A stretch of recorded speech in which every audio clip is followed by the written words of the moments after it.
And chat, how's it going, everybody? Welcome back to Final Fantasy XIV.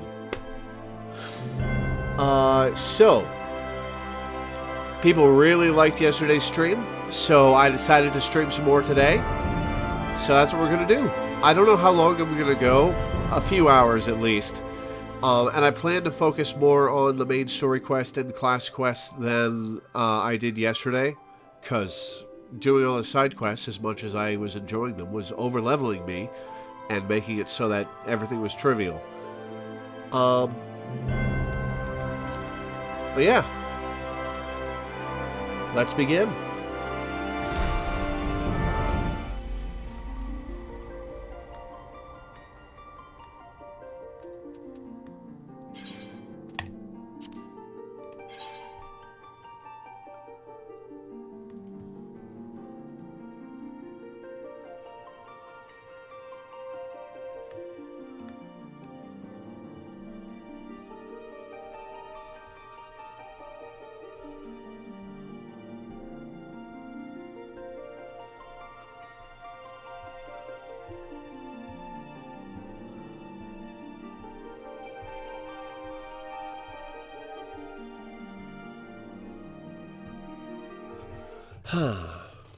Oh, here we go.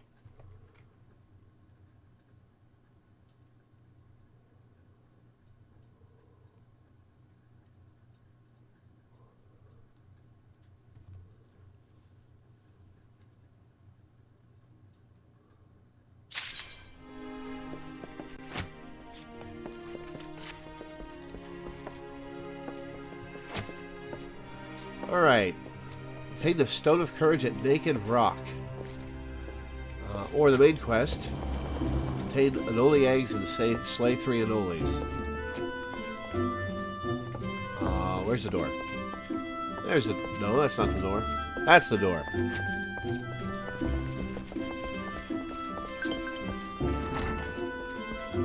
Mana Yuzuka. Is that you, Milena?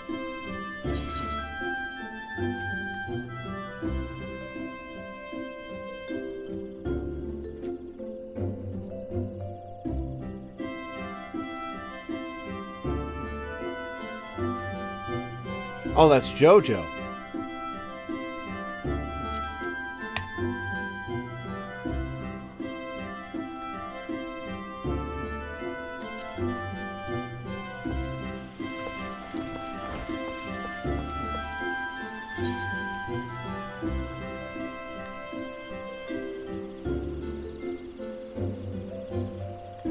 Is there a way to look at the world map? I can just swap this way. Central Shroud. Over here is a soldier's breakfast. Level 10 Courage of Stone. Huh.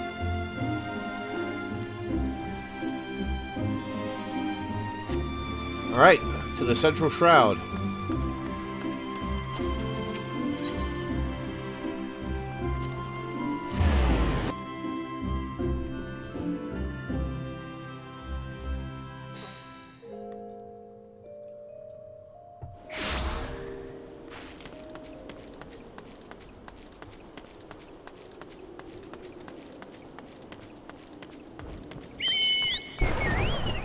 Oh, a thunderstorm. Nice.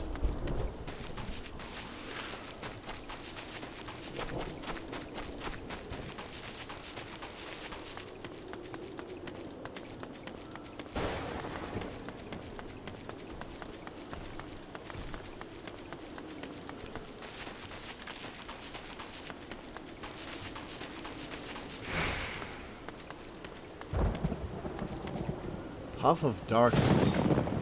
Oh, is that a little cloud of darkness? It is a little cloud of darkness. Cute. Hey, what's up, JoJo?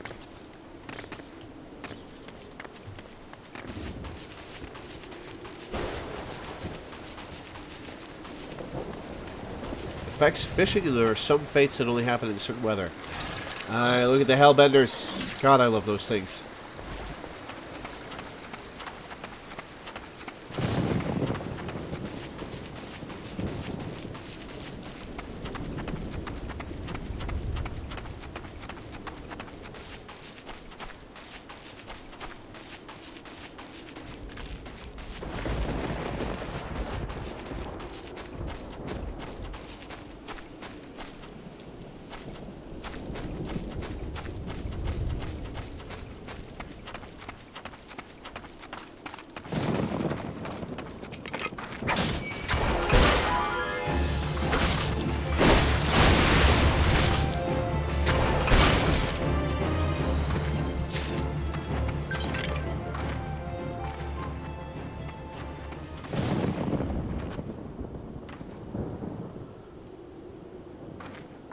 I don't think I'm going to join a party because I don't want higher level characters to do all the work for me.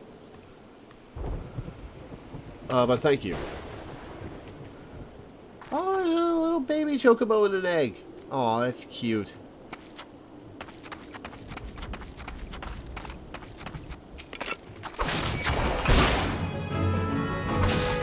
When we go into dungeons, I'll play with people. Happily, because then they'll level sync.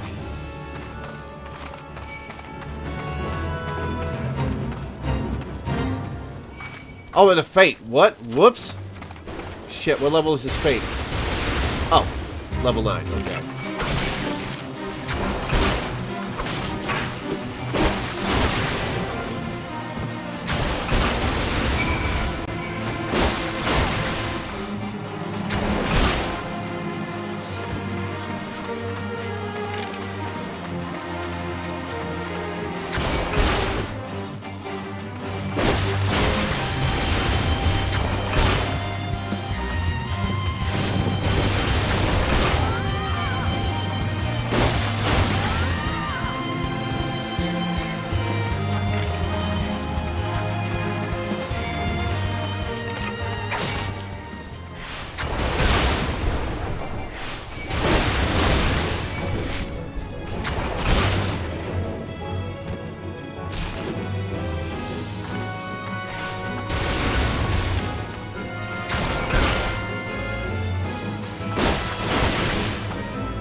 Yep, I know I can zoom out.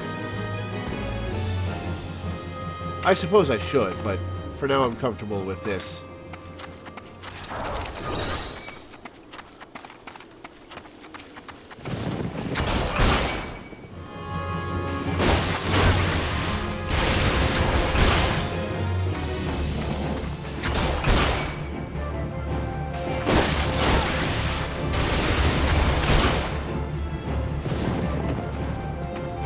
Oh, they're actually doing damage to me.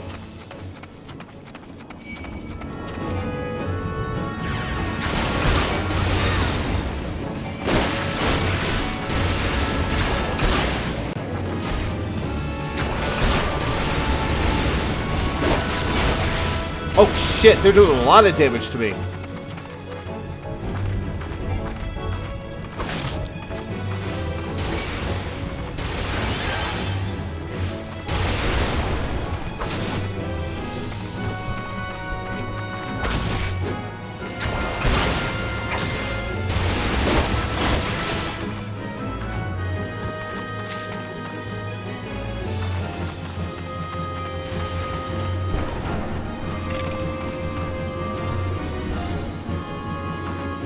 Oh, I have to kill them all, okay.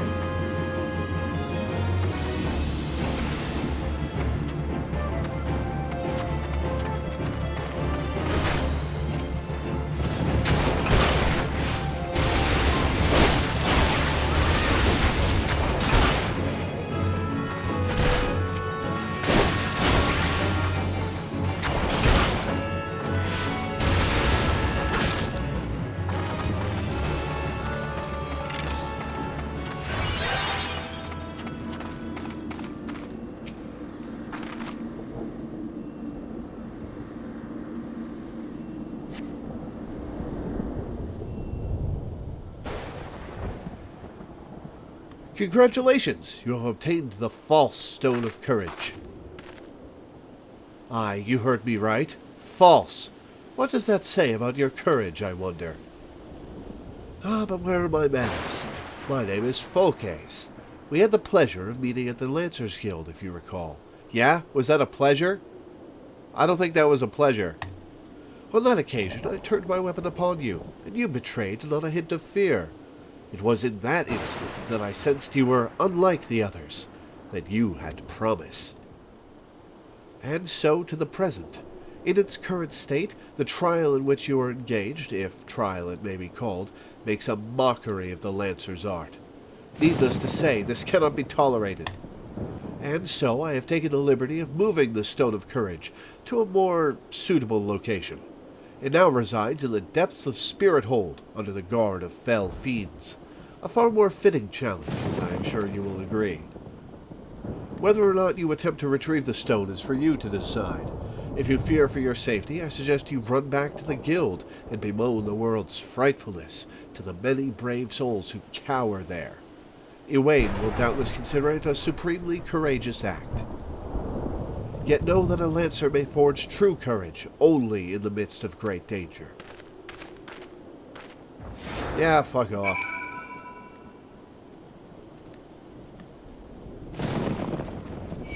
Alright, so we're... Oh, hey, no, screw you.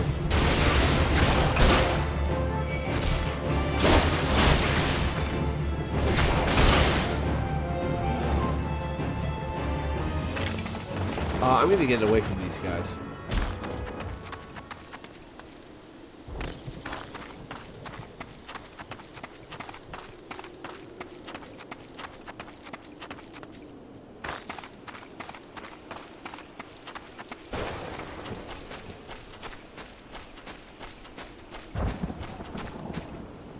Alright, now let's look at the map.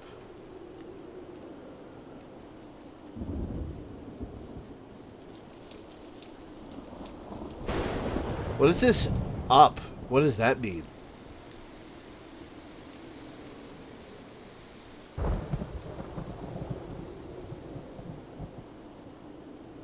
Lavender beds.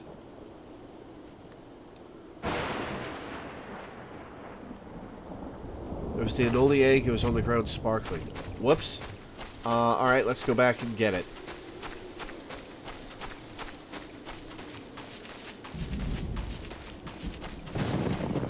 Is that your destination is higher than you currently are. Ah. Well, it said level 10. I'm level 12.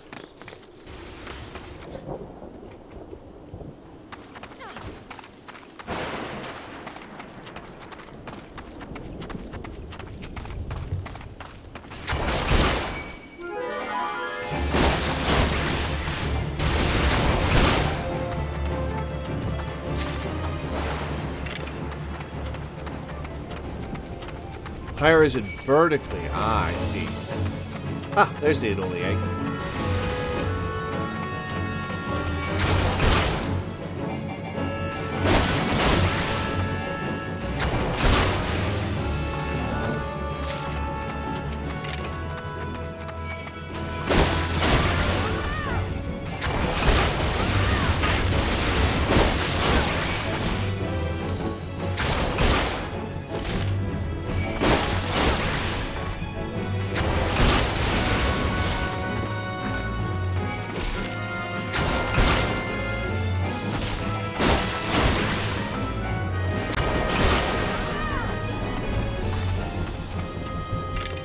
Alright, let's heal for a moment before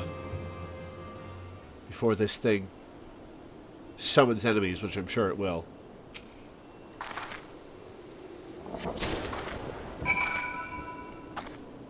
It did not summon enemies. Cool.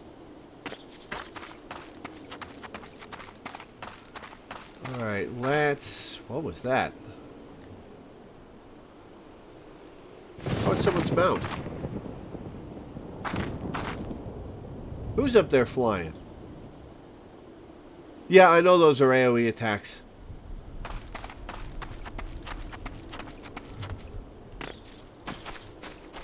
That I could have gotten out of the way of. How high level is this Fate?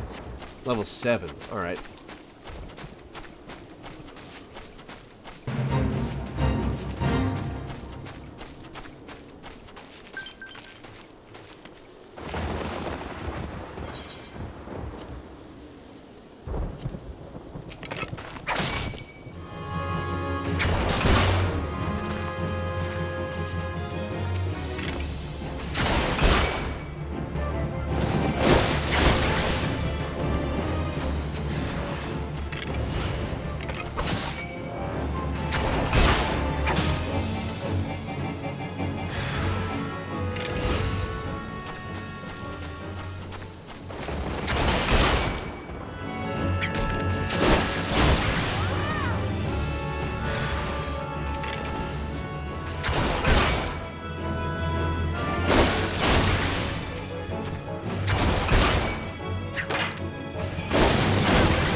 Oh yeah, I'm hearing her voice. That's unusual.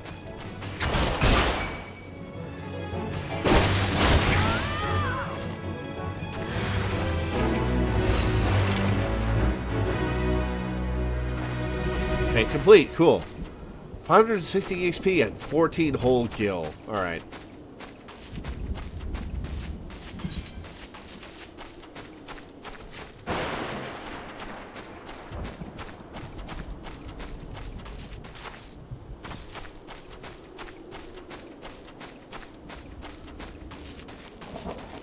Level 10 battle. Alright, spirit hold.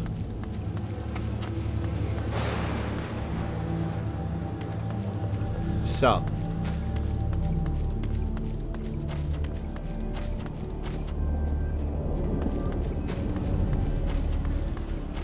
These things are not aggroing to me yet. So either they're going to, or once I grab this thing, or there's just a boss fight here.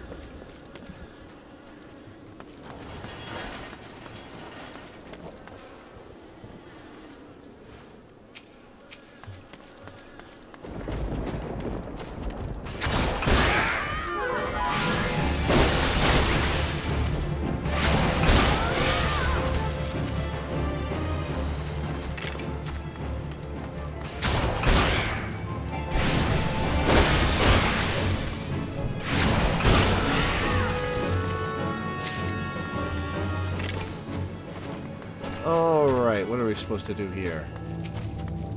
Let's kill the imps, I guess.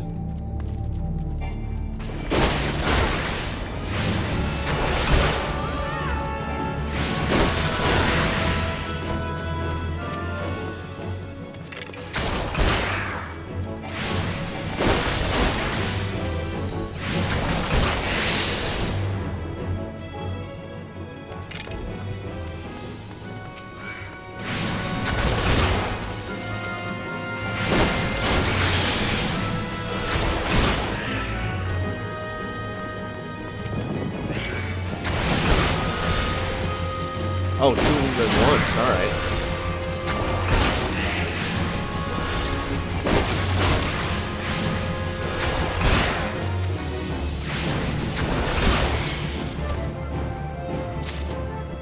Yeah, I got the red triangle would be aggro. Oh, it's a little Palem. Cute.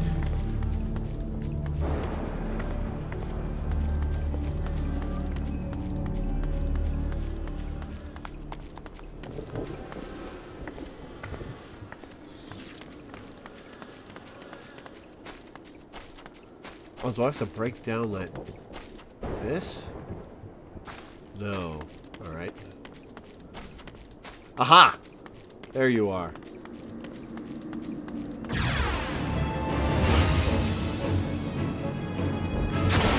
Lockbreaker imp, huh?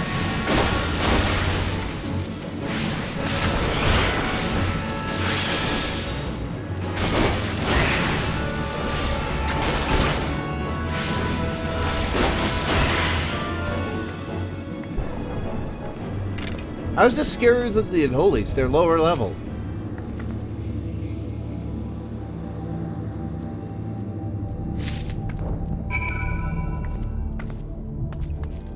Now we lug that giant rock back.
to Gridania, I guess.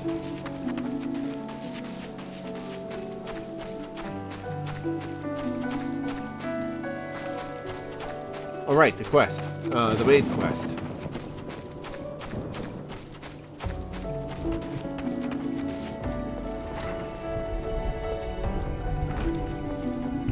Pauline! Ah, you have returned. Now my brothers and sisters continue their meditations undisturbed. You have my thanks. As for the egg, may I ask you to deliver it to Sub Kamazon at the Bannock? Anoli eggs are both large and filled with nutrients, the perfect meal for a soldier. She will be more than a little pleased to see you, I should imagine. Fair enough. All right, to the Bannock.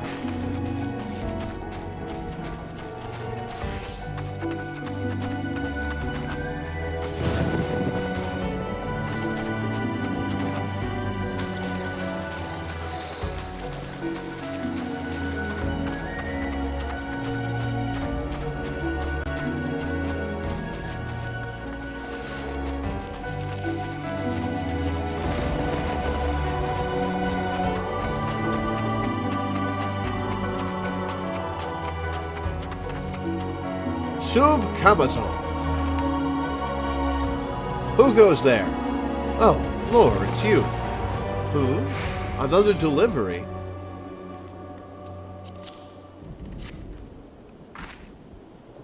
I'm not certain I should be the one to... By Novica, that's an Anoli egg. The troops will be glad indeed to see one of these at table. And you say Hero Pauline sent you on this errand? I hear the Anolis are more numerous than ever, yet you appear to have managed the task with your skin intact. Your skill and bravery continue to amaze me, Lore. Ooh. More spear, a bow, a wand. I guess I'll take the money. 200 gills worth. Nice. Oh, one sec, guys.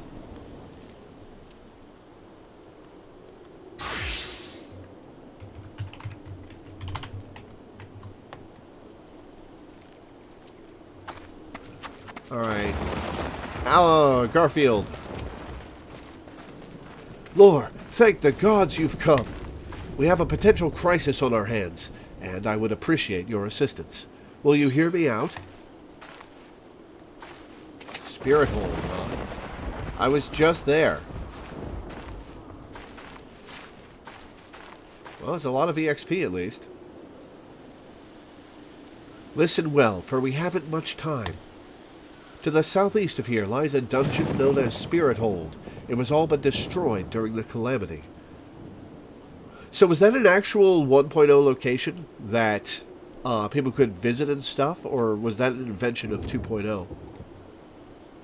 Desiring to offer the ruins back to the forest, a hearer ventured inside to carry out the rite of returning.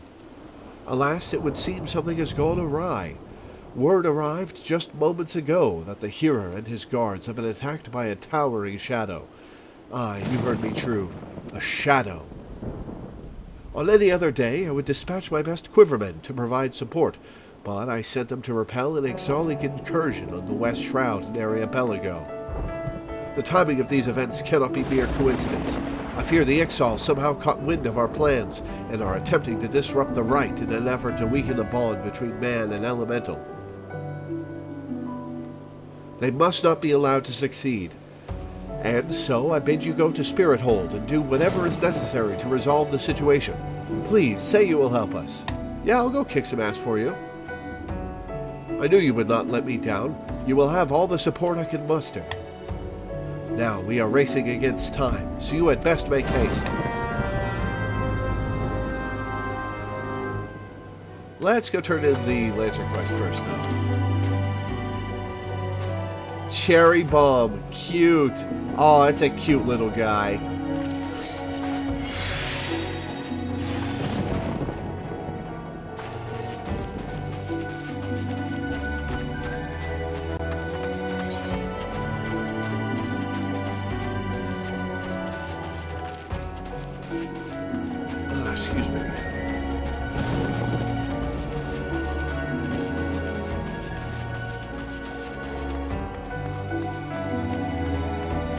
I like this outfit.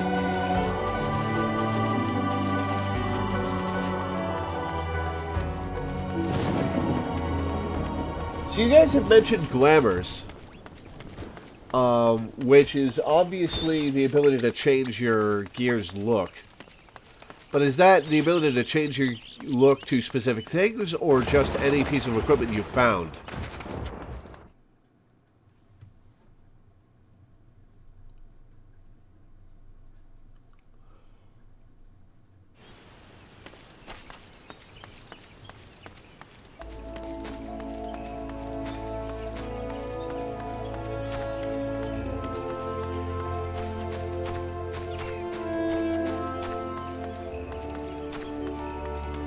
Any armor you can equip can be made into a glamour. Nice.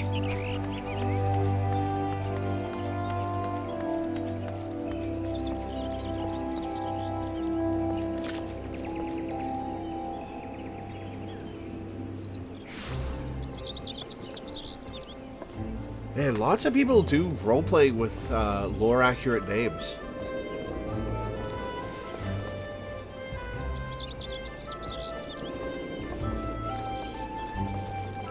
Otter? Is that an otter with a leaf hat? No, that's a rat. Oh, a tonberry.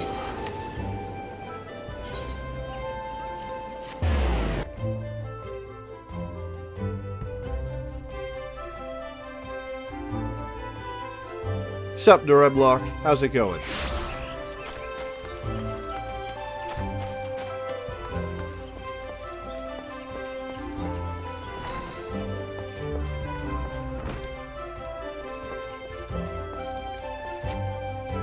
Alright, Wayne. So you have returned. Tell me, were you able to obtain the Stone of Courage?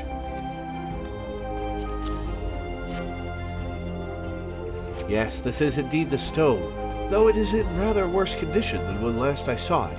What happened at Naked Rock? The Lancer who but recently threatened you moved the stone to Spirit Hold. Not content with trespass and slander, the brazen fool now meddles with our training. 7 hells, this is not to be borne. Listen well, Lore. Though I do not doubt that you know better, my duty as Guildmaster compels me to state the obvious. Heed not that man's words. That a Lancer's courage can only be forged in the midst of great danger is vainglorious tripe.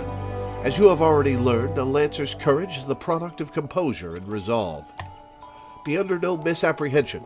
Watchfully navigating the Anoli's territory served to temper your courage in a manner that blindly braving the terrors of Spirit Hold did not. Did I watchfully navigate them, or did I just slaughter my way through? Because I'm pretty sure I just slaughtered my way through. Before you return to your adventuring, there is one more thing I would tell you.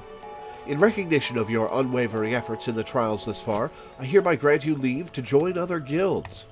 Naturally, you must seek the permission of the relevant guildmaster before commencing your training. Gridania is home to a great many guilds besides our own. If you consider combat your calling, the archers and the conjurers have a strong presence in our nation. Should you crave a more peaceful pastime, you may alternatively consider joining the leatherworkers, carpenters, and botanists. While there is something to be said for broadening one's horizons, it is also important to maintain focus. Always bear this in mind. Nope, I'm going to sign up for everything immediately. As your guildmaster, I would naturally prefer that you first master the Lancer's art. Rest assured that there will be time enough to take up another discipline when you have done so.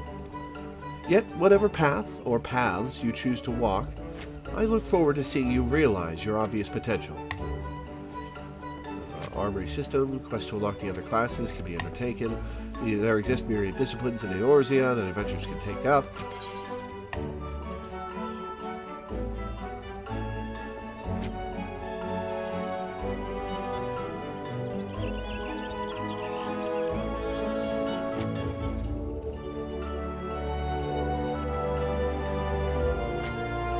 What is determination?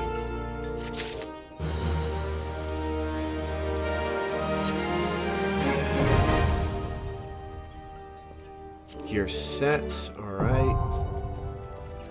Cool. Look at this little Olafel. with a koala on her head?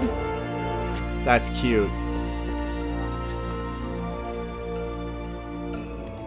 If you want, I can drive you over to Ul'dah so you can grab Thaumaturge. Yeah, sure. Let me grab all the ones here in town first, though. Alright, what am I blocked from this? Dangerous proposition. Level 15. Okay. Mouse over his stat and see what it does.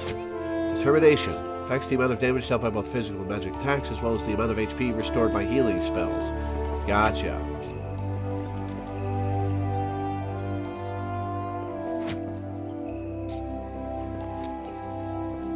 Koala fell.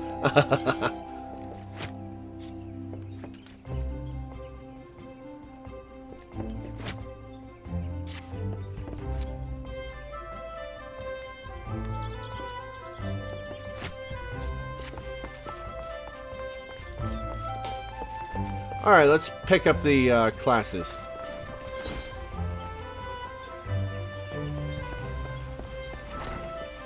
And crafting things, I guess.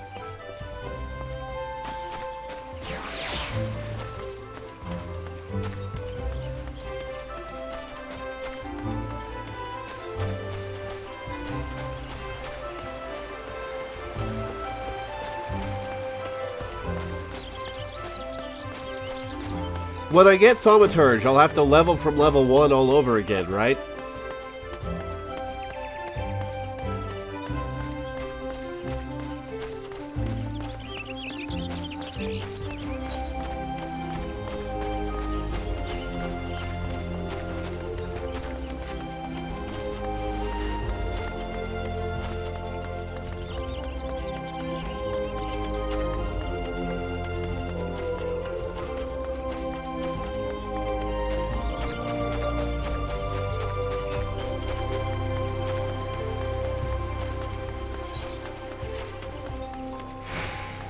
I could have teleported over here. Why didn't I?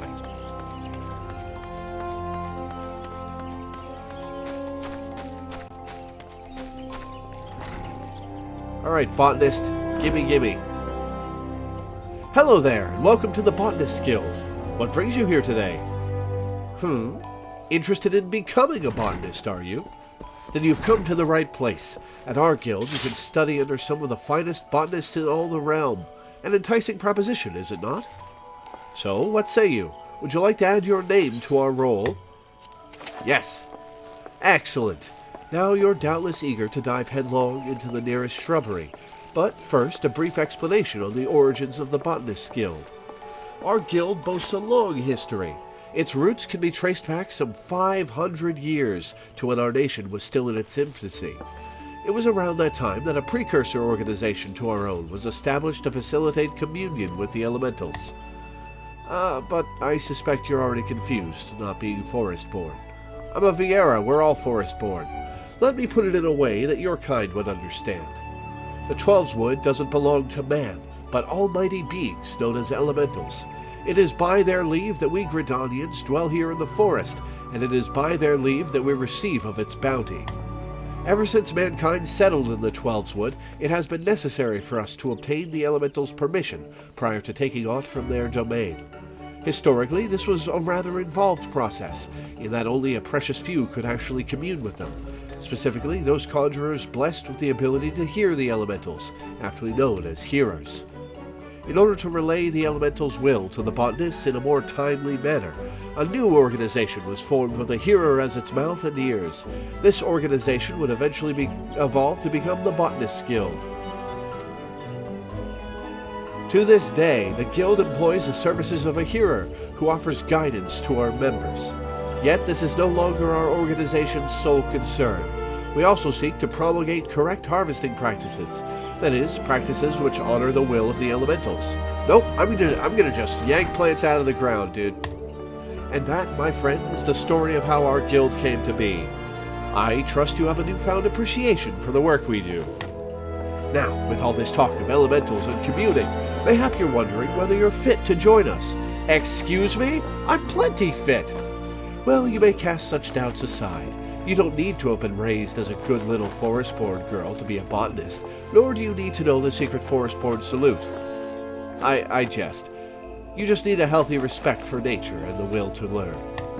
If you honestly believe you possess these things, it would be my pleasure to recommend you to our guildmaster. Please, wait a moment while I see to the formalities. Speak to me again when you are ready to begin the enrollment procedures.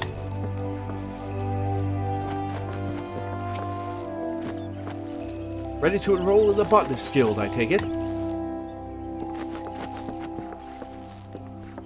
Weathered hatchet. Music to my ears. It will be my pleasure to refer you to Guildmaster Fufuka. Our Guildmaster's knowledge of nature is second to none. One need only witness her uncanny knack for spotting the finest timber to see that hers is a truly God's-given talent. It is for this reason that she holds the title of First Botanist. Oh, but you need not be overawed, for she is the kindliest of souls. You will find the Guildmaster just outside this building. Seek her out and impress upon her your desire to become a botanist. So, that was a piece of equipment. Do I have to class change to a botanist in order to do botanist stuff?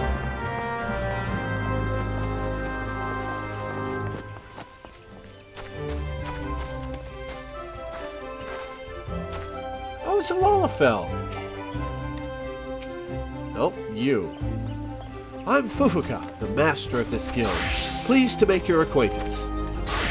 I take it Ronco has given you an overview of botany already. Well then, I suppose I had better continue where he left off. All Gridonians may rightly claim to share a close relationship with nature, but none is so intimate as that of the botanist.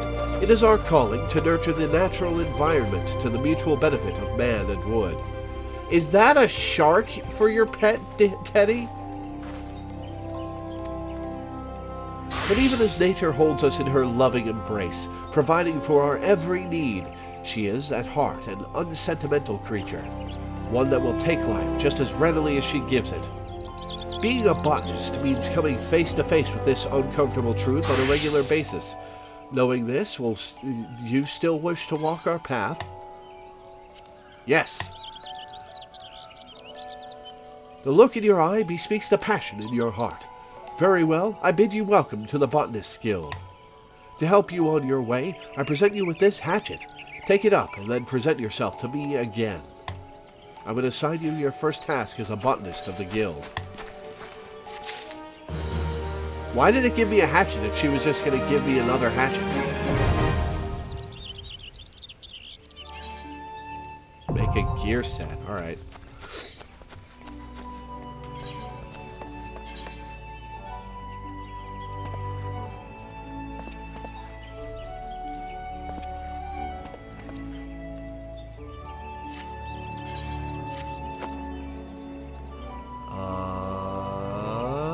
How do I do that?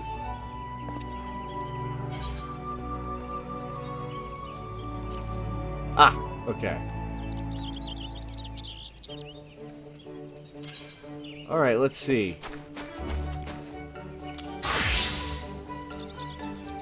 Oh no, I'm naked.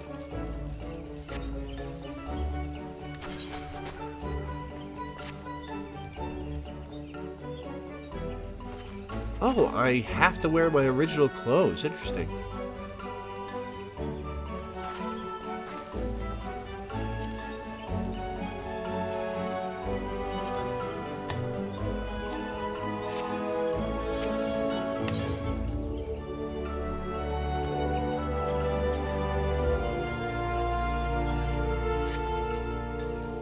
I see you have your hatchet on you. Very good. A botanist hatchet is his livelihood. Never forget this. If you fail to keep its blade clean and keen, your efforts will yield you naught but sweat and splinters. But let us see about your first task. Ah, yes. To help you grasp the basics of botany, I would like you to gather 10 pots worth of latex. Latex? You can get that from plants? The forest yields to us many and more resources. It is the botanist's job to know what can be found and where. If it is latex you require, you would do well to search just outside the Blue Badger Gate or the Yellow Serpent Gate. Seek out the mature trees that stand in those areas, and then put your hatchet to use. I wish you well. Botanists can use hatchets and other cutting tools to log the forests of Eorzea and gather materials used in crafting. Trees that are primed for logging are known as mature trees. Used a botanist actually known as triangulate.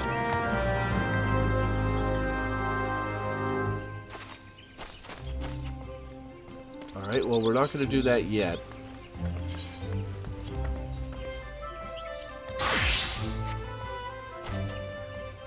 So milky fluid found in 10% of all flowering plants. Huh. Alright, next.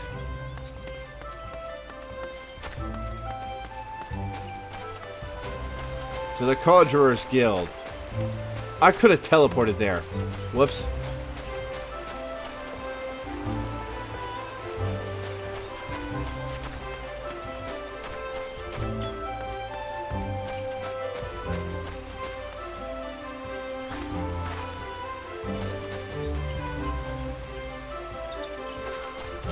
Oh, is that a little Malboro?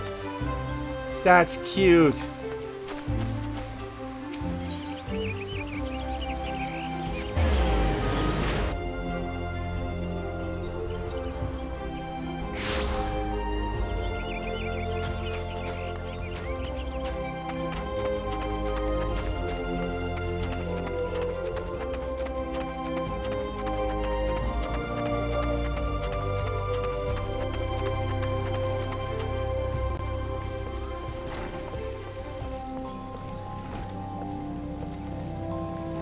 Adele.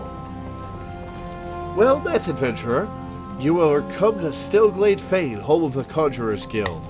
We conjurers harness the powers of earth, wind, and water that abound in nature, and thereby weave spells of healing and protection. Ever do we seek noble souls to initiate into our mysteries. Might you be such a soul come to join the guild? Yes. Then allow me to provide you with an overview of what it is to be a conjurer. Conjuring is the art of healing and purification. Its practitioners harness the power of nature that they might bring about change in the form of spells. Primitive magic, such as that once wrought by individuals known as mages, meaning those with the ability to manipulate ether, has existed since the dawn of time. It was not until some 5 centuries ago that conjuring emerged from this shapeless agglomeration of spells and charms, an event which led to the founding of Gridania. In those dark days, the elementals would not suffer man's presence in the Twelveswood, forcing our forebears to make their homes beneath the earth in the great subterranean city of Gelmora.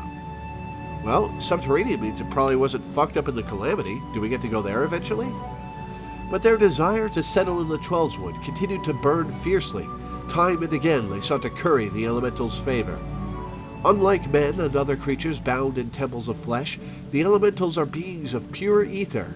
Recognizing this, the mages of Eld reasoned that their talent for etheric manipulation might allow them to commune with these theretofore enigmatic entities. It took 5 long decades, but our forebears finally succeeded. Their reward? The elementals' permission to dwell in the Twelveswood. So it was that the nation of Gridania was born. Since that time, the elementals have taught us to live as one with nature, speaking to all Gridanians through the hearers, those mages who are able to commune with them. And for their intimacy with the elementals, the hearers would go on to attain greater mastery over the forces of nature. Thus did they conceive the art of conjuring. And that, my most attentive listener, is a brief history of conjuring. If you have a mind to walk our path, I wholeheartedly recommend you join our guild. It would be my pleasure to explain the initiation process to you. Pray, speak with me again when you are ready. I'm ready now. Is your mind made up? Are you ready to join the Conjurer's Guild? That is well. I shall introduce you to our guildmaster, Brother Isumi Yan. Brother Isumi Yan presides over the Conjurer's Guild, even as he serves the nation as a hearer. You will find him in the meditation area within. Go to him and make known your desire to join the guild.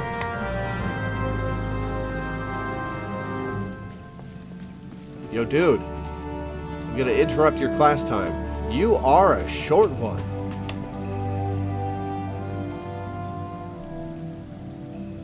Greetings, adventurer. I am told you wish to become a conjurer of Stillglade Fane. I am Brother E. Sumiyan, master of this guild. Before you are formally accepted into our ranks, I would impart to you the principles of conjuring. Pray, attend me well. Conjuring is an arcane art that takes life and the living for its domain.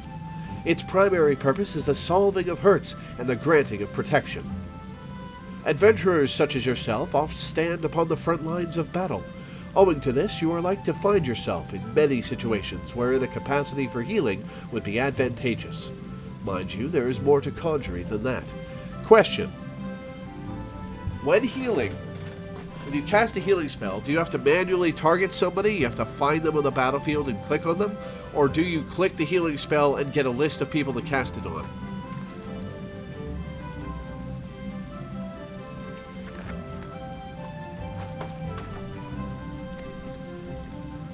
By harnessing the power of earth, wind, and water, conjurers are also capable of weaving spells that wreak havoc. You have to find them and click on them. Oh, that sounds awful. In terms of sheer destructive power, conjuring may pale in comparison to thaumaturgy, but its capacity to defend one against aggression more than compensates for this relative shortcoming. Oh, you can do it via the party list. Okay, that's much better. In mastering healing and purification, not only will you be able to mend wounds and purge afflictions, you will also be able to breathe life back into the fallen. More than simply healers, yet not true dealers of destruction, conjurers realize their full potential when they employ their powers in support of others. This, my dear adventurer, is what it means to be one of us. Mayhap that was too much to grasp upon a single hearing. No, I got it all. But worry not, for the meaning of my words will become clear to you in due time. Aye, you will come to understand that conjuring is not the sole province of the conjurer. Should you wish to walk our path, I must needs ask that you solemnly vow to embrace nature, to heed the will of the elementals and the Twelveswood alike. Can you make this vow? Sure. I can do that. I'm not sure I'll hold to that, but I knew your answer ere your lips had parted, yet I am no less pleased to hear it.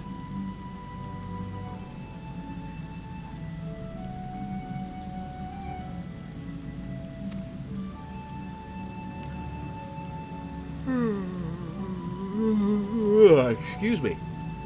By the power vested in me, I hereby name you a member of the Conjurers Guild. If you would be so kind as to lend me your hunting log, I shall add to it the names of such creatures as would pose a suitable challenge to a conjurer.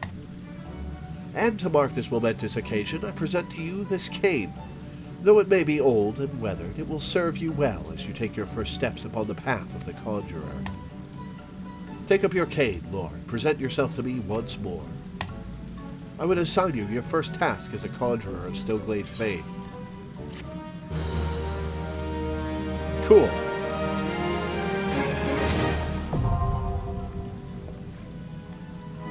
Alright, let's see. I think he's gonna have, I can have 10 gear sets. Alright.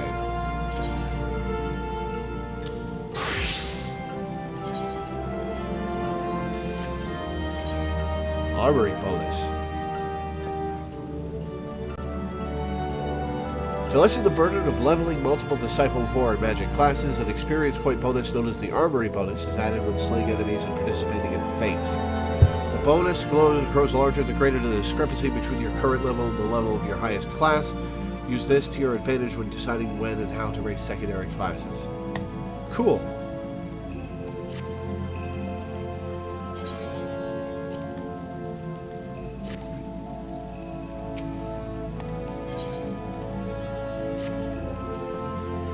Part of Conjurer becomes you, Lore. Without further ado, I shall assign you your first task as a Conjurer of Stillglade fame. Just beyond the city gates, you will encounter squirrels, ladybugs, and funguars. I would have you slay 3 of each. Again? I did that for the Lancers. Lest you wonder how I can so coolly order the taking of life, know that things are not as they once were. As a consequence of the calamity, and, I may add, through no fault of their own, these creatures have become a burden to the Twelveswood, a burden it cannot well bear. Your number of allowed gear sets expands as you pick up more job options. Ah, cool. You get more than enough to have one gear set for every class. Cool. As a conjurer, it is your duty to carry out the will of the forest, and by employing your powers in so doing, you will come to learn something of your art. Go now, Lore, and perform your first task in the name of the elementals.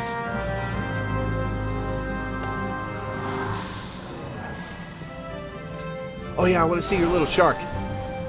That's cute. No, get back here, shark. Damn it. Now it's got its head in this guy's cloak. Oh well.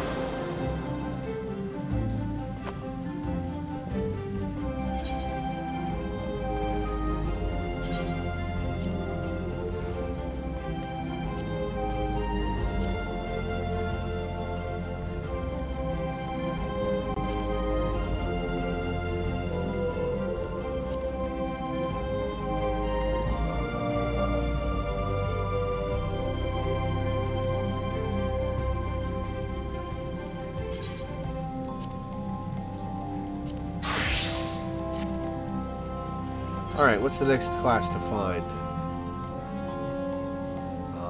Leather worker, okay.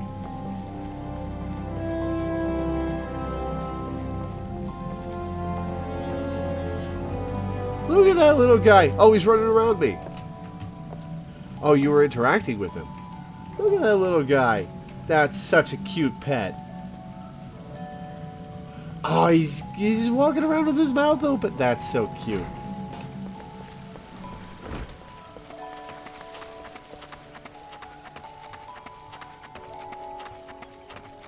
Baby shark do do do do do do.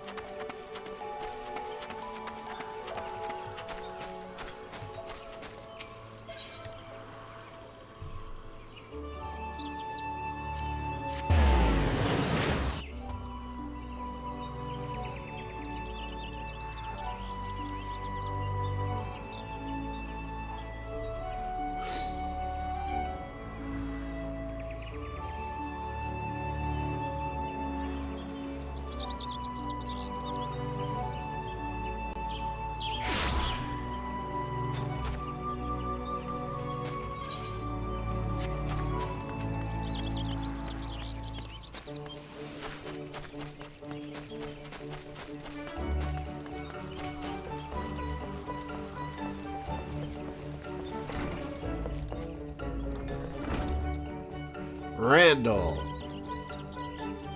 Greetings and welcome to the Leatherworkers Guild. Here we produce the finest leather goods, taking care to honor the lives which were sacrificed for their creation.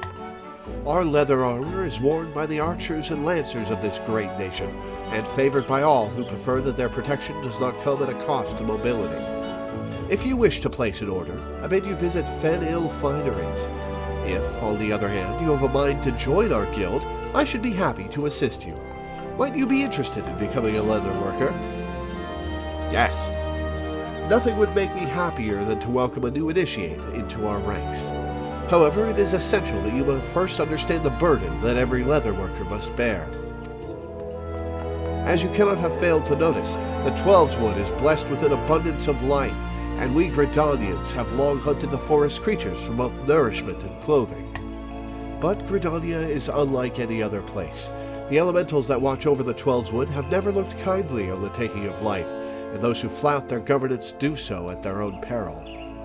The elementals decreed that life not be taken without due necessity, and so the Trappers' League was formed to regulate the hunting of animals.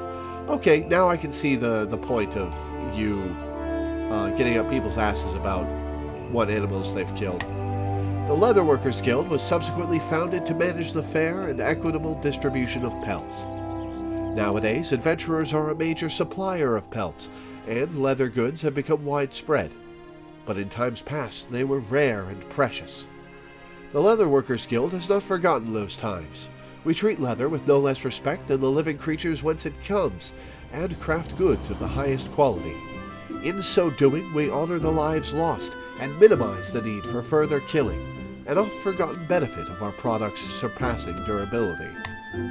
Our guild is also the sole producer of the famous Fenil brand of leather goods, the pride of Gridania. These products represent the ultimate expression of our core tenets and the transcendent technique which shaped them.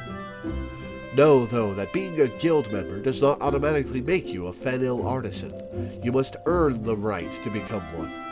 For most of the leatherworkers here, having the fruit of their labors bear the Fanil brand is yet a distant dream. That is the life which awaits you should you choose to walk our path. Success will not be handed to you, but I guarantee that you will have the opportunity to seize it. So, if you wish to make a name for yourself, and craft goods which are the envy of all, you have come to the right place. Speak to me once more if you wish to learn more about the enrollment process. Alright, I will be right back, guys.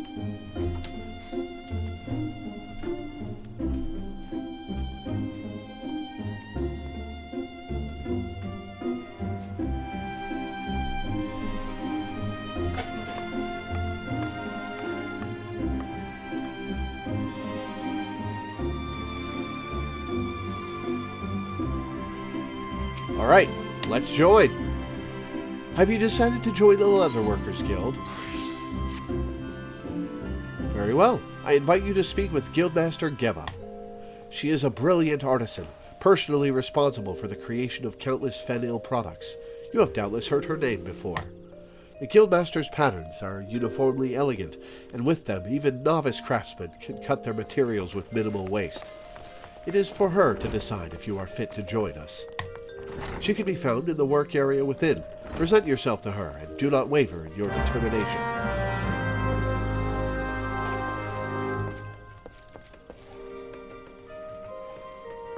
Clockwork lantern, neat. Who the hell named you Gratkant? What kind of monster? Geva. So you wish to become a leather worker? If you've spoken with Randall, and you've been told what it means to work with leather, the weight you must carry, the responsibility you must bear. Not just to the elementals, mind you, but also to the guild. Our craftsmanship is unrivaled, and each member is expected to live up to that reputation. Once you join, there is no turning back. If you dishonor us, I shall flay you myself and make a chocobo saddle from your hide. Will you swear to uphold our traditions and be the best leatherworker you can be? I guess. Very well. You may learn our craft within these walls, though you seem ill-equipped to do even that. I will give you a head knife to help you on your way, but the rest is up to you. Do not presume that your association with us means your work will bear the Fanil name. Until you prove yourself worthy, you will not be permitted to do so much as touch a Fanil product, much less craft one. Now then, if we're to continue with your initiation, you'll need to put that knife in your hand first. Talk to me when you're ready to begin.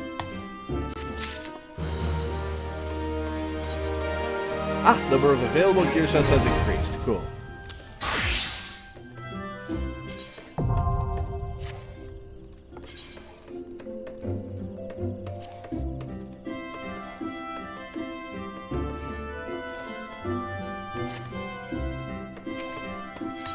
Alright. I want you to prepare a circle of leather.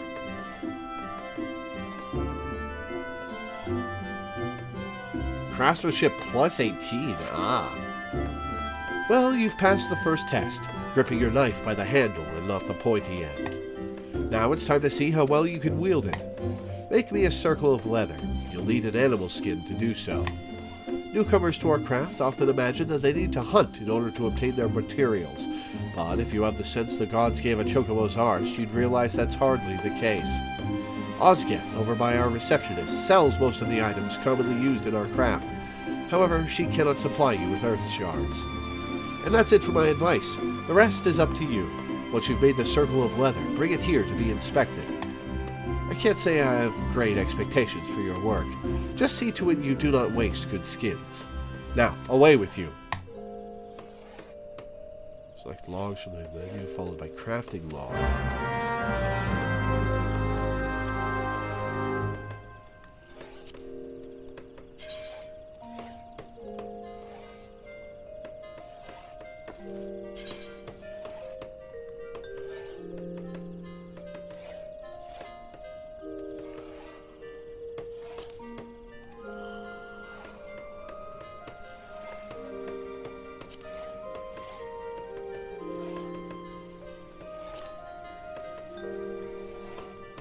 circle. I need animal skin.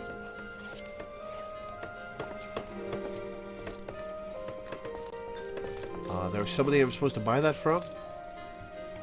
Who was I supposed to buy that from? Ah, Oscar.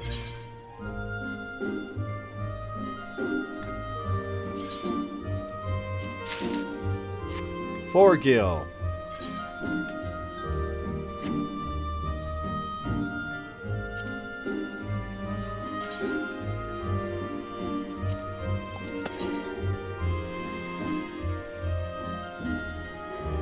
What is this? I have 14 animal skins. You've gotten them just by killing animals. Oh, alright. Whoops. Calculations.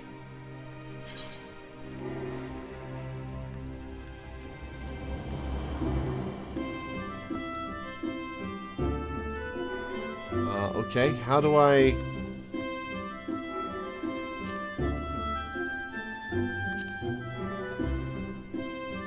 Crafting is a mini game. How do I start it?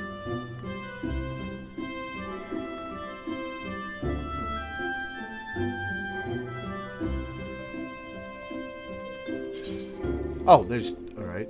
Symbols of battle, the various actions are used to proceed. Successfully crafting an item entails executing synthesis actions to achieve progress before material durability reaches 0. If durability reaches 0 before progress is reached 100%, the synthesis will fail. If successfully crafted at least once will appear with a checkmark on their icons. Crafting an item for the first time will earn you a special experience point bonus.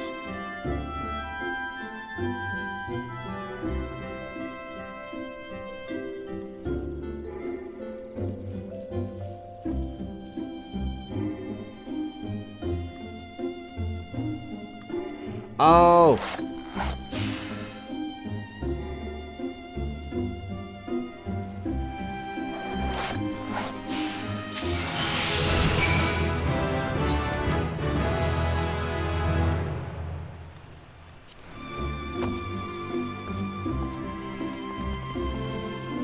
Crafting is a turn-based game where you try to achieve completion. Interesting. Isn't the leather ready yet? When you've finished, bring it here to be inspected. See Osgith if you lack the necessary materials.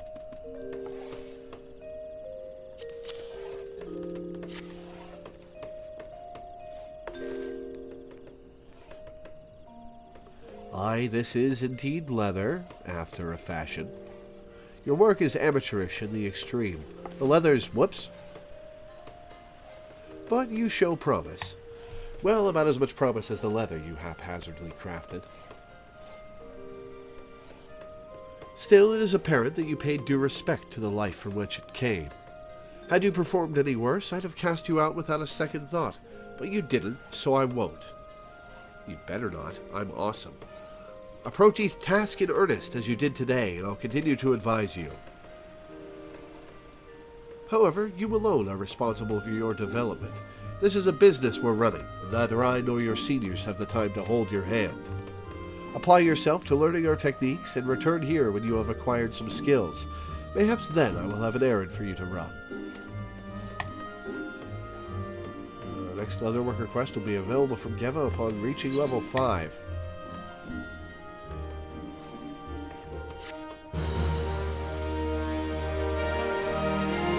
Still the character from yesterday. I'm just picking up the classes and stuff. I have a quest I can turn in with her? Okay, no, that was just waiting. Level 3 crafting. Okay, cool. Alright.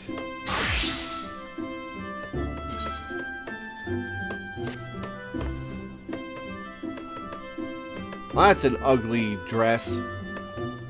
Pea soup green. Yuck.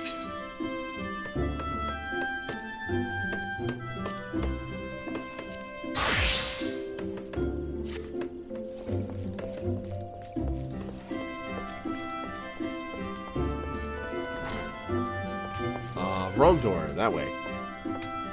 So body.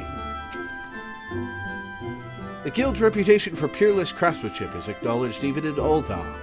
Hence, do the products of Fenil fineries command such high prices, and no right-thinking person with so much as an ounce of taste would deny that they are worth every gil. Why, I often visit Gridania just to look upon the exquisite quality of their work. Haven't unlocked dyes yet. Oh, you can dye your gear. Interesting. Alright, is there any others to pick up here? No. So let's go to New Gridania.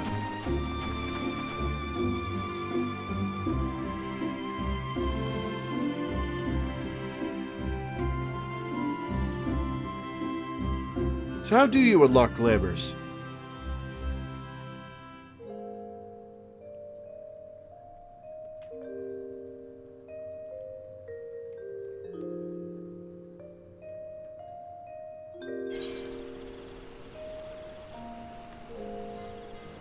Carpentry Guild and Archers Guild.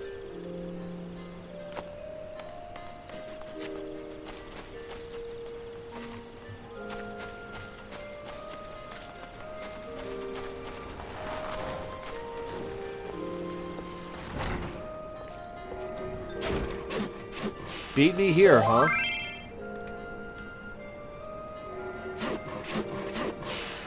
I've been whispered as an advertisement for a free company. Members are unlocked at about level 15 of Main Story Quest. Greetings, adventurers, and welcome to the Carpenters Guild. We are the artisans who take wood and grant it new form and purpose as the archer's bow, the lancer's spear, and the novice's shield. If carpentry holds any appeal, you should consider joining our guild. Might you be interested in learning the ways of woodworking? Yes. Wonderful, wonderful. Now, before we proceed, I think it only right that I acquaint you with our guild's storied past. Since the founding of Gridania, we have built our homes and crafted our weapons from the trees of the Twelveswood. As our nation grew and prospered, the woodworker's repertoire expanded to encompass a greater variety of articles, and carpentry developed into an art. At first, there was no association of carpenters. Each individual worked and sold his services independently. However, the advent of watermills meant that more efficient construction methods were needed, along with formalized maintenance regimes, all of which necessitated organization.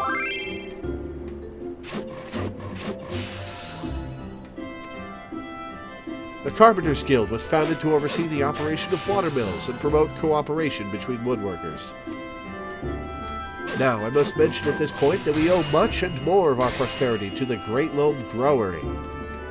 Thanks to all the hard-working botanists, we are blessed with the finest lumber in all Eorzea. This confluence of ideal circumstances allows us to provide all manner of goods and services to the people of Gridania. My apologies, that was rather longer than I intended. Still, I trust you have gained a greater understanding of our guild. We expect our members to drink deep of the collected wisdom that the guild has amassed over the course of its history, to actively seek an understanding of wood and the techniques required to work it, rather than simply waiting to be taught. We expect, in short, nothing less than total commitment to the craft. If you wish to start down this path, speak to me once more. I shall explain to you the enrollment process.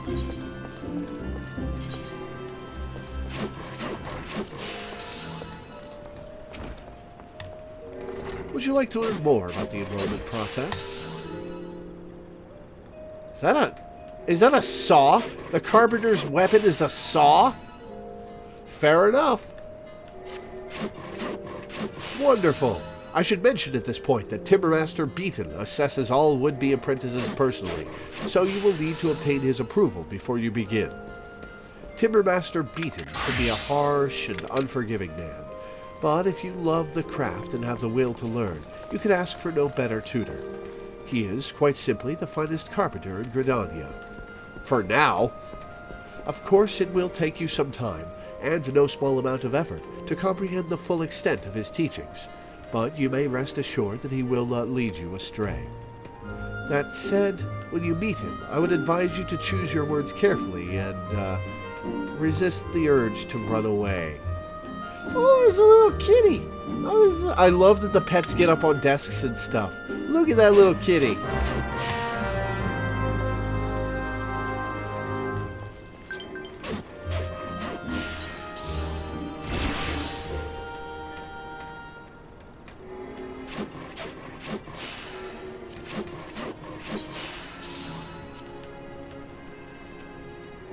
Frog!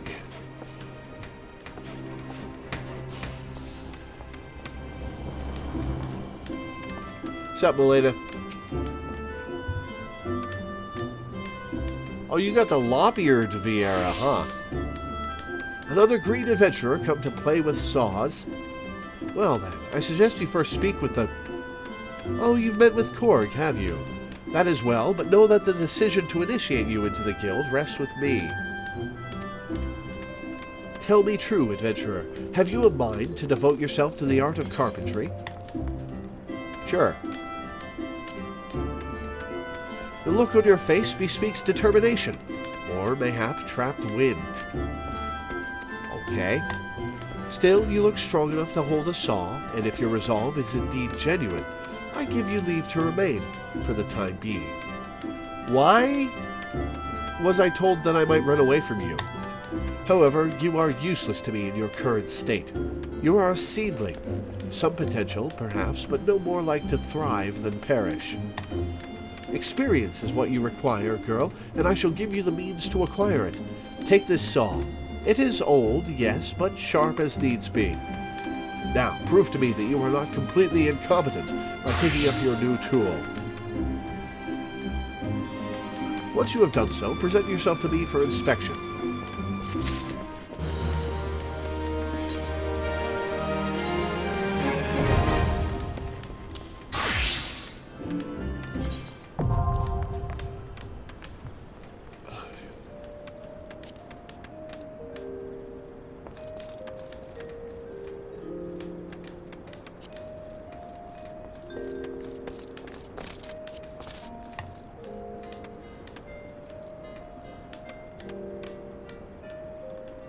Oh, you gain points for your free company by getting EXP? Cool.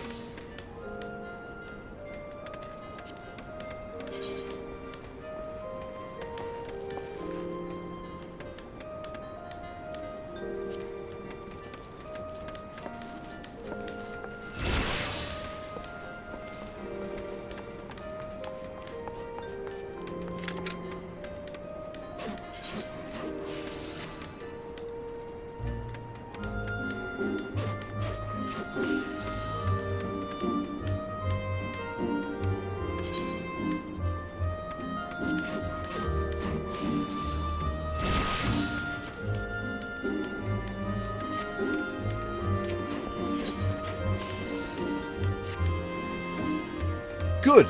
You have proven that you know how to grip a saw. But do not mistake it for a mere tool, for it is a part of you, of your arm. And can you put down part of your arm? No. Mark me then, if you do put it down, and worse, lose the bloody thing, I shall use mine own saw to demonstrate to you the pain of losing a limb. Ah, but I jest. One-armed carpenters are scarcely half as useful in my experience. In any case, merely holding a saw does not make you a carpenter, whatever some might think. You must become one with it, and learn to feel with it as you work the wood. To wit, you must first know the wood. Demonstrate your knowledge by bringing me a length of maple lumber. Maple lumber is made from maple logs, just so. Our man Ferial, by the entrance, will furnish you with such logs for a nominal price. Of course, any fool knows that fresh-cut logs are laden with water. To guard against decay, we use wind shards to hasten the natural drying process. Do not forget to do the same. To synthesize a length of maple lumber, select logs, followed by crafting logs, so I can craft a log.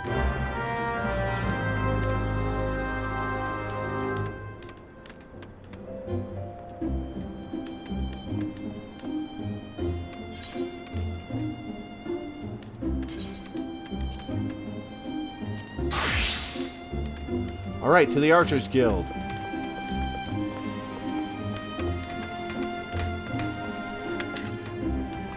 Oh yeah, we should,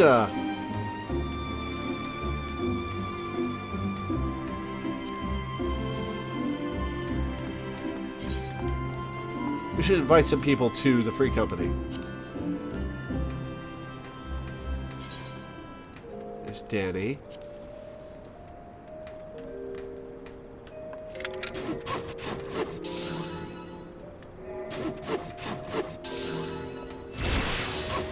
There's Milena.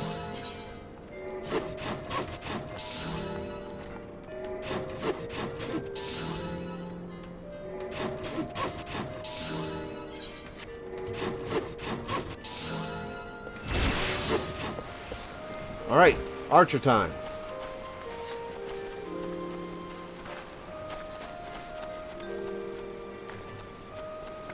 Rumthaltha Ermagerd. Cute.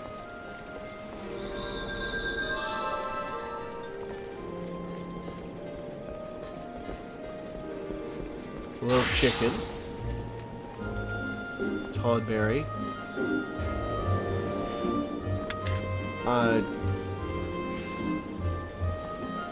Chigo larva. Ew. Oh, red panda. Little red panda. The shark.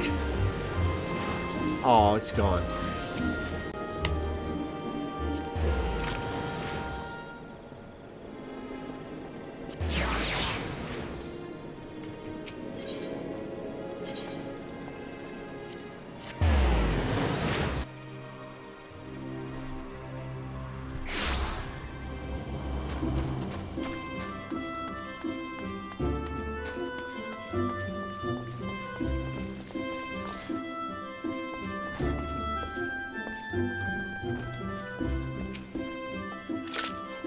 Greetings, adventurer, and welcome to the Archers Guild. It is here that archers the realm over gather to master the bow. We engage the enemy from a distance, ever seeking to alter the course of battle with a single, well-placed arrow. If you have a mind to become an archer, then you have come to the right place. Do you wish to join our ranks? Yes. Marvelous. Then allow me to enlighten you on the history of both our art and the guild. The bow is an ancient tool that has existed since before our fair nation came into being.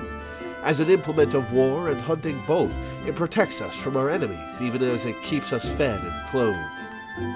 Archery as practiced in Gridania was born of two distinct styles of bowmanship.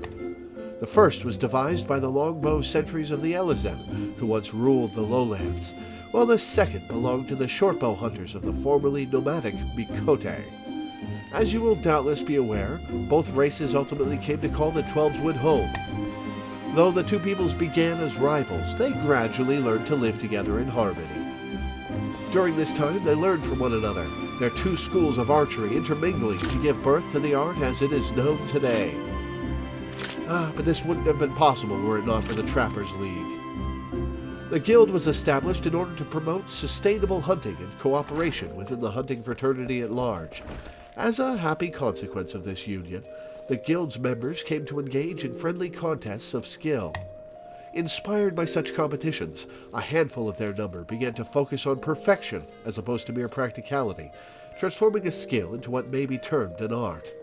These individuals would go on to form a guild of their own. Aye, the Archers Guild, where men and women gather to attain mastery over the bow. More than a few members of the gods' quiver loosed their first arrow within these very halls.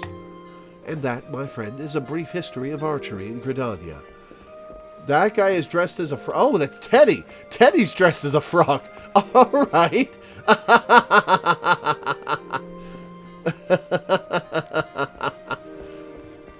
Oh, that's great. Holy shit. Doubtless you are more eager than ever to take up the bow. It would be my pleasure to recommend you to our guildmaster. You must receive her permission if you are to join us. If you would excuse me a moment, I shall see to it that the relevant lists are amended. Pray, speak to me again in a short while.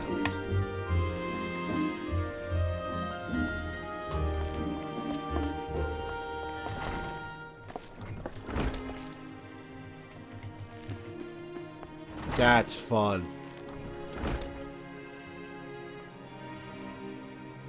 That's fun.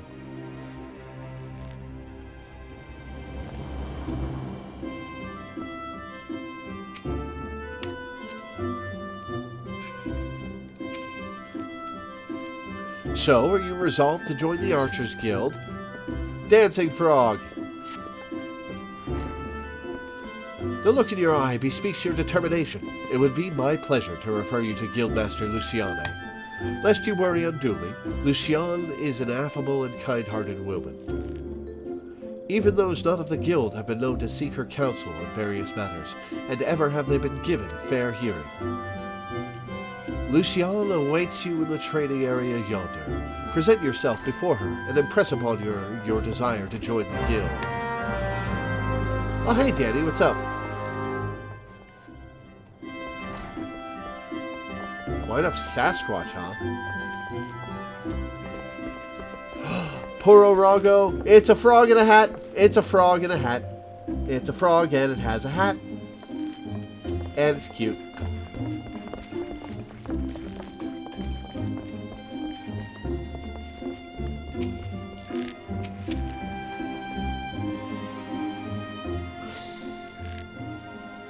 Greetings, adventurer. I am told you wish to join our ranks.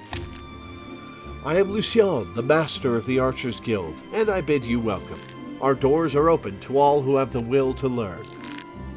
Allow me to explain the basics of our art and offer you a foretaste of that which we teach the members of our guild. The bow's greatest advantage is its range. Unlike those arms used in other disciplines of war, it allows one to strike the enemy from afar.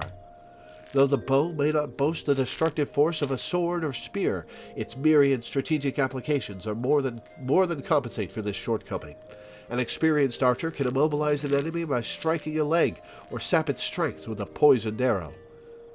Rise to become a virtuoso of archery, and a veritable deluge of death will be yours to rain down upon your foes. By fighting from a distance, we can better assess the battlefield and thereby determine the most advantageous course of action. This is of paramount import, as our role in battle is to exploit the enemy's weakness. With the requisite placement and timing, but a single arrow may serve to turn the tide. To this end, the guild seeks to instill a discerning eye within its members, that they may learn to strike at vulnerabilities swiftly and surely. Now, any half-wit can bend the bow, but it is no simple undertaking to become a skilled archer. You must be prepared for a long and arduous journey. You resolved to complete that journey. I'll archer the shit out of that.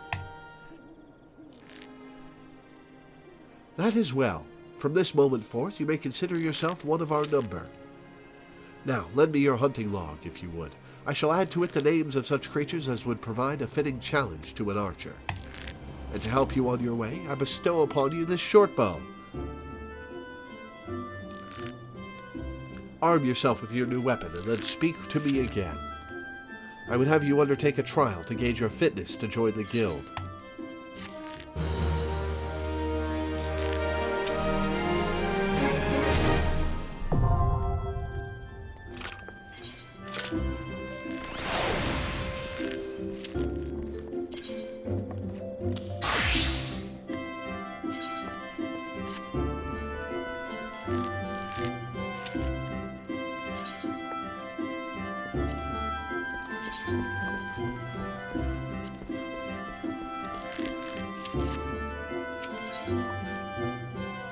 Luciane wishes to gauge your aptitude for archery. Ah, yes, the bow becomes you, Lord. Now, before proceeding any further, I must needs gauge your innate aptitude for archery. To this end, I hereby assign you the following trial. Slay the squirrels, ladybugs, and funguars that roam just beyond the city gates. 3 of each should suffice. In so doing, you will prove your fitness to join the Archers Guild. It goes without saying that you must do so using your bow. Report back to me when the task is accomplished. Go now, Lore, and earn your place within these halls. That's a hell of a bow, Teddy. Holy shit.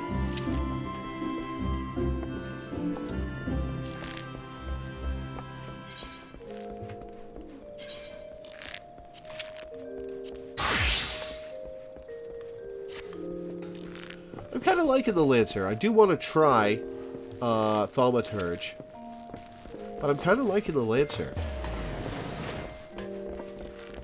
Oh, bye, mana. Alright, Teddy, you said you would take me to Ul'dah to get the classes there. Would you mind?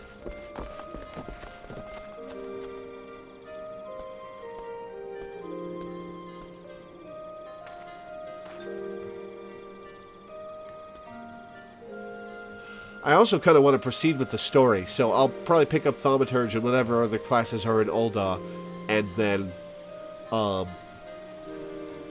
you know what? Why don't I take the time to look around both of the other towns and pick up every class?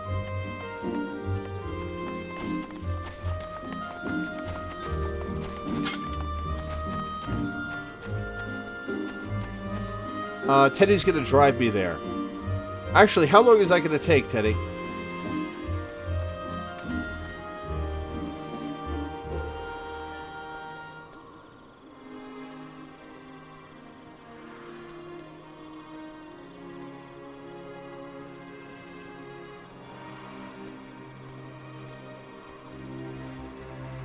Not very long. Cool. Where are we teleporting?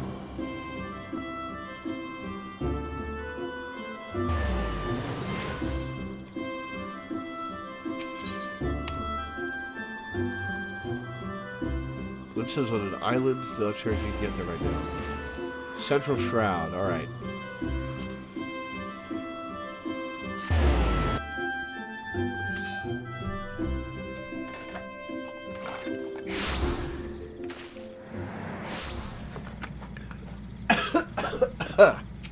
Excuse me.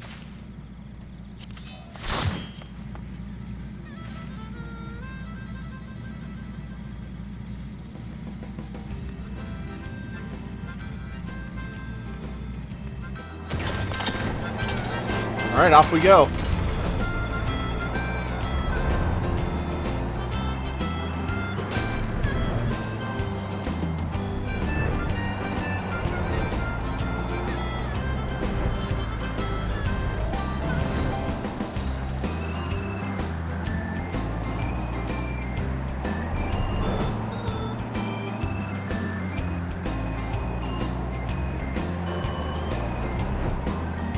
Oh, we can fly over all the environment. Ah.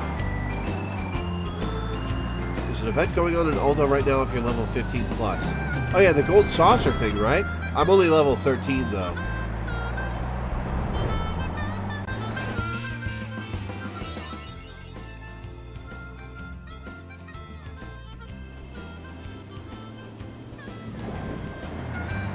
Oh, we get an achievement for entering the South Shroud. Okay.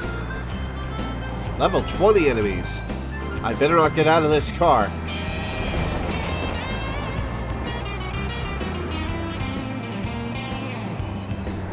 It's going. I'm picking up classes.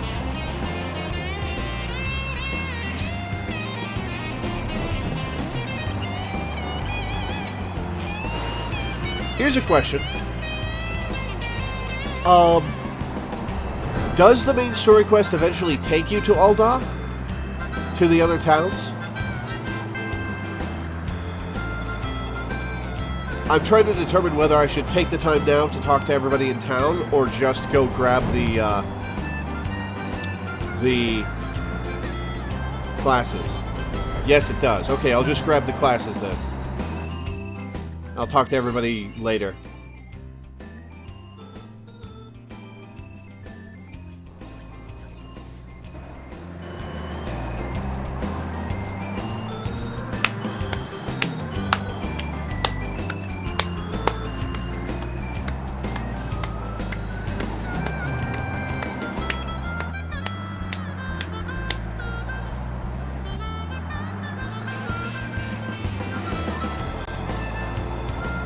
This is a relaxing trip.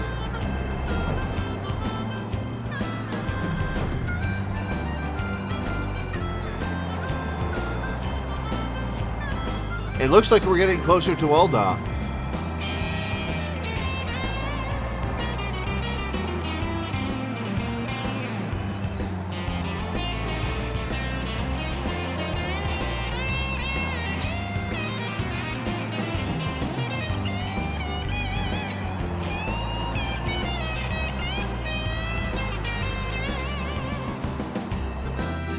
Levels are dropping, so we're getting closer.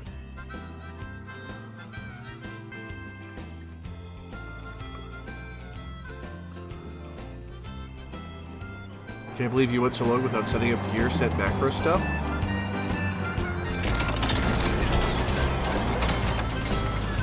Hey, Toad!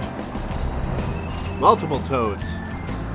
Giant friends who will unfortunately kill me on sight.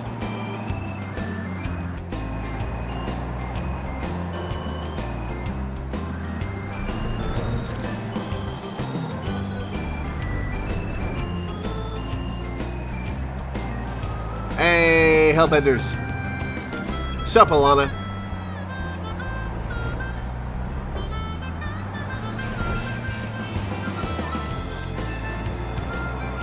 Those are some of the worst enemies? Yeah, definitely, because you don't want to kill them. Because killing a frog is a crime. Ah, here we be.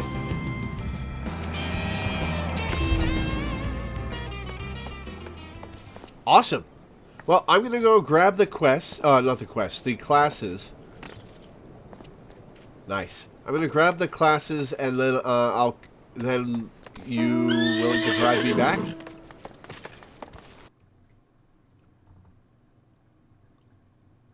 Remind me to get you a specific pet.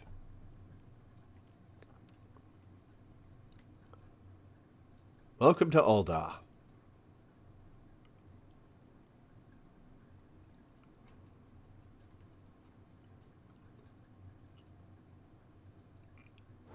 Went through the Hellbender tunnel just for you so you knew where it was. Thank you. Oh, here's a question. What are the prerequisites to unlocking the Red Mage class?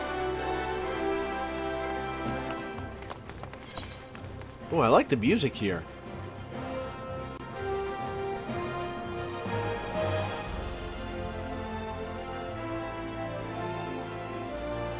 Oh, I can use return to get back. Oh, yeah. Just level 50. Cool. Alright, so there's... So you want to be a pugilist. We'll grab the crystal here as well.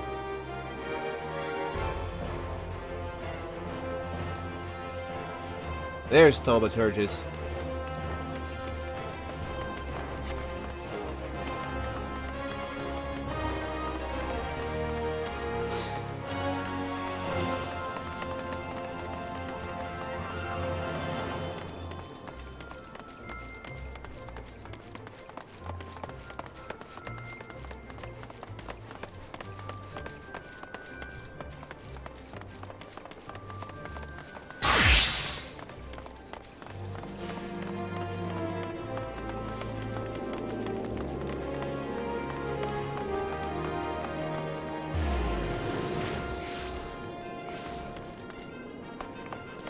Oh, it's a baby Oppo Oppo, okay.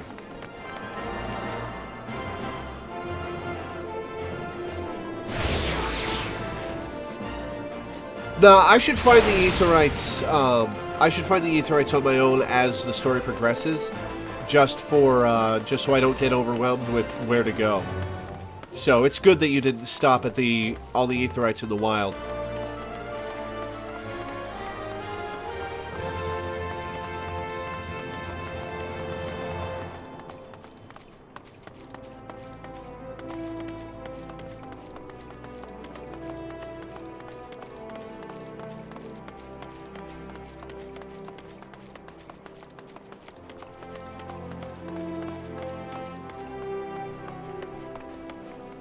Oh, for a moment I thought that said minigun. It's Mimigun. I saw the Thaumaturgus Guild. It's on the opposite end of this area when I looked at the map.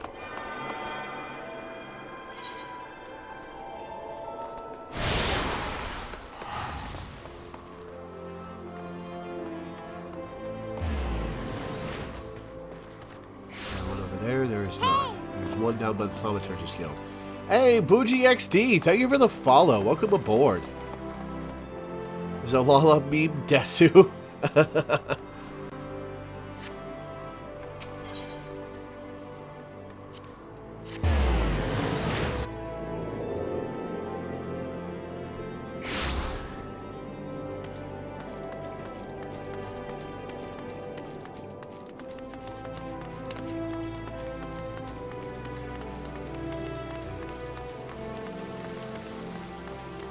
For a big area, it's weird that there's only 2 Aetherite shards.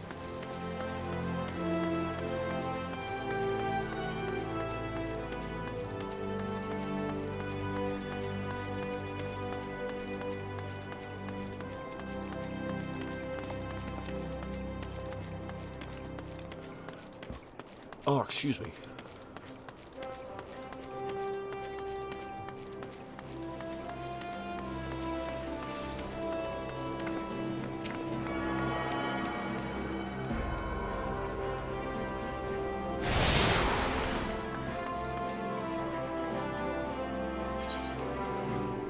I didn't stop at the Pugilist Guild. We'll get there in a minute. Oh. This is fancy. None of Gridania's guilds were this decked out.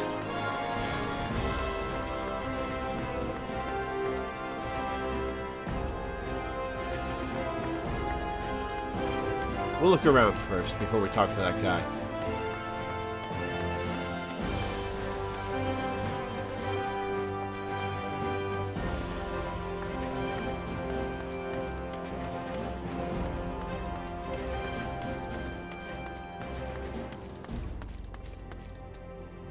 Alright, this place is cooler on the outside than on the inside. Nope. You. Welcome to the Thaumaturgist Guild. It is fate that has guided your steps here, friend. Within these hallowed halls, the arts of devastation are taught, primeval magics with which to bring about an enemy's ruin. If you would join our ranks and wield the power of thaumaturgy, I urge you to seize this moment and confide in me your arcane ambitions. I have those. Mine are awesome. Yes, there truly was no other answer, was there? Lean closer now, and I shall whisper to you of thaumaturgy's beginnings.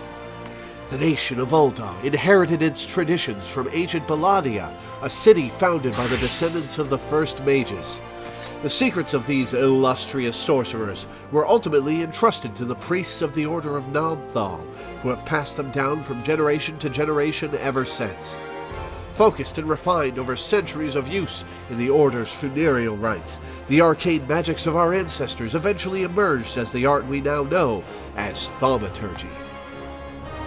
A freezing blizzard to halt corruption, a raging fire to cleanse the corpse, a bolt of lightning to expel the sins of mortal life. The dwellers employed in the preparation of the dead are equally efficacious when applied to the living. Thus does our guild thrive in the depths of Arzanath Ossuary, a sanctuary devoted to Thal, the divine arbiter of the afterlife. What say you then, adventurer? If you would plumb the abyssal depths of thaumaturgy, let our learned sages guide your descent. But before you leap into the darkness, you must prove to our guildmasters that you are possessed of the spiritual fortitude necessary to look upon that which waits therein. When you are ready to submit to the judgment of our most eminent mages, say the word. Oh, out of the way. Well, adventurer, will you join our guild, or do you presume to ignore the urgings of impatient destiny? I like this guild. This is the best guild introduction.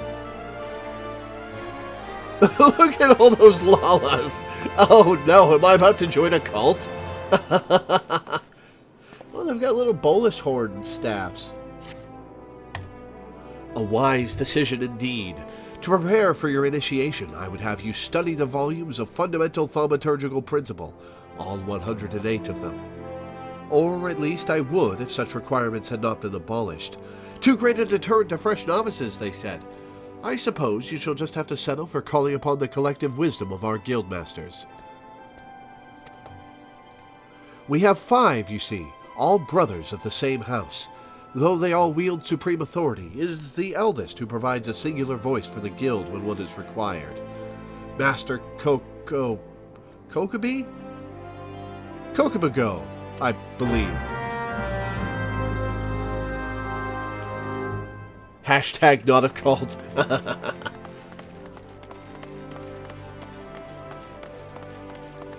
Kokobuki, Kokobezi, Kokoboha, Kokobani, Kokobigo.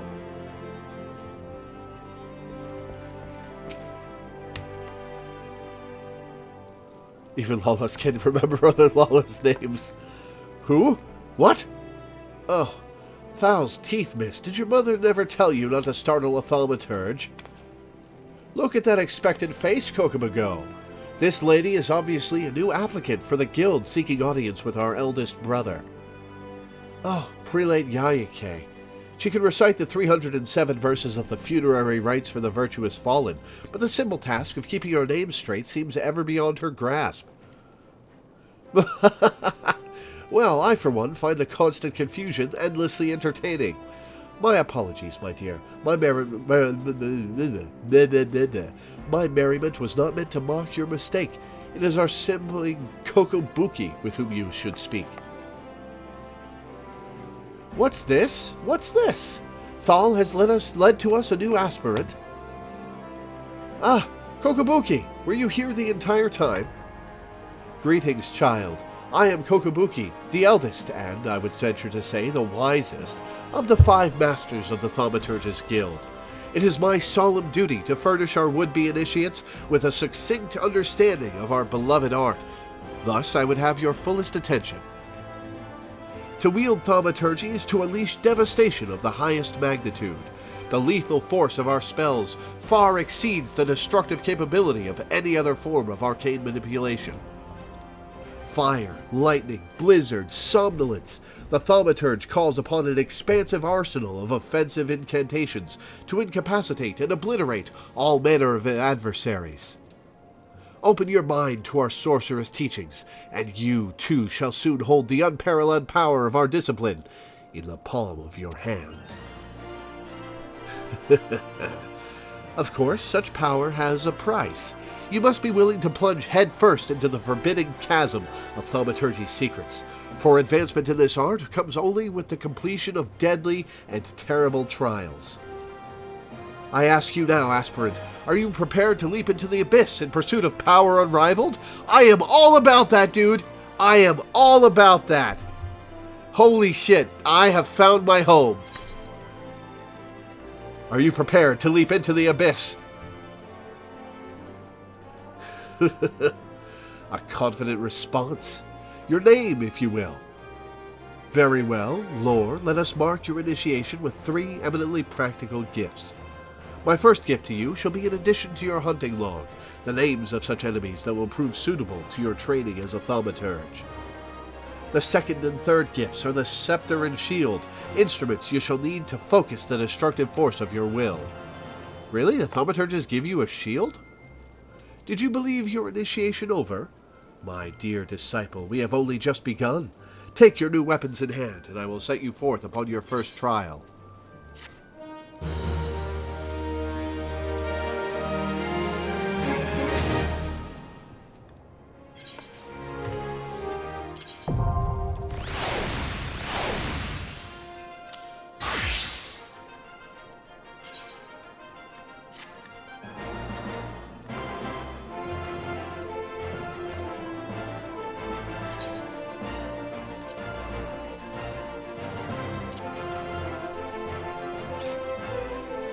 I guess we'll have to live with that being number 7. Kokobuki has claws? Where is he? Oh, he's back here. Oh, I can't see his hands.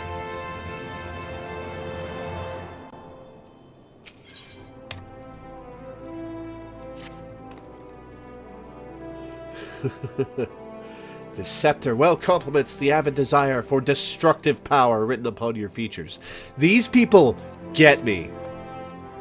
Now we shall complete your initiation with a trial to test the limits of your aptitude for channeling thaumaturgy. Huge hornets, star marmots, and snapping shrews inhabit this land in abundance. Exercise your sorceress might and slay 3 of each of these creatures before returning to my side. We are probably going to hang out and do some thaumaturge quests and level that up and continue, and we'll see how I like the class, and if I like it, we'll continue the main quest as a thaumaturge. Rauger is so my patron deity, yup.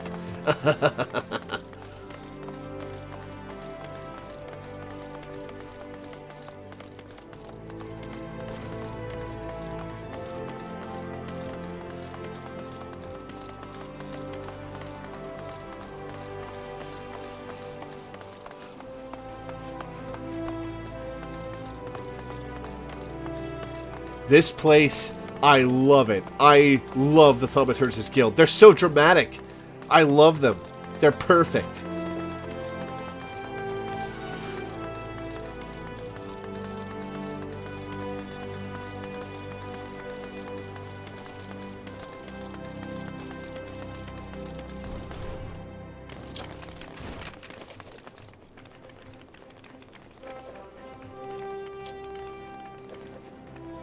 Gagaruna.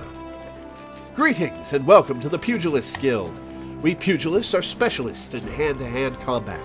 Through rigorous training, we forge devastating weapons of our fists and feet, which we employ to great effect in battle. There is no better place in all the realm to train in our discipline than here. If you would walk the path of the pugilist, I highly recommend you add your name to our roll. What say you, friend? Thaumaturge, more like dramaturge. A decision you'll not regret. But before we proceed to the paperwork, it is essential that you know something of our guild's storied past. Since time immemorial, man has used whatever has been at his disposal to settle disputes. In the beginning, that meant fighting with his fists. Such hand-to-hand combat existed in various forms throughout Eorzea, each evolving independently of one another. The origins of pugilism as we know it, however, can be traced back to the staging of bareheaded bouts at the Colosseum. These contests attracted fighters from far and wide, bringing their myriad styles crashing together on the blood sands. Amidst this chaotic intermingling of styles, there rose a pugilist of singular strength and skill. This woman made it her life's mission to master every form she encountered, that she might refine her art. Among her many song-worthy exploits, we pugilists remember her participation in a gladiator tournament most fondly. Back when barehanded fighting was still seen as a pastime for peasants, she took on fully armed and armored gladiators, and effortlessly bested the lot of them. Word of her feats spread across the realm like wildfire, of course, and Ul'dah swiftly transformed into a center of pugilism, with people flocking from all over to train under this master among masters. The woman's name was Cornelia, and it is to her that the Pugilist Guild owes its existence. The art practiced here is based on her all-encompassing style, and this training hall is modeled upon the one which she once built. And there it is, a brief history of our guild. Final Fantasy XIV 1.0, Black Mage had to be unlocked by cross-classing with Gladiator? Which is why they have shields? Past a realm reborn, you get two-handed rods. Gladiator? What the hell does Gladiator have to do with casting magic? That's silly. I've told this tale 1,000 times, but gods, it never fails to fan the flames of my fighting spirit. Now then, before we can proceed with your enrollment, you must first obtain the Guildmaster's approval. Let me know when you are ready to meet him. I wish you guys could see me. Like, I deliberately didn't set up a camera because I am not in a good place with the way I look, and I don't really like it, and I don't want to be on camera. But if I had my webcam on, you'd be able to see me doing all these gestures and excitedly reading this text for the Thaumaturge Guild. So, are you ready to present yourself for the Guildmaster's inspection? Master Hamon is among the greatest JoJos of our time. For long years, the man ruled the Blood Sands as the Holy Fist, though he has since retired in favor of training aspiring fighters. You will find him overseeing his charges yonder. Go now and show to him the fighting spirit that burns within you.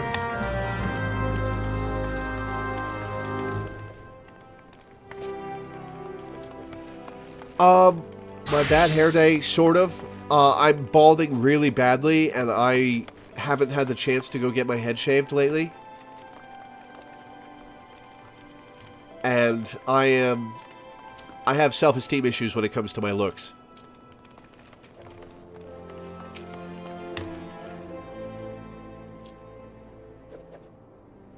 Oh, it's you! Or no, it's not you. Past time you got your arse back here. Well, what did the dancer have to say about my proposition? Oh, it's not you, okay. Huh? You're not my errand boy. There's no dancer. There never was. I'm not doing anything indecent. I swear to the gods. Oh, thank you, Harley. What? You're here to enroll? Oh, well, why didn't you say so sooner? In my capacity as Guildmaster, I would be glad to give you a primer on the art of hand-to-hand combat. Doubtless you already know this, but we pugilists fight with our fists and feet. While these don't deal as much damage as a blade, it hardly matters when you can land several blows for each swing of the sword. What we lack in destructive force, we more than make up for in speed and cunning. Under my guidance, not only will you master striking techniques, you'll also learn to string them together to deliver an endless flurry of blows. Only through such fierce combinations can a pugilist realize his potential. Yeah!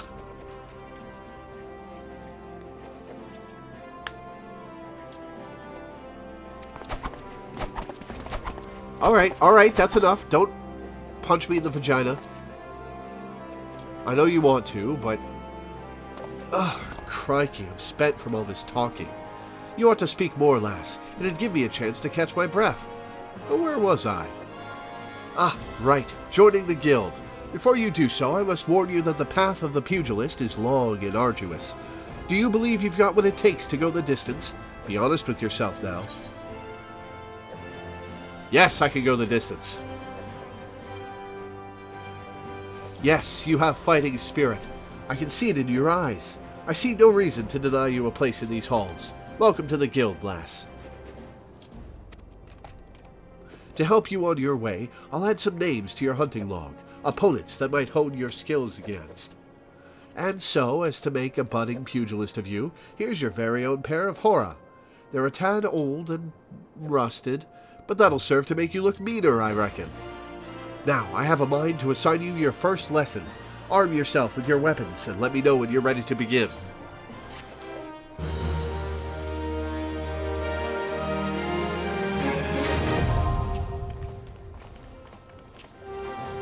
Oh, I leveled as the thaumaturge and got fire. Nice. Fire costs twice as much as Blizzard? That's unfair.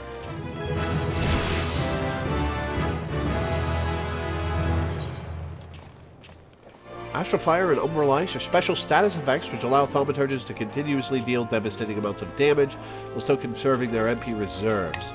Casting one of the fire spells gives a thaumaturge the effect of Astral Fire, which increases the potency and MP cost of further fire spells. At the same time, it lowers the potency and MP cost of Blizzard spells, but prevents the natural or spell-assisted gradual restoration of MP. Conversely, casting one of the Blizzard spells gives a thaumaturge the effect of Umbral Ice, which decreases the MP cost of ice spells while increasing the speed at which MP naturally recovers. Okay, so you gotta switch back and forth. Gotcha. At the same time, it lowers the potency and MP cost of fire spells.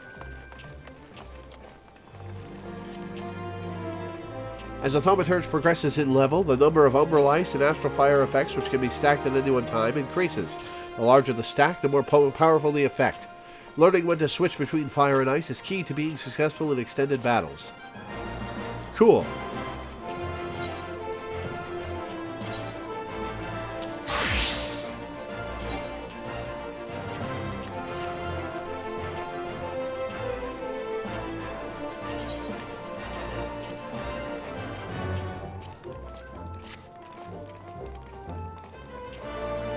Fire's the big damage, while ice is about getting back MP. Gotcha.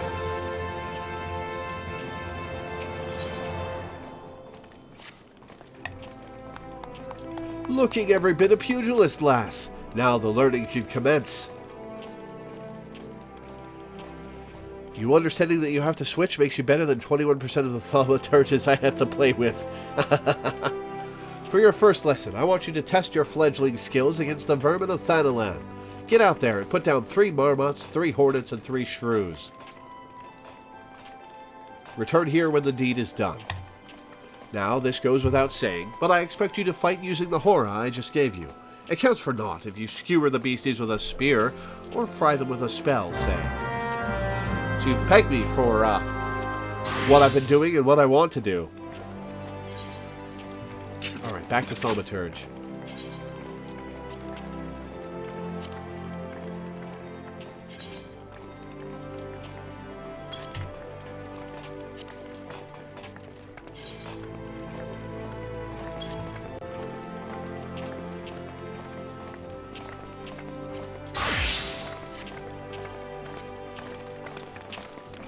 Elemental gauge unlocked.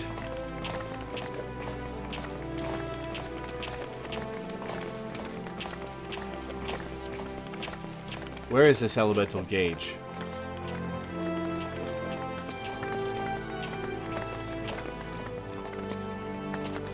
Where's the door? There's the door. Nope, that's the back end.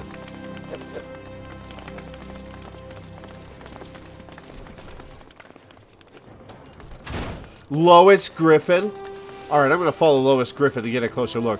Oh my god, she's dressed like Lois Griffin. Look at her. Oh, she's got a cattail.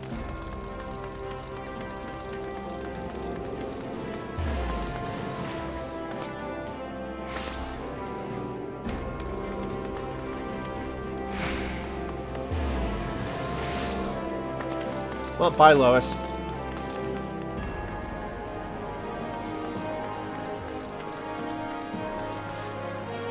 Oh, what the hell? Where'd that come from? Can I move that? That obstructs my view. Alright. That's all the guilds here. Let's go to Western Thanalan.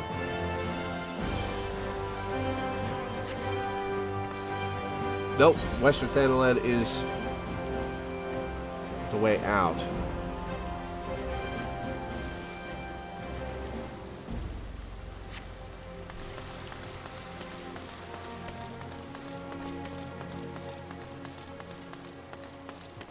I will not get Teddy to dress as Peter Griffin. I don't hate him enough.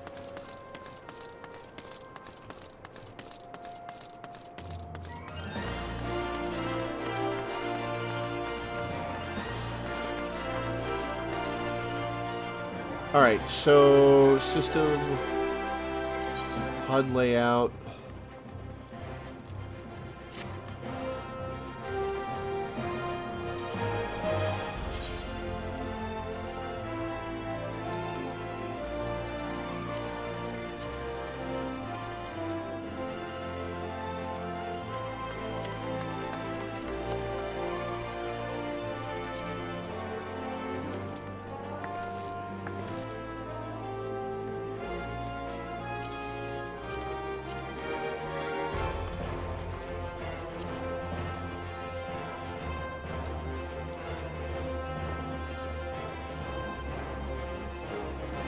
How do I resize it?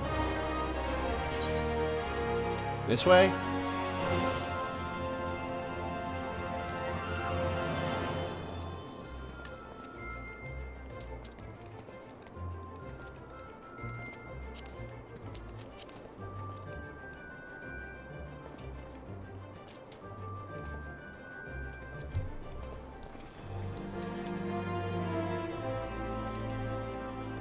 It won't let me do anything with this.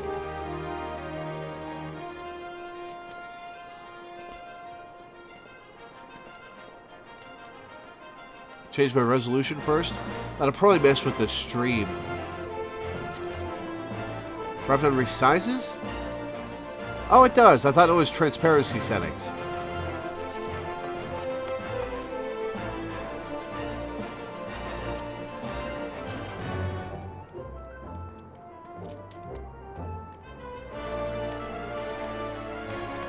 I'll put it there for now.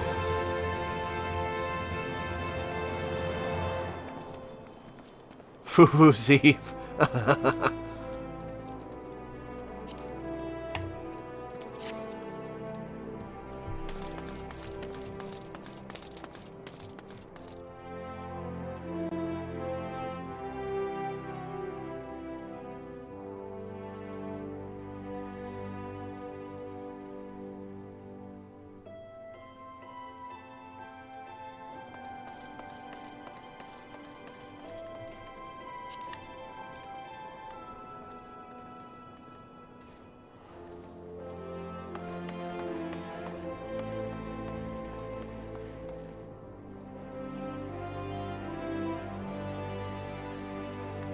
Okay, where do I go to change my resolution?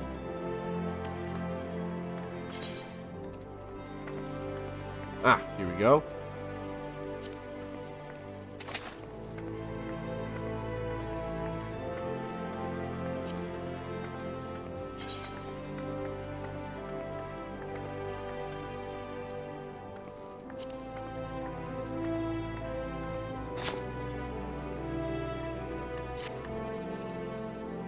Yeah, that's better. So option to change the resolution of the UI, not the game. And that didn't fuck with my OBS either. Cool. Oh, I'm right on top of a guild. Oh, little froggy boy. Aww.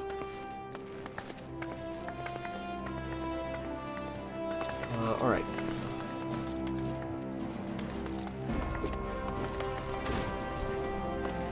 Alright, what guild is this? Welcome to the Gladiators Guild, Adventurer. Here, our members train tirelessly with sword and shield so that their names might one day be written in legend. Who? Was that a flash of interest in your eyes? If you wish to study swordplay, know that admission to the guild is free of charge. I had marked you as a woman of action. I am pleased to see that I was not wrong. Now, while you may be familiar with the deadly dance of battle, you are new to us and must begin at the beginning. If you would take your place in these hallowed halls, you must be willing and ready to undergo the most rigorous training. You must endure cuts and bruises beyond counting, and like is not far worse. A daunting prospect, I concede, but there is no other way if you need to take to the blood sands one day. And why wouldn't you? The Colosseum is only the most celebrated place of public entertainment in all of Ul'dah. Where else could a poor man amass a fortune so vast as to one day allow him to claim a seat on the Syndicate? There's not an Ul'dah alive who isn't inspired by the rise of the self-made man. Alright, capitalism the city, gotcha. And there is no truer embodiment of that dream than the gladiator who wins riches and fame with his sword. Throughout its long and storied history, this guild has nurtured countless champions. Our training methods are second to none, and our members ever strive to develop new techniques. If you desire true glory, to fight and triumph amidst the roar of 10,000 voices, then this is where you belong, adventurer. Think of it. Think of your legacy, and if your soul stirs, join us. What will it be? Will you rise above the masses and inscribe your name in legend, or will you resign yourself to mediocrity and die in obscurity? Hey, I'll be a legend no matter what.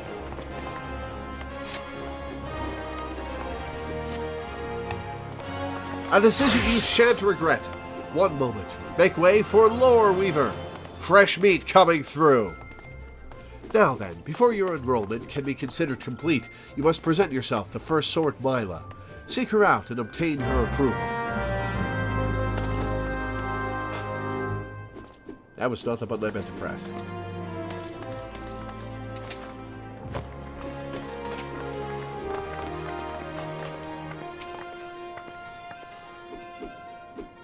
Mila is hot? Oh yeah, she kinda is. I heard Lulutsu, so you're Loreweaver. 'Tis a good, strong name. Damn right it is. On behalf of the Gladiators Guild, allow me to welcome you.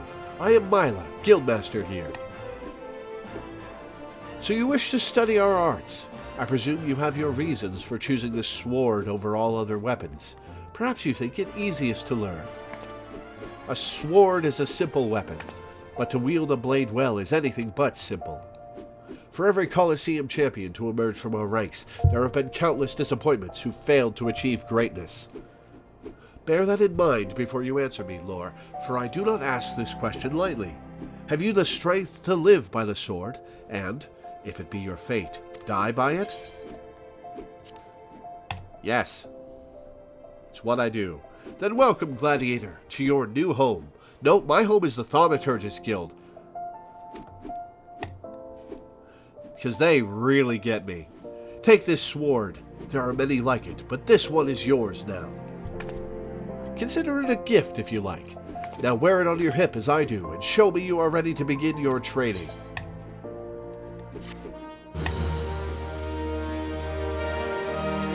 Level 3 Thaumaturge.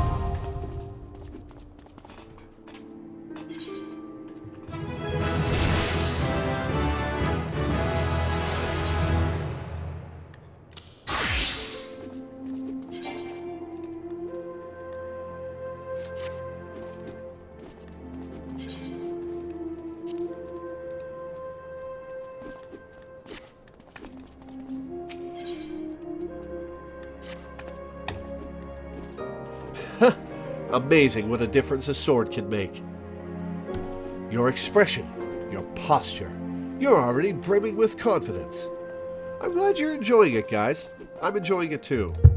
Let's see if that confidence is warranted, shall we? Just outside the gates of Ul'dah, you'll find plenty of marmots, hornets, and shrews. Slay 3 of each and return here when finished. Oh, and use your sword, Lore. I'm a gladiator, and I aim to train you as one. Now, go!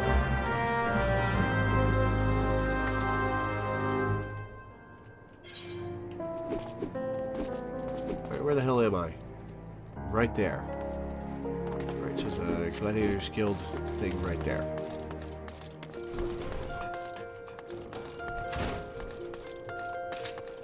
Is this whole section of the town underground?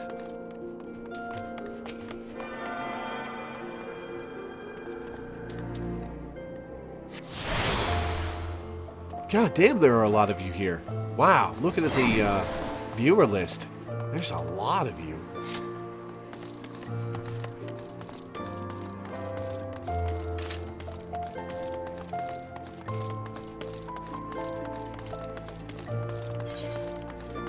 Oh, excuse me.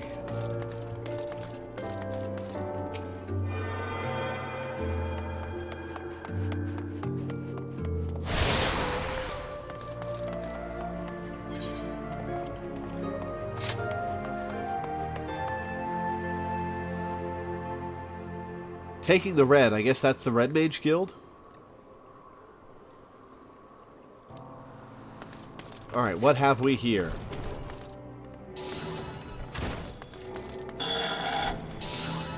Shimime. Oh, human.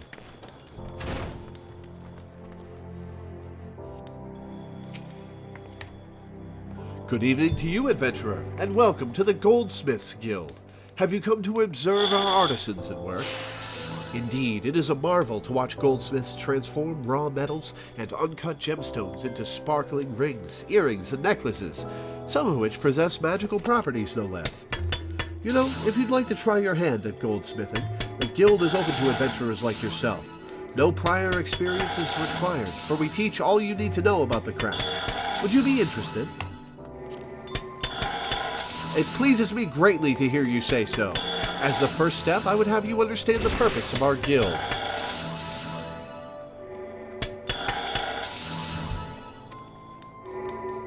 The vast mineral resources of Thanalan have given rise to a grand goldsmithing tradition, which has been refined through the ages. Our techniques are renowned across the realm, our creations held in the highest regard. However, we of Eshteme's lapidaries, the premier source for Ul'dah jewelry, were not content to rest on our laurels. Seeking to advance our craft, we turned our eyes to the east, the only place in the known world whose goldsmithing was said to rival our own. We built the finest facilities to beckon their masters hither, and blended their foreign techniques with ours. Our guild quickly became the center of Eorzean goldsmithing. Aye, here you shall benefit from the refined wisdom of countless veteran craftsmen. You will learn to see the potential in your materials, and shape them to your will. These are essential skills, for a goldsmith must hone his eyes to identify and appraise all manner of materials, and, when needs be, recognize imitations for what they are. It is even said that a master goldsmith can ascertain the authenticity of a man himself. You may one day come to possess such vision. But even the most magnificent jewel begins life as a rough-hewn stone. It must first be cut and polished before it can delight the eyes with its brilliance.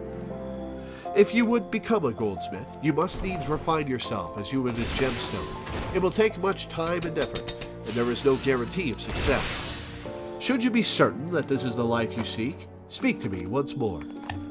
Before I do that, I'm going to switch back to Thaumaturge so I can get EXP.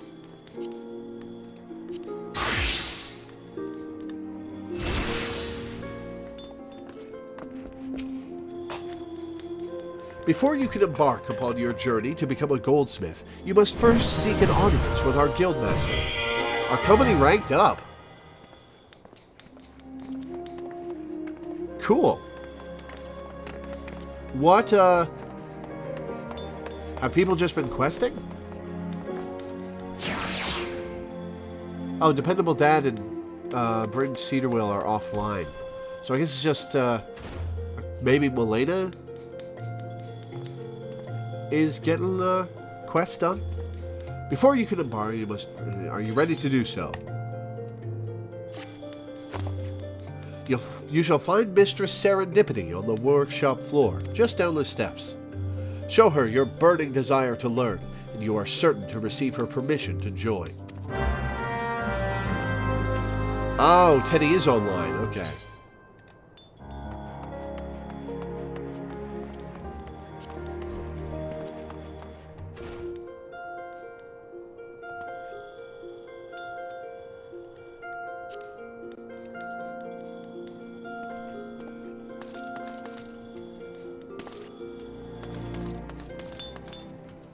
Alright, Serendipity. Stop right there, you little troublemaker. People are working here. Oh, pardon me. I had you mistaken for a mammoth. For a moment there, What's little about me? I have 1.5 feet on you without the ears. Let's start over, shall we? What brings you here today, adventurer? Do you perchance have aspirations to become a goldsmith? Really? That's great! Welcome, welcome! I'm Serendipity, but you can call me Sarah. Or is that too informal? Sorry, I'm still unaccustomed to this whole guildmaster business. Ah, right. What did you say your name was again? Adrian? Oh, right. Loreweaver. Well then, Loreweaver. Work hard and one day your creations may line the shelves at Estame's Aesthetics. Trust in yourself and you can achieve anything. That was sufficiently inspiring, I trust. Good! Next order of business. Here is your new chaser hammer. Well, I say new, but it's actually a bit weathered. But never you mind that. Just show me that you know how to hold it so we can get started. Oh, that only gave me 100 EXP. Oh well.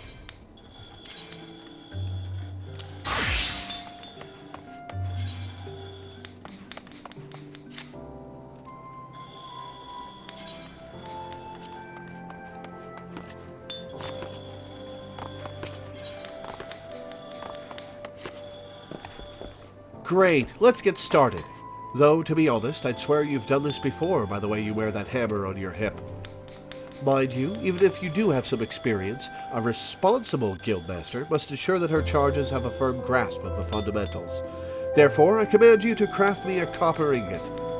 It's simple, really. All you need is copper ore and a wind shard. Why not a fire shard? It does have to melt in order to become an ingot. Our guild supplier, Eiston, can supply you with copper ore, and I gave you a few wind shards along with your hammer.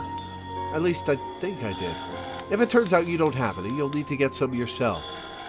Isn't this exciting, Lore? Your first real challenge as a member of the Goldsmiths Guild. Show me the ingot when you're done.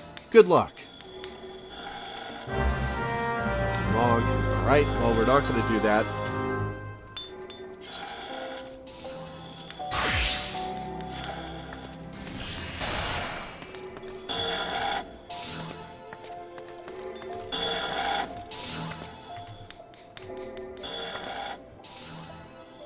White up gentleman. Well, that's creepy looking.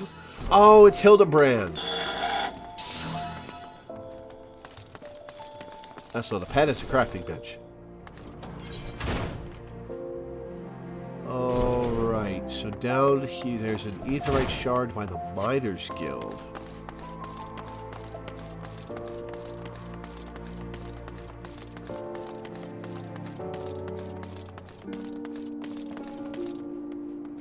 Bitter snow, huh?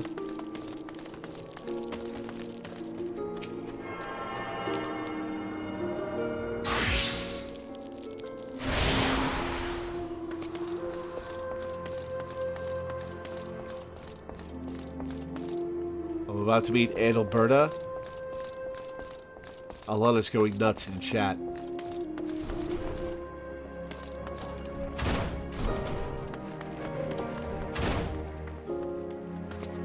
Hey, my fellow Vieira.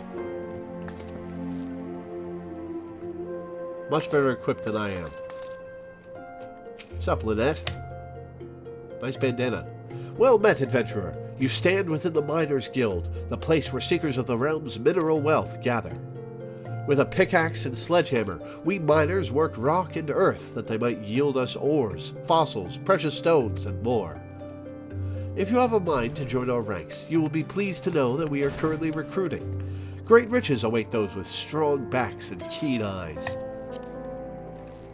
A decision you will not regret. You have just taken your first step towards striking it rich. To look at the lands around Ul'dah, one would be forgiven for thinking the region barren of opportunity. But beneath the surface, the scene could not be more different. There lie veins of copper, silver, and gold beyond measure. For as long as he has dwelt in Thanalan, man has availed himself of these vast deposits, giving rise to a thriving mining trade, which forms the foundation of our nation's prosperity. Of course, the mining trade as it is today owes much to an event which took place some century and a half ago, namely the Mad Mithril Rush. Never before had the Sultanate seen such an influx of migrants. Endless throngs came from lands near and far, spurred on by the dream of discovering the Mother Lode. Alas, a harsh reality awaited them. You see, the vast majority of these poor souls were miners in name alone, and they possessed neither the proper equipment nor the training to realize their dreams. To make matters worse, the mining concerns, who in those days held absolute power, did not scruple to exploit them. Presented with a glut of unskilled labor, they proceeded to fill every tunnel to bursting, and atrocious working conditions soon became the norm. Miners were paid a pittance for back-breaking labor, and saw naught of the riches they unearthed. Pushed to breaking point, the workers banded together to form the Miners' Guild. A union! This is a union! With the aim of improving conditions while protecting the integrity of the trade. Since then, we have sought to educate folk in correct mining practices, both to prevent accidents and to curb the impact that our trade has upon the environment. I trust you now have a better understanding of what we do. All that is left is to commit your name to our role. When you are ready to do so, pray, speak with me again. I shall guide you through the enrollment procedure. So, are you ready to join the Miners' Guild? Accept. Music to my ears. I, the kind made when one's pickaxe strikes gold. You must introduce yourself to Guildmaster Adalberta right away. Her approval is required if you are to be formally admitted to our ranks. In case you're unaware, Adalberta is perhaps the most accomplished of those miners who still swing a pickaxe. a pickaxe. Her understanding of our trade is unsurpassed, and her flair for prospecting uncanny. Her brain, in short, is a veritable gold mine of knowledge, much of it concerning the mining of gold. Jesting apart, you stand to learn a great deal from her. When you are ready, pray present yourself to Adalberta. You will find her down the steps yonder, over by the bar. All right, Adalberta, let's take a look. Yeah, she's cute.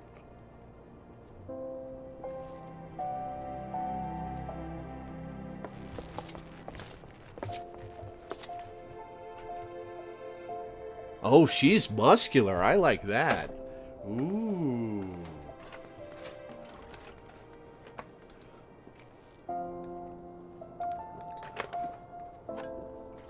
All right, she's pretty hot. I like it. Well met, adventurer. Adalberta's my name, and I'm the master of this guild. I take it you wish to become a miner. Well, our doors are open to all who aren't afraid to work hard and get dirty. Thanks to recent advances in refining techniques, it's now possible to smelt even low-purity ores. I mention this because it's allowed us to reopen a number of mines, which were long thought exhausted, prompting trade to flourish. Truth be told, with business as it is at the moment, we can't take on enough new miners, and few folk make better miners than adventurers, you being a hardy lot. What's more, you're well-traveled, which serves to expand the guild's sphere of activity. Oh, but I'm not suggesting you join solely for our benefit. For your part, you'll acquire skills that will prove to your profit, a mutually beneficial arrangement. I trust you'll agree. So, what say you? You will join us, yes? Ready to work hard and get dirty? Then I bid you welcome to the Miners' Guild. May your toils never go unrewarded. Now then, here's a pickaxe to get you started. It's not the newest, but it should serve a novice well enough. Go on and take it up. See how it feels in your hands. Speak to me again when you're ready, and I'll assign you a little task to help you get into the swing of things.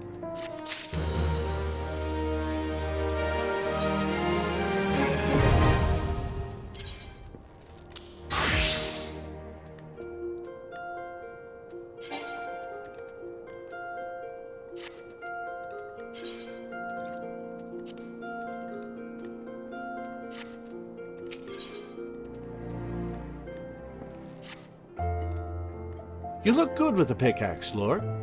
Now that you're suitably equipped, your training can commence. A miner learns her craft best in the wilderness, with a pickaxe in hand.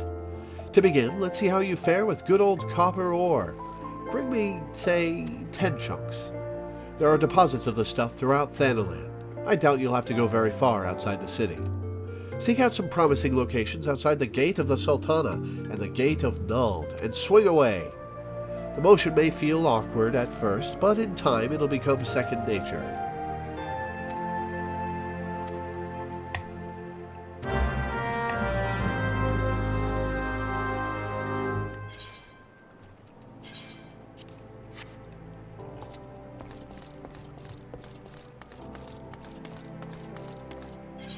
Alright, what's next? A weaver, huh?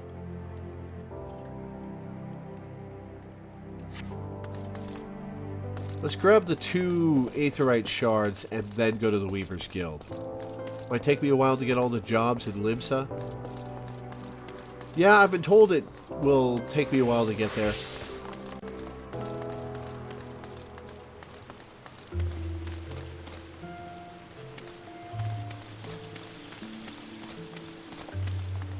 A Loreweaver. Alright, fair enough.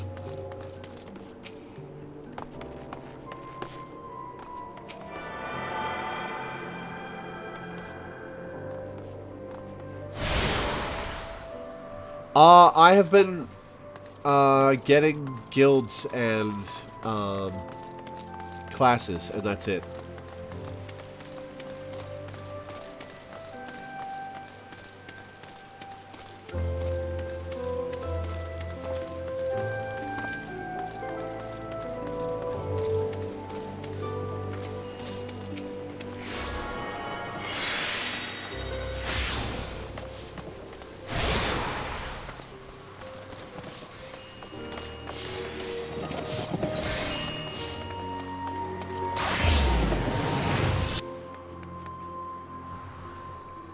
And Alberta is my favorite guildmaster for hotness, but the Weaver guildmaster is my favorite as my Warrior of Light's bestie.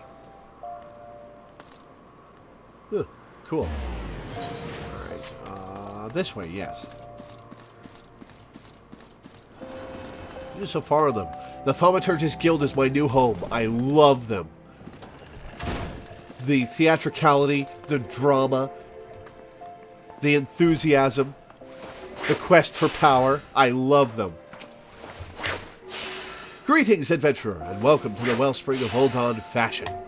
From humble thread, our peerless artisans weave wonders, dreams in fabric form. We are renowned as Eorzea's finest purveyors of quality textiles, and as her foremost arbiters of style. Needless to say, such renown was not won without effort. Ours is a tremendously demanding profession, you see, but also a highly rewarding one. It is little wonder that so many adventurers have set their hearts upon joining us. Might you be one of them? Ah, I thought as much. Then I'm sure you're eager to learn all about our illustrious history.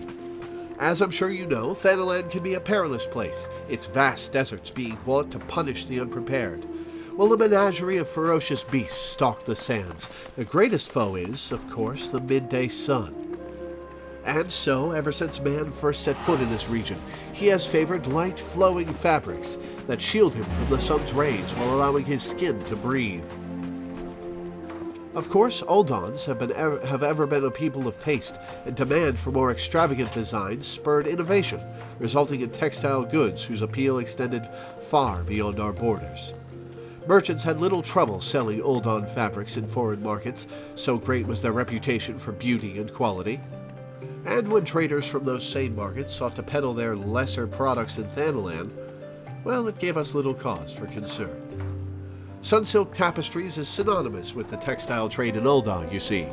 Those who come here hoping to peddle cheap rags swiftly learn the price of doing business in our territory. Wiser men and women with an interest in our trade choose instead to join the guild, which the company generously operates for the betterment of Uldon society. We offer our members the tools and techniques needed to become successful, and should they prove themselves especially skilled, they may even be offered direct employment as Sunsilk weavers. Just imagine, adventurer, your designs could one day dictate the course of Uldon fashion. If you desire such fame and influence, then you might be granted a place with us, provided that you are willing to embrace hard work. To ensure candidates can endure the rigors of our profession, our guildmaster has taken it upon himself to evaluate each one personally. When you are ready to submit yourself to his rigorous scrutiny, say the word. I'll switch back to the thaumaturgist.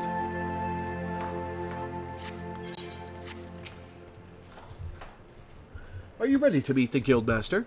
First impressions are everything, and you do not want to present yourself poorly. Oh, I didn't switch. Excellent, though I do wonder if your attire is appropriate for the occasion.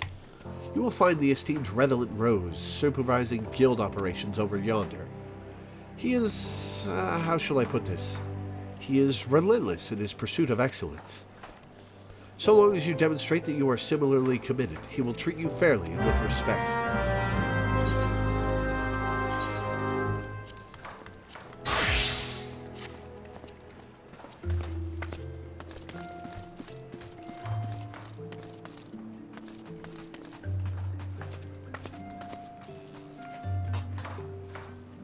You're a fancy fellow. Why are you wearing a hat and a bandana? You are a fancy fellow, who I can apparently pass directly through. What do we have here? Another adventurer in search of thrills and excitement. Shall I dance you a merry jig? No? Well, if this fails to please you, I suggest you run along. Perhaps the women of the Ruby Road Exchange will be more to your liking. Oh, so you mean to become a weaver? Then we have something to discuss after all. I'm already a weaver. I'm interested in what you have to say, though. I shall be blunt. Weaving is an art, and like all true artists, we must make sacrifices and suffer for our craft. So, tell me, adventurer, are you prepared to suffer? Are you prepared to suffer? Yes. So you say, but only time will tell. In any case, you'll need equipment to get started. This needle should suffice for now. I need not explain what a needle is, I trust. Good. Then hold it as you would when sewing, and show me you're ready to begin. Really? The weapon is a needle?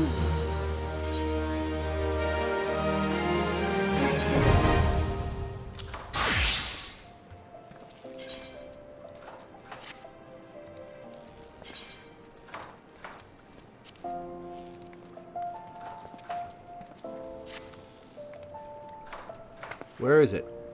Where is it on my body?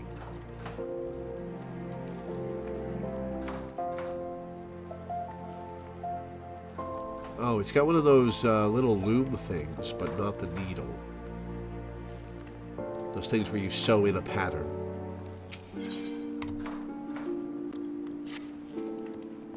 Well, well. You look like you were born to hold one of those.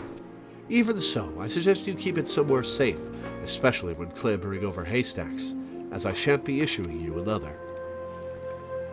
Press Z to draw your weapon. Ah. Now, you certainly look the part, but it remains to be seen if you can play it. I bid you craft me a spindle of hempen yarn.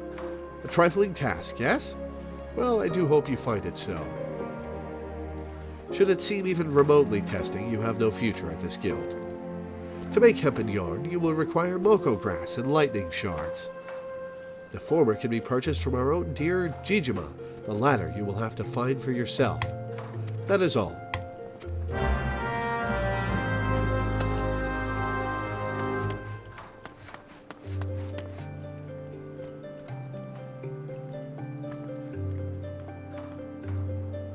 Okay, so I don't actually hold a needle. I hold this thing. Do I thwack people with it if I attack them?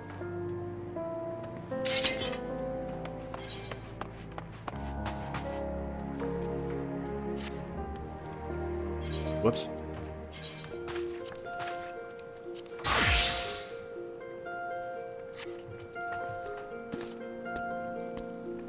Alright, so that's all the classes here.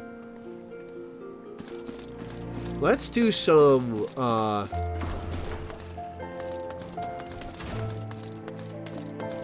let's do the Thaumaturge class quest.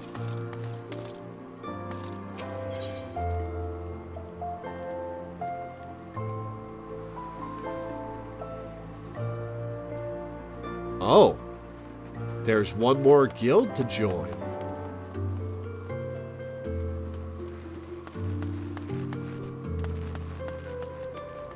There's Steps of Thal.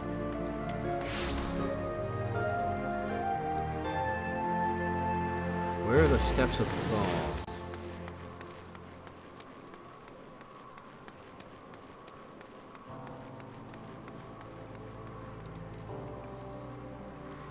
There's one more here.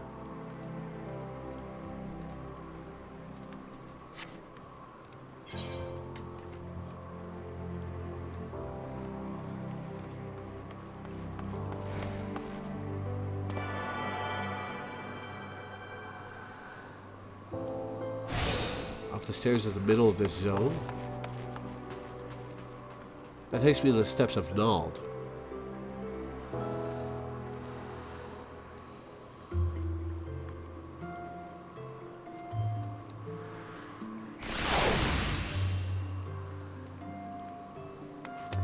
I'm in the Steps of Thal. Wait. Hang on. Did I misread this? Husting Strip. Oh, there it is. Okay.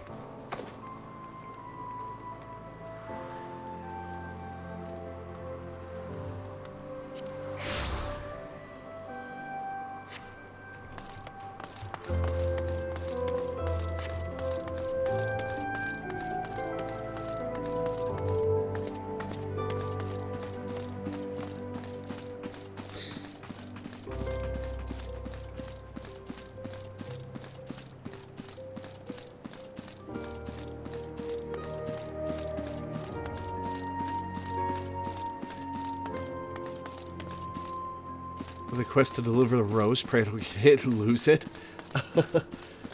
Oh man, that quest, that side quest.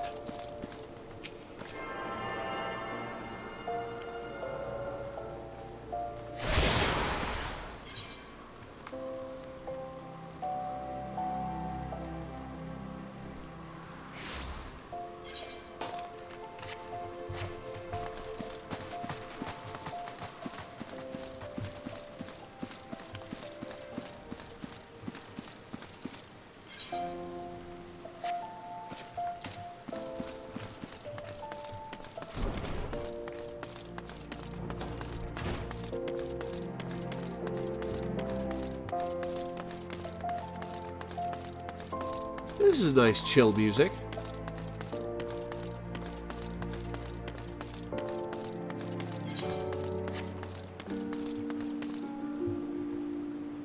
Golden carbuncle.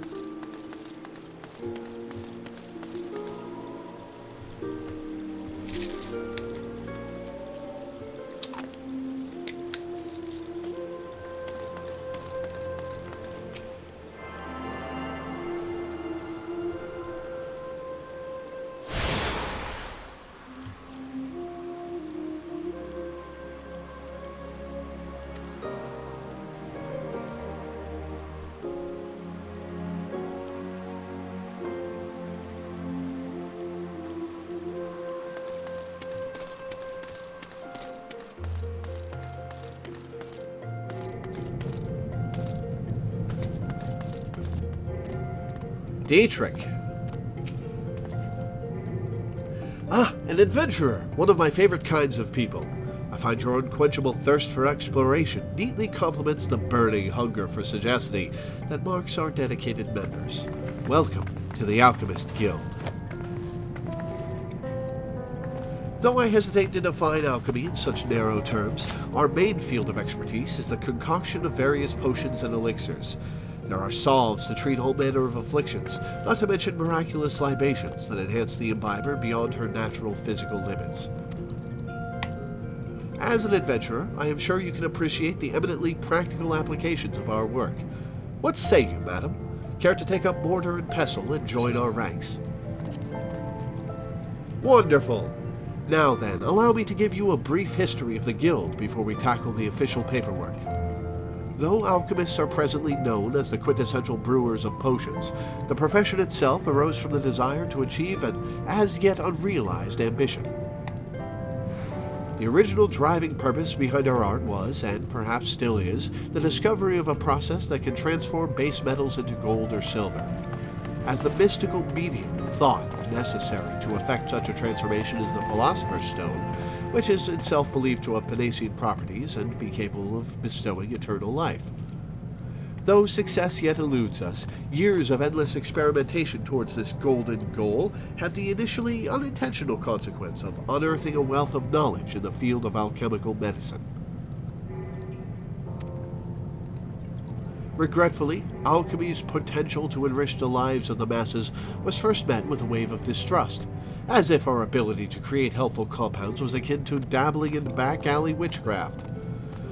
The profession eventually gained credibility in Ul'dah through its integration into traditional medicine by Frondale's Frontistry, an institution known for producing respected physicians.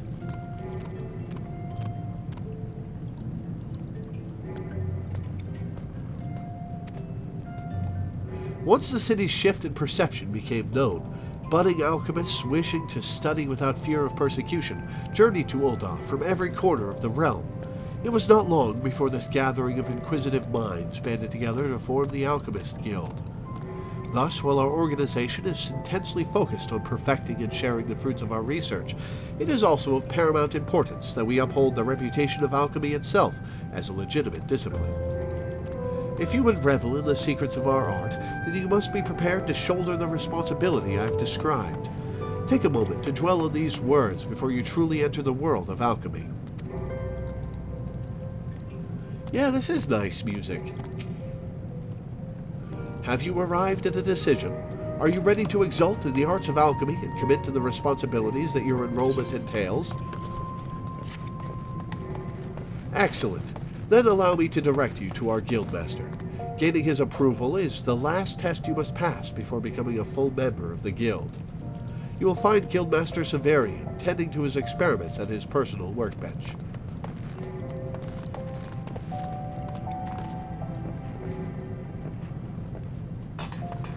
You can't teleport with either shards from the map. You have to walk up to one. I must warn you, he is a rather intense individual. Pray, choose your words with care.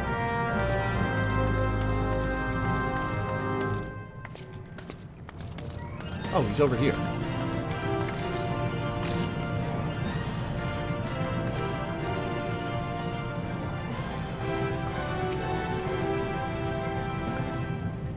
What? What is it this time? Ah, you must be the merchant's lackey, come to bring me my imp wings. Let's have them then. Who? Not a lackey? An aspiring alchemist, did you say? Speak up and pray that I heard you awry. I am an aspiring alchemist. Did that babbling fool Dietrich send you to me? I specifically requested that I be disturbed for nothing less than the coming of a second calamity. Do I appear as a kindly mentor to you? No, you most certainly do not. My research demands my absolute and undivided attention. Now, be gone before I am forced to... But wait. Perhaps I can... Yes, you may be the very assistant I require. I have had a change of heart. Congratulations, I approve your application to the guild. It is with great pleasure that I welcome a fellow seeker of knowledge into the fold. We can dispense with the interminable initiation ceremony, yes? Here is your first Olympic. Try not to drop it, for there is much work to be done. Yes, much work.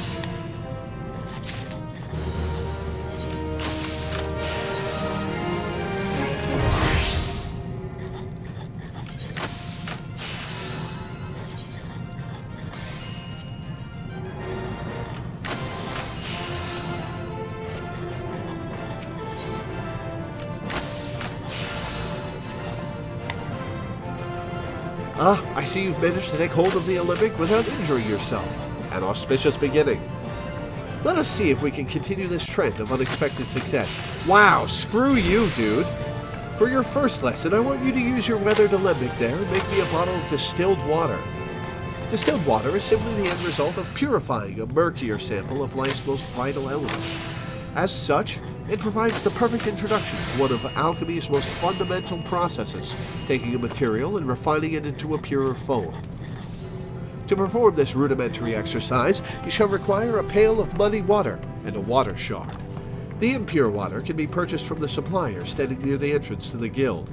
The name momentarily escapes me. Esmone? Yes, that was it. If it happens that you find this basic task beyond your abilities, then mayhap alchemy is not the discipline for you, which would be quite upsetting, as I detest the thought of having to select a new assistant. Try not to disappoint me.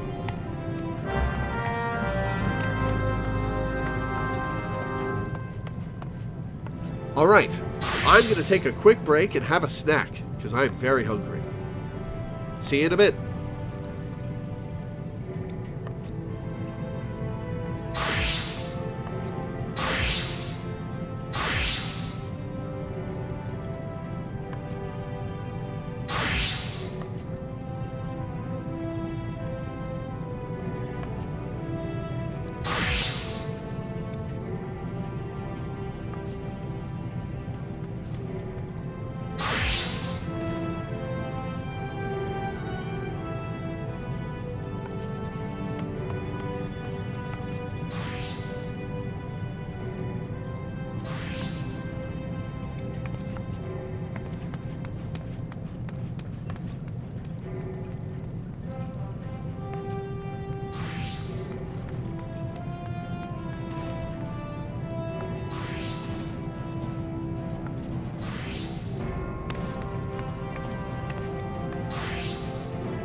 All right.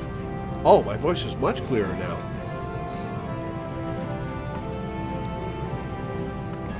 All right, well, screw this guy.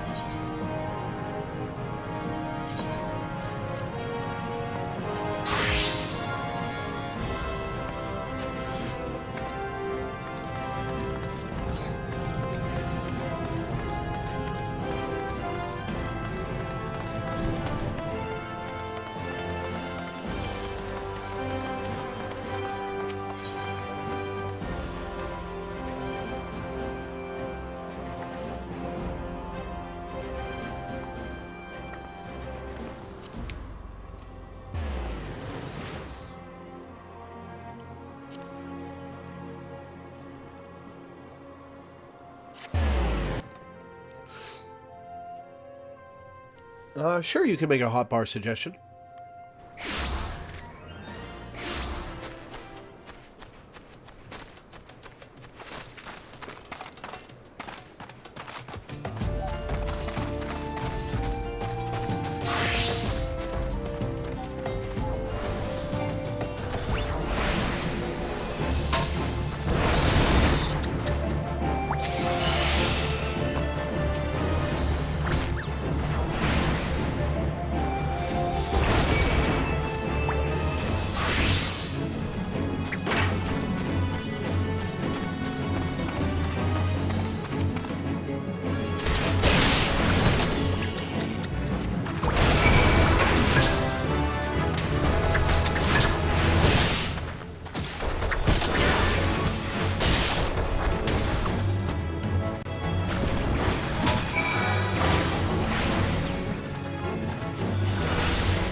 Alright, now I need snapping shrooms.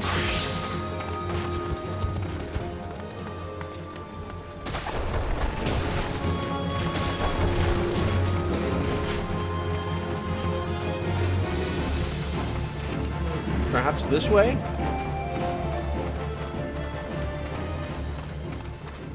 In this other section? Go into the HUD options, you can turn on hot fire light. Making a 2x3 grid next to your combat hotbars and put random stuff repeatedly there. Button the switch back to total lancer. Oh, why did you aggro a level 12?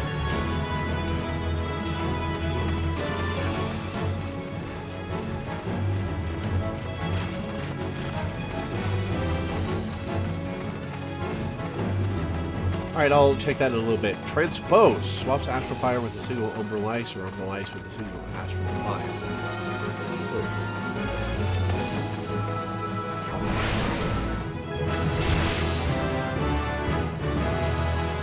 Hey, level 5.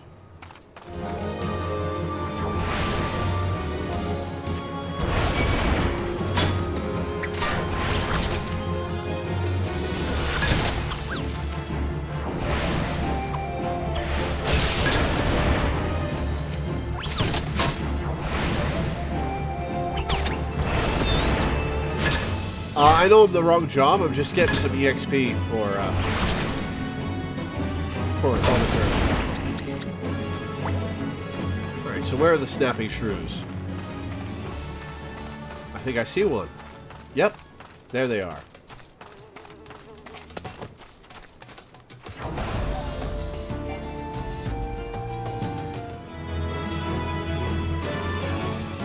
Why am I getting interrupted?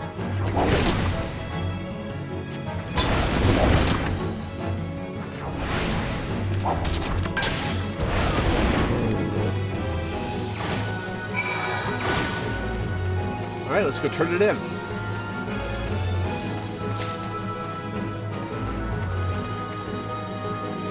I suppose we'll do the other quests while we're here.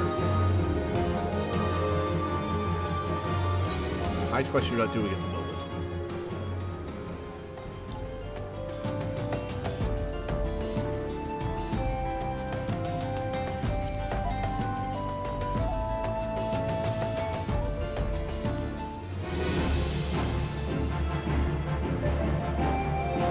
Oh, I have a limit on how many quests I can have open? Need a square. Ah! That moves it to the top.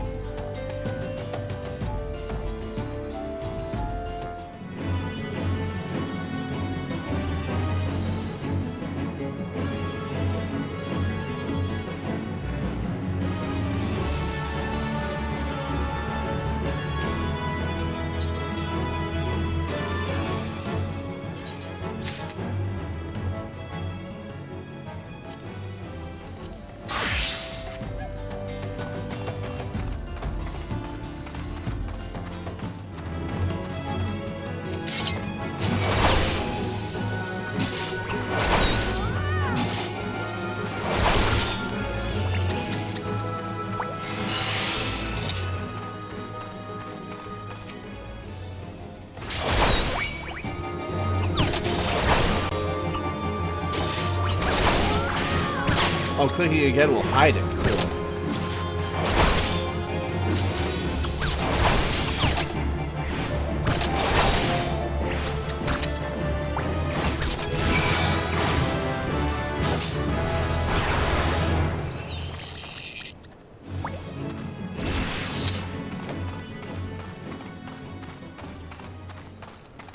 Alright, huge hornets now.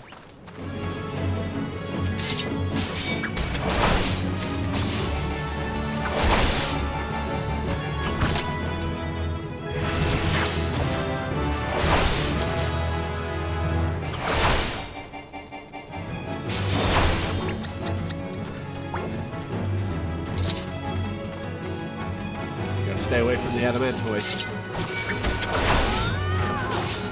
Oh no! Oh no! Oh no!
Alright, let's heal.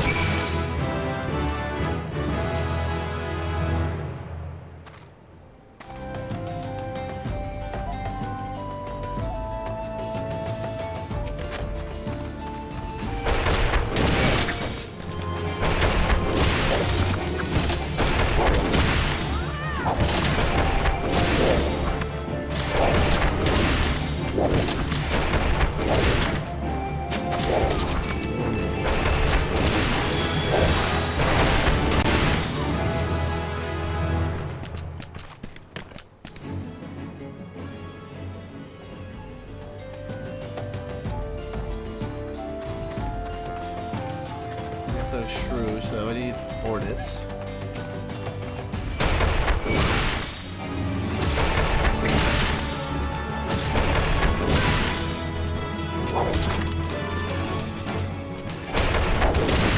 Man, the snapping shrews are just ordering. Ah, there's a hornet.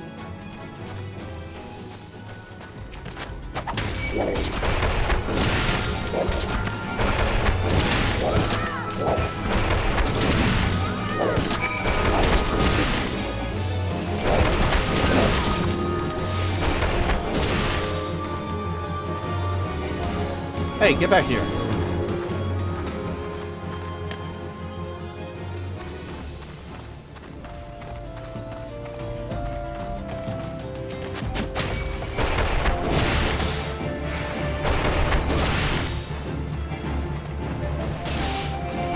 Don't kill it. There. Okay, now I've got it. Alright, Star Marmots.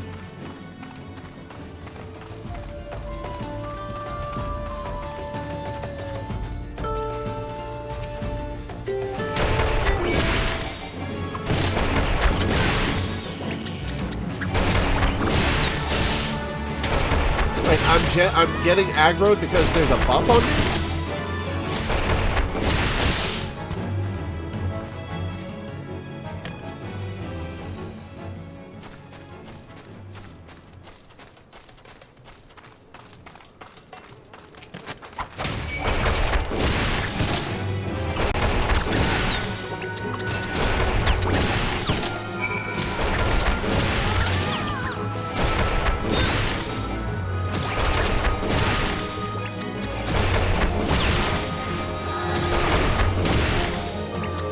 Oh, they're linked. Ah.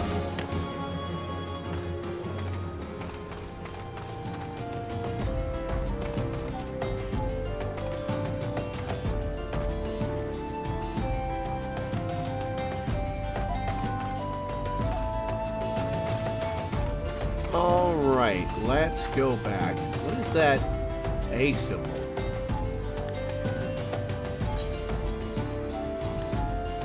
What is that?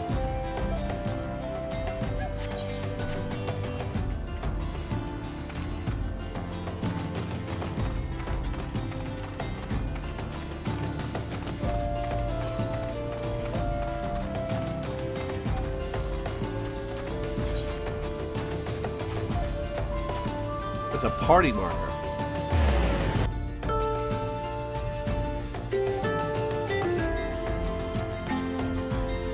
Oh, you put a mark where the snapping shrews were. Ah.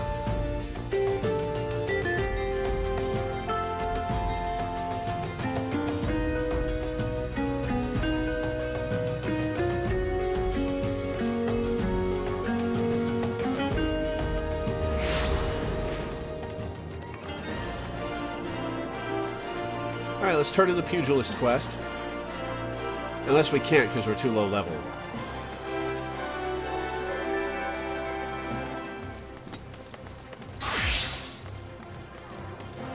We might be too low level.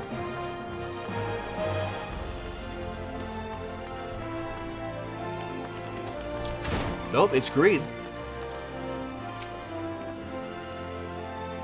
Ah, you're back! And none the worse for the exertion. Youthful vigor's a truly blessed thing. If you want to become strong, you mustn't neglect your training. Indeed, a pugilist is only as good as the number of strikes he's dealt. So get out there, Lore, and let your fists fly. When the time is ripe, I'll teach you something new. There's no limit to the potential of youth. I look forward to seeing you come into your own.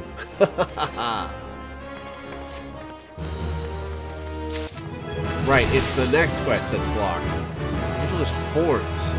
Cycle through unique battle forms that dictate the flow of weapon skill combos.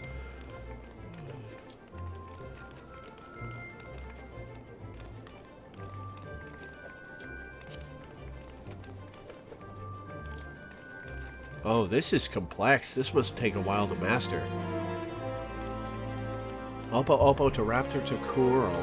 Precisely in that order, you'll be granted an increase to attack potency, as well as other additional effects based on the weapon skills executed.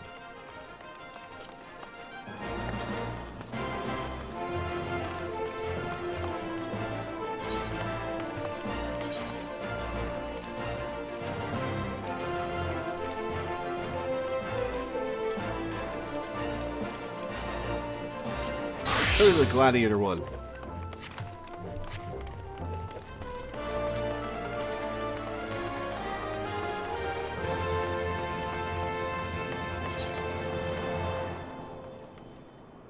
No, we'll go to the Thaumaturge one, because the Gladiator one's in a different area.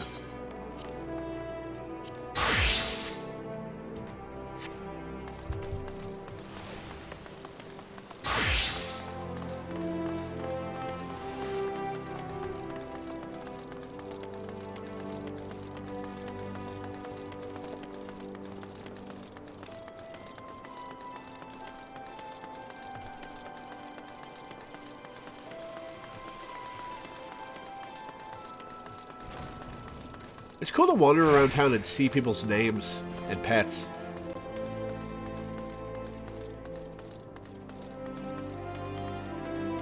Alright, Kokobuki. You have the satisfied look of a mage who has utterly vanquished her foes. Lore, I formally welcome you into the Brotherhood of Thaumaturges. The purpose of this trial was to gauge your capacity for wielding thaumaturgy, an innate quality, the limits of which are bound by the level of etheric energy flowing through your physical being. Ether, the very stuff of life, exists within all living creatures to a greater or lesser extent. Remember this, for it is the most basic law of arcane manipulation. As your experience grows, so shall your reserves of thaumaturgical endurance. The wellspring of your magical might will also swell in response to moments of extreme terror and duress. When you find yourself seeking greater challenge, when next you crave the thrill of exquisite fear, that is when you shall know the time has come for you to visit me once more.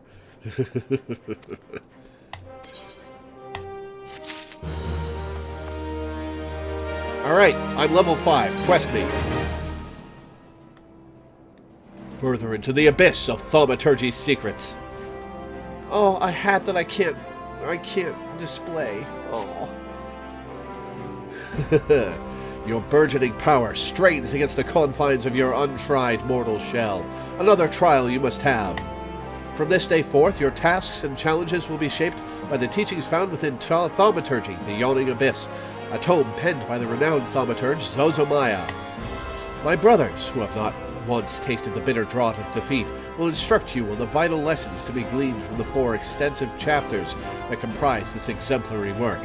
Much shall you learn about the threats with which a practitioner of our art must contend.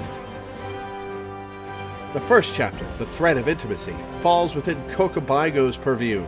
It is only fitting that one so averse to being approached should teach you the wisdom to be uncovered therein. Alright, Kokobaigo, teach me.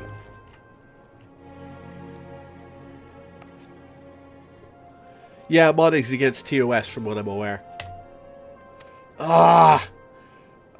Yes, lore. I've been expecting you. Allow me to read you the pertinent passages from the opening chapter to Zozomaya's Guide. Ahem. The Threat of Intimacy. Ah, how magnificent the potent power we wield. Roaring flames, piercing ice, and shocking bolts are matched not by fist or sword or spear. But the burly warrior waxes fearsome with every closing step. Fists shatter bone, blades slide through flesh, spears puncture soft bellies. Know you this threat and stand you apart from such men. That last part makes me queasy no matter how often I recite it. The lesson, however, should be obvious. Keep your distance from your foes. Apart from the agony of being hit, or stabbed, or worse, you'll have a devil of a time completing an incantation with an enemy flailing his weapons at your person. Thus, the wise thaumaturge always strikes from afar. The farther the better.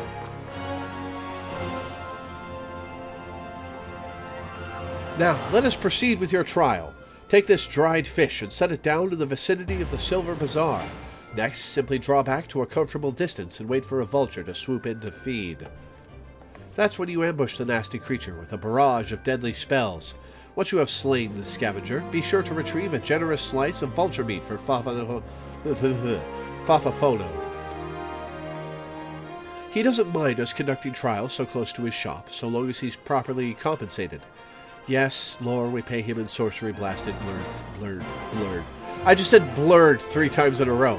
Bird flesh.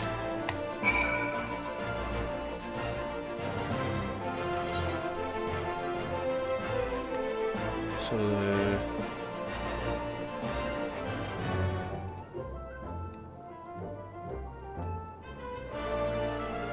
Silver Bazaar.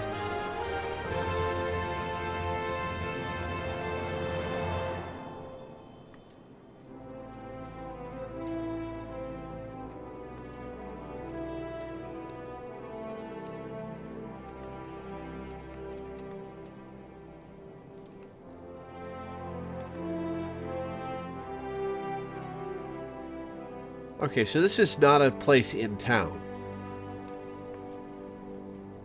Deep fried blurred. Oh, chat is mocking me so badly.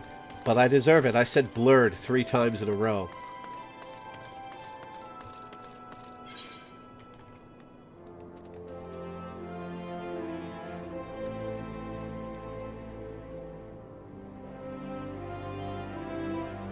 Is it in Central Thanalan or Western Thanalan? Oh, it's in Western Thanalan. Okay.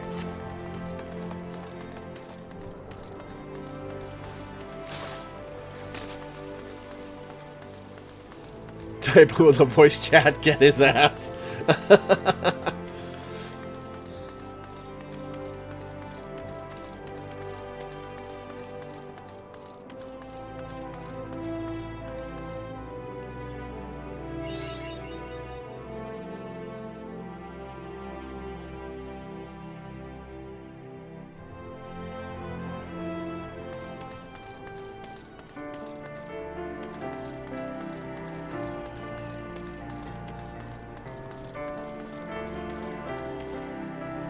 Oh yeah, let's look at our Hunter's Journal for the Thaumaturge.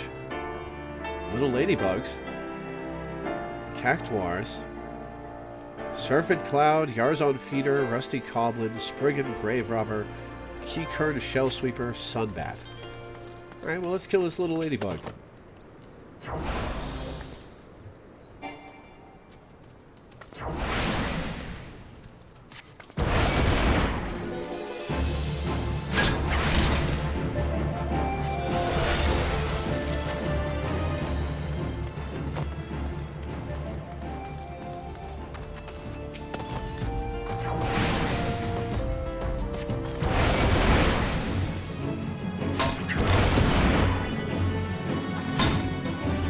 Float it, yeah.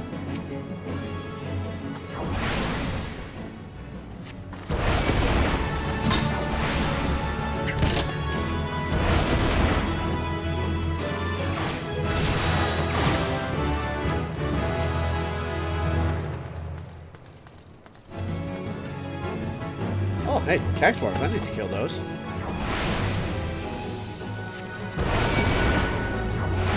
Oh, I learned lightning. Additional effect, lightning damage over time.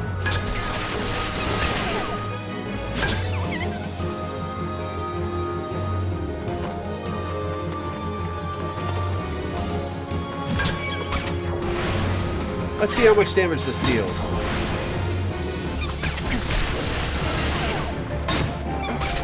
Almost none.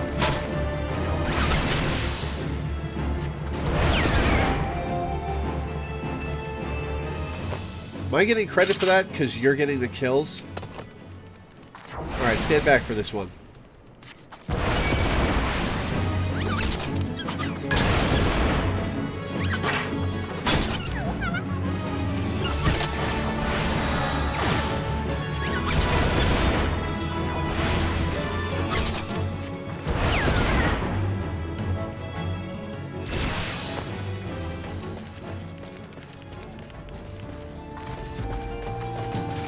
Okay, I got my cactuar kills.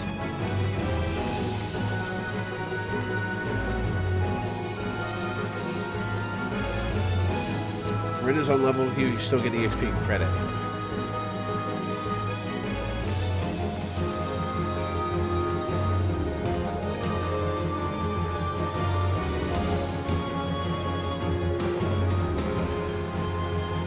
eBay! Where the heart is, the goblet. We will decline. We're going to do the Thaumaturge quest.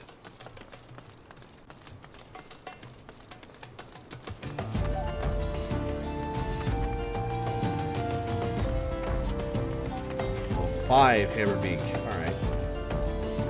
The housing quest. Gotcha.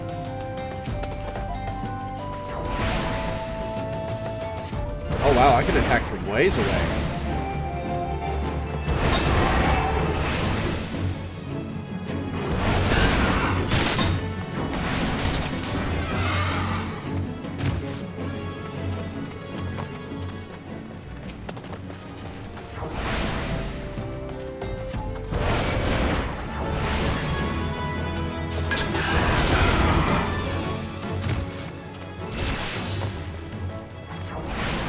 Wow, I can attack from way the hell away.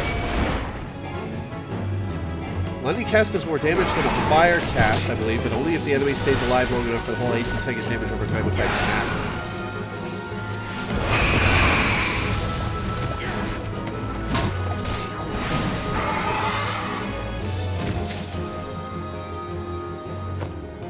I got a bunch of animal skins from that. Alright, let's wait for... How long does it take for MP to start recharging? I'll use Blizzard on it.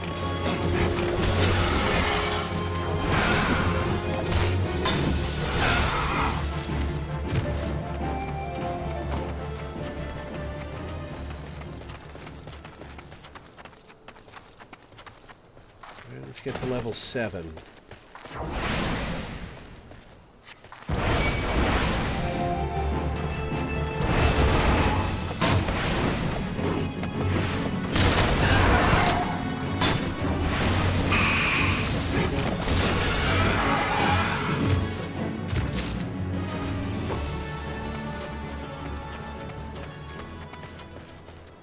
Yeah, I forgot that fire effect doesn't go away after battle.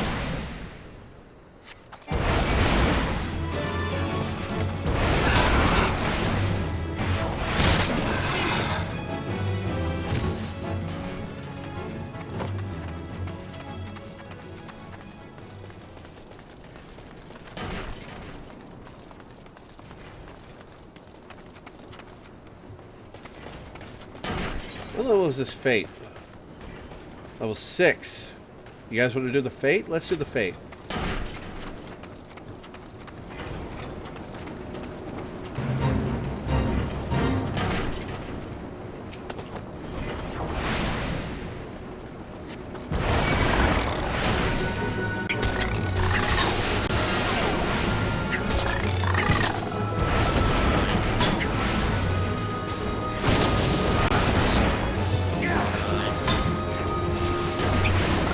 Oh, I don't have my potion set to my hotbar.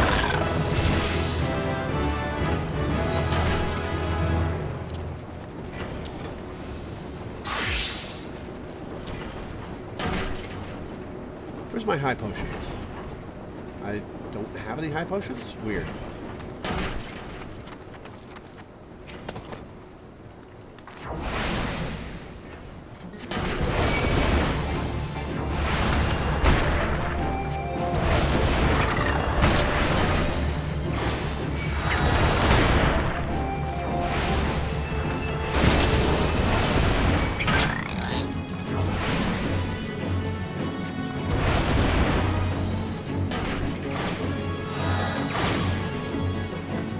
Hunting log done.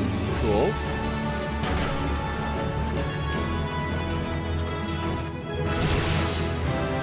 Level 8. Awesome.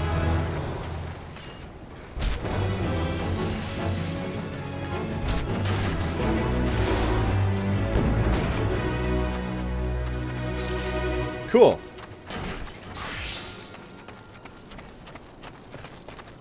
I don't need to kill any more goblins. So this way.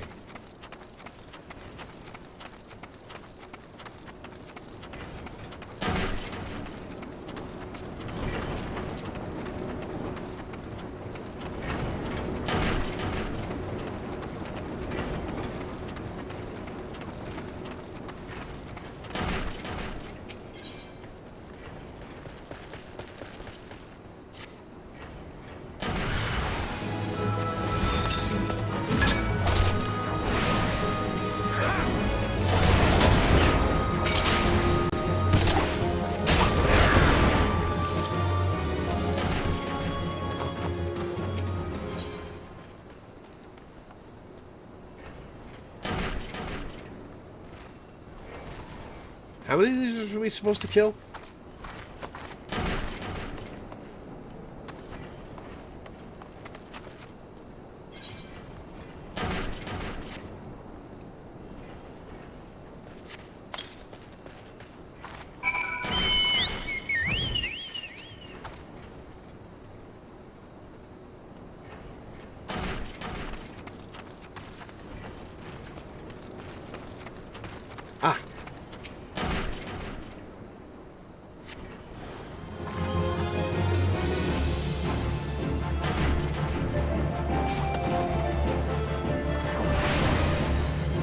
Ah, this is to teach you just how far away you can get and still attack.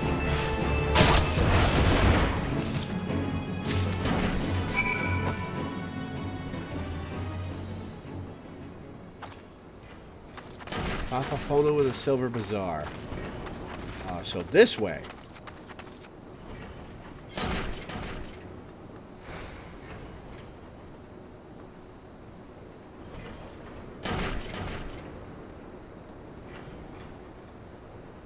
There's a fate right here, level 8 fate.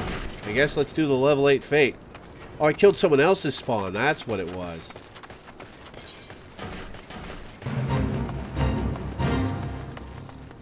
Let's pass through the fate. I'm just gonna run past the fate. Oh, shit.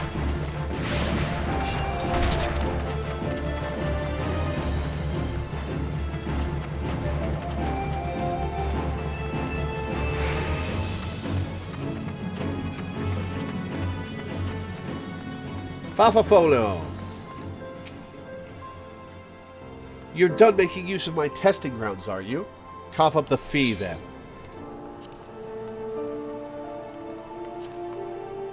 Tastes remarkably like Chocobo.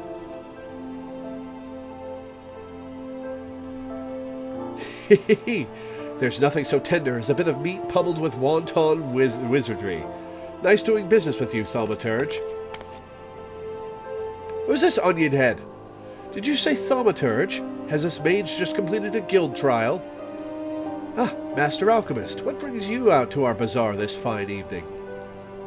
The lady here just slew herself a plump vulture. You'd be surprised at how many of these scepter-wielding sorcerers end up sliced to ribbons by beak and talon. And that's not the sort of flesh I have a taste for, you understand. My brothers, not again. What's his deal? Yeah, shrug indeed.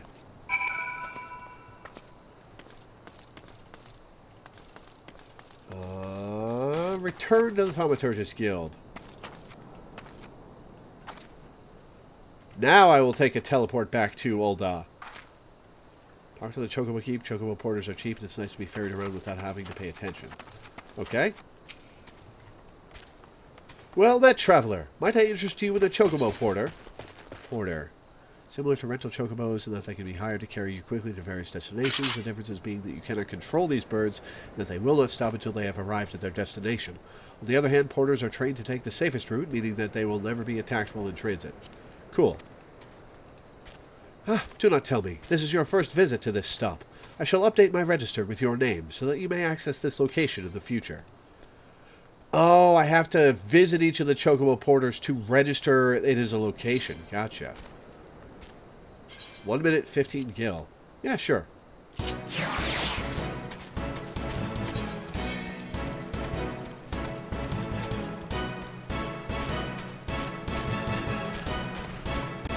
Oh, this is a peppy chocobo theme already.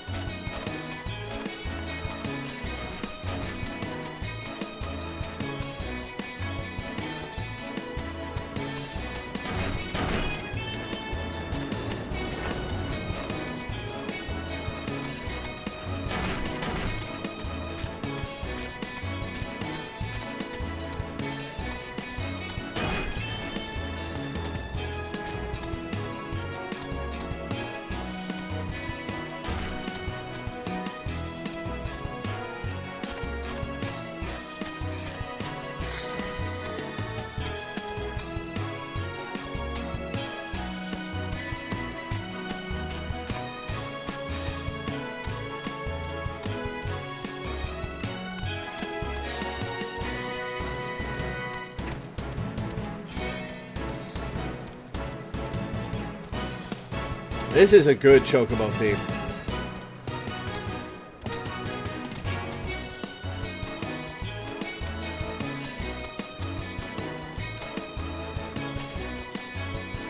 Chocobo handles stairs like a champ.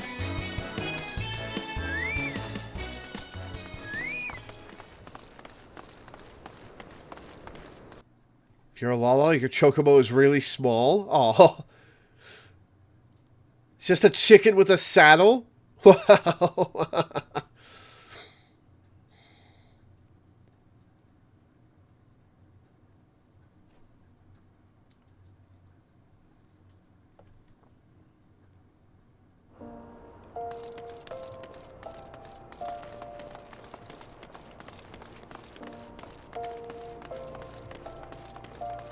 Oh, wow. Teddy changed to a level 90 class.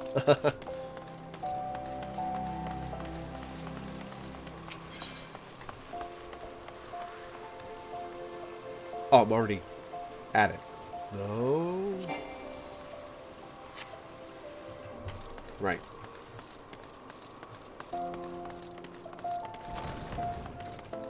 Warned you about stairs. What is this? What is this icon?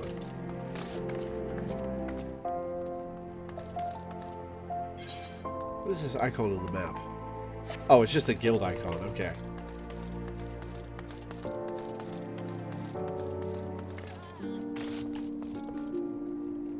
Chocobigo.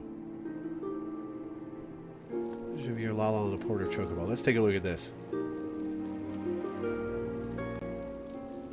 Oh, that's itty bitty.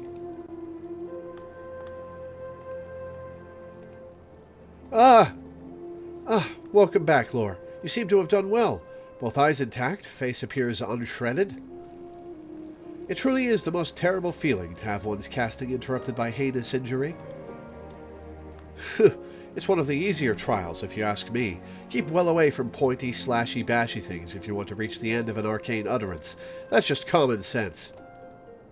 Fortune favors the fighter who flings fire from afar.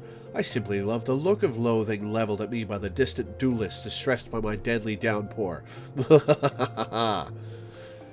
Nice alliteration. That's a nice tongue twister. Cringe! Cringe! He thinks you're cringe. We thaumaturges excel at offense, but fail miserably at defense. Our most effective strategy is to topple our adversaries with overwhelming force before they have a chance to respond. Honor is for knights and dead mages. Lore, your studies appear to be progressing nicely. It won't be long before you dominate the battlefield as an avatar of sorcerous destruction. That Lolafel posted cringe. So it's true, Buki. Don't try to hide it from me, Bigo. Or you, Bonnie, or Bezzy, or Boha. Kokabusi? What are you doing here? You have a sixth sibling? You promised. You promised you would teach me next. Well, yes, of course we did, Boosie, but Lore here was most insistent. And once again, you brush me aside in the hope that I abandon my heart's desire. Why do you deny me? I hate you, all of you. Please, Boosie, you shouldn't say such hurtful things. You know how delicate Bigo is. Oh, snap.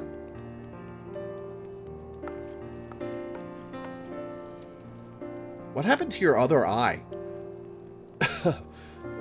That was Kokobusi, our youngest brother. He so dearly wishes to become a thaumaturge like the rest of us, but it simply isn't possible. The poor boy's etheric levels are pitifully low. We thought we had convinced him to accept fate's cruel quirks when he entered the Alchemist's Guild, but he yet yearns to walk the path of thaumaturgy. That's understandable. It's awesome. Such is Kokobusi's determination that he spends all his waking moments experimenting with alchemical concoctions, seeking a method by which he can expand his capacity for arcane manipulation. Well, this is obviously not your concern. Back to the abyss with you, young thaumaturge. And I mean that in the most encouraging manner possible. Am I going to have to go level up to 10 before I can continue this quest?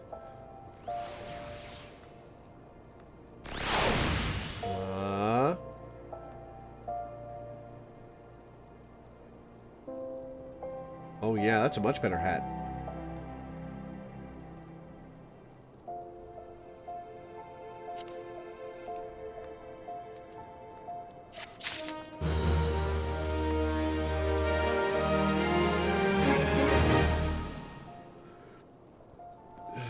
All right. I just got equipment.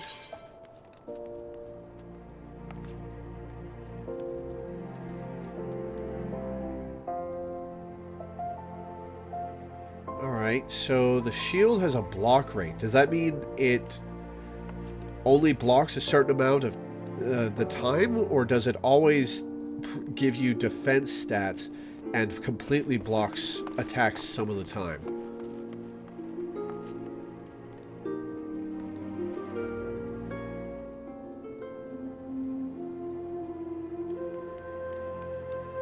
The staff does not have...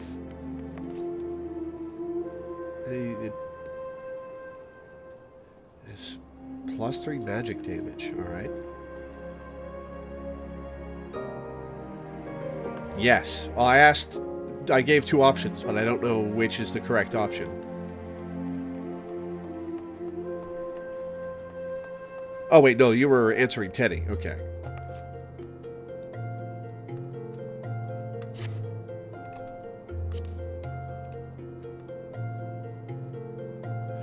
Oh, I can't wear the hat. Damn.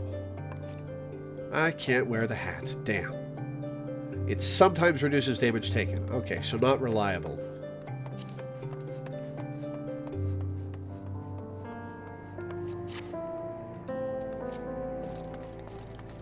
Okay, so I need to be level 10, right? Level 10, yeah. Let's go level to 10 outside.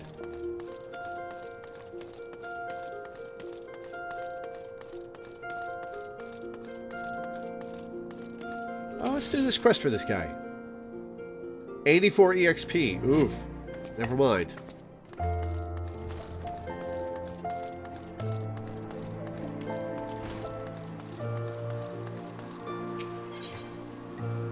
Nothing long is a greater EXP source. That's true.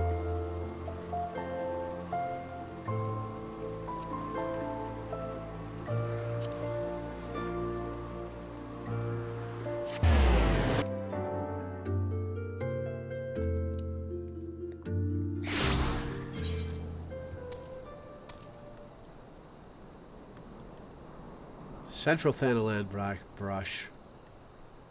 Central Thanaland, Central Thanaland, Central Thanaland. Okay.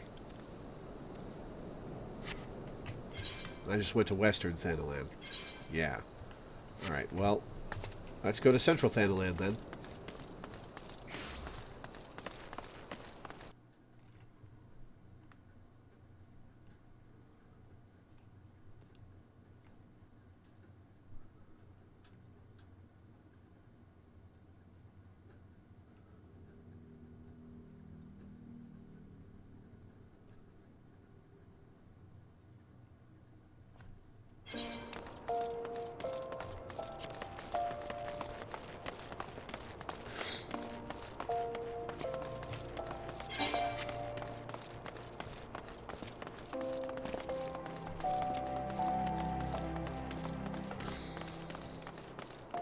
Yeah, the nighttime theme here is great.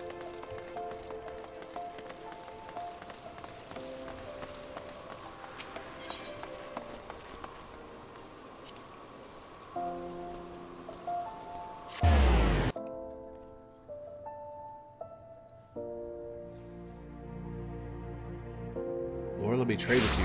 What are you gonna give me?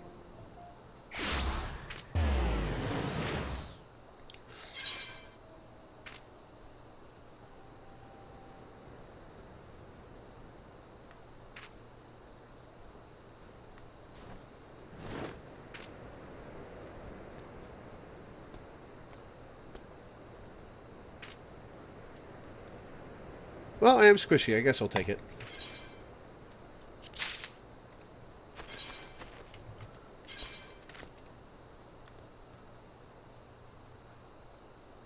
Hempen hat will be removed. Oh, does the hempen cowl take up both the chest and hat slots?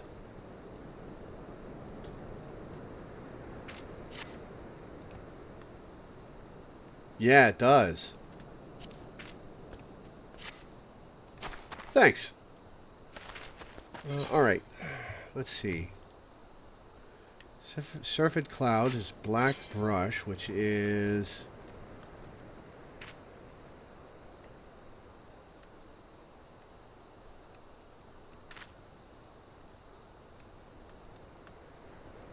up there. Okay. Yeah, it's very ugly.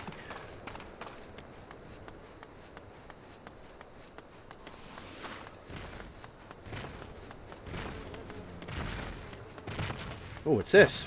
Addle. Lowers target's physical damage dealt by 5 and magic damage dealt by 10%. Huh.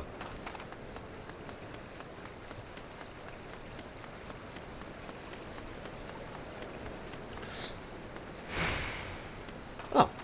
This whole area is the black brush. Okay, cool.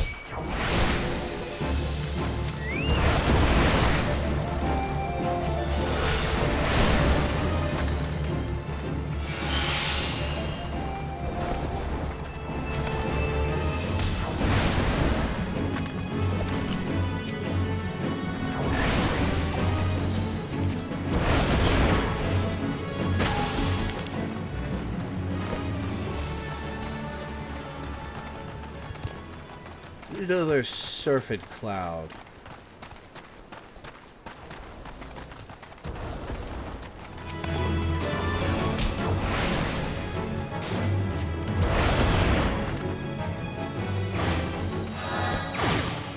Alright, hunting log done. Alright, what's next?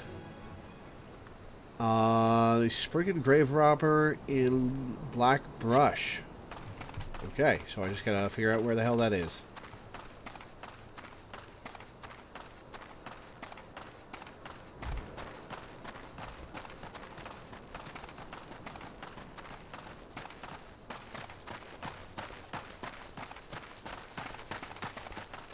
Where are the Spriggans?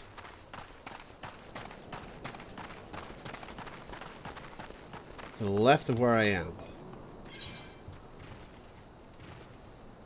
Let's hit this Aetheryte shard.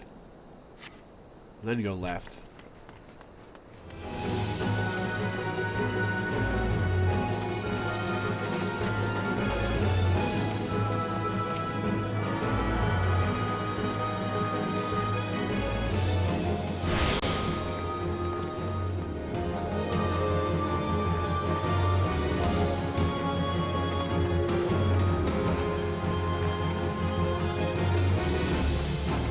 To the left down the cliff.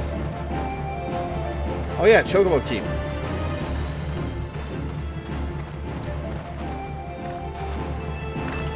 Wait, is this a railway? Do they have trains? They have trains in this world.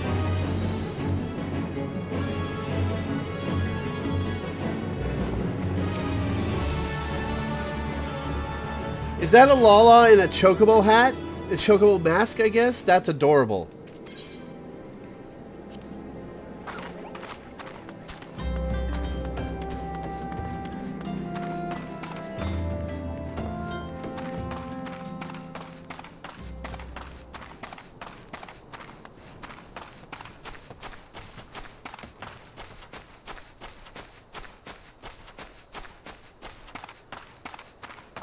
Alright, Spriggans. Their aprons have Chocobo chicks on them. Cute.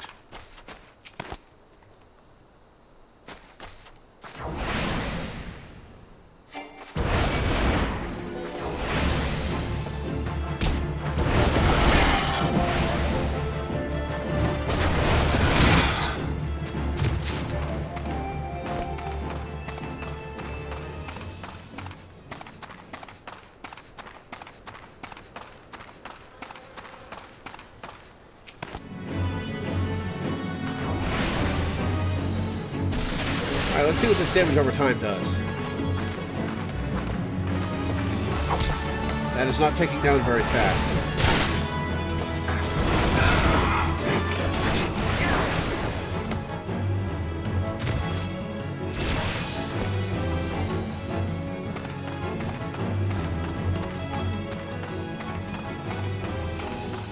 Those are hammer beaks.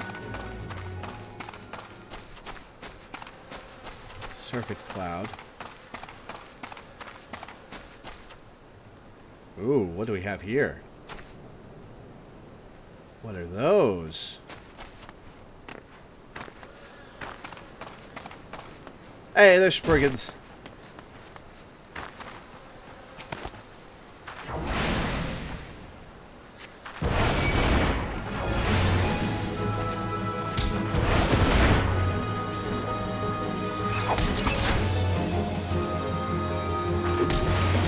Oh, they are freaky.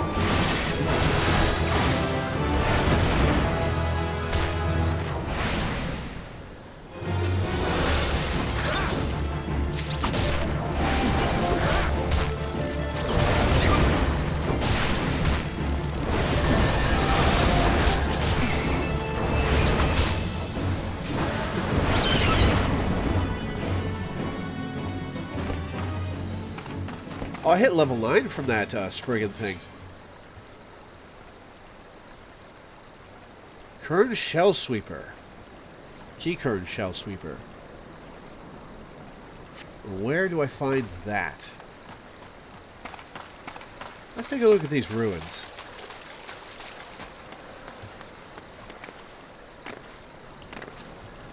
I cannot take a look at the ruins.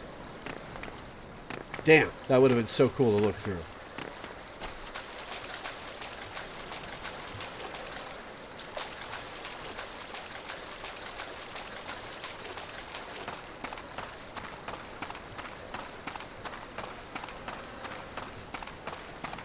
Rat's Nest is due north of where I am.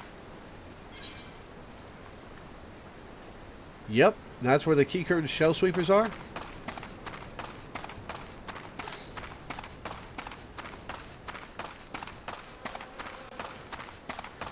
That's a hell of a mount.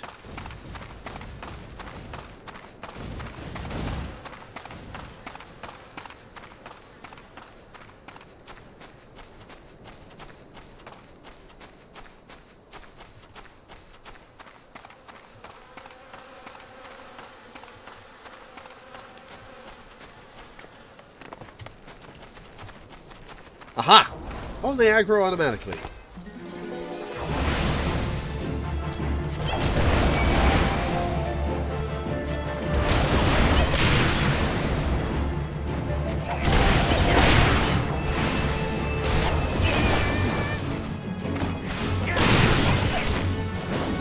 Oh, I got stunned.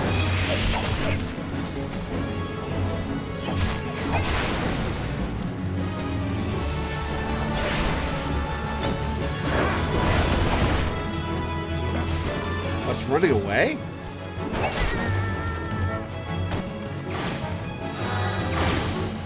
Alright, I got the shell sweepers. Cool.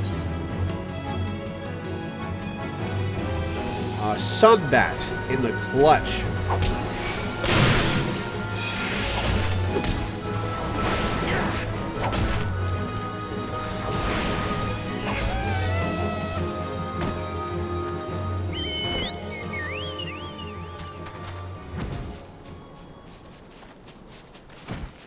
The clutch. Nope, that's... The clutch is over here. Alright.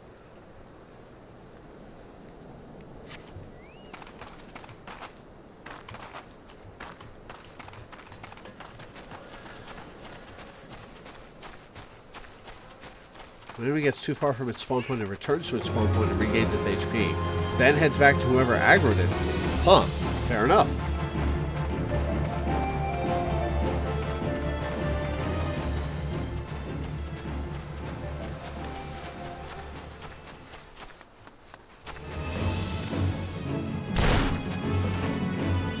Ow.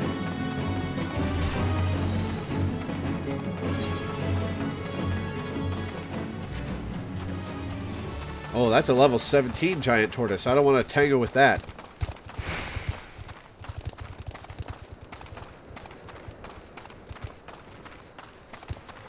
Did I actually attune to the aetheryte? I think I did. Let's make sure.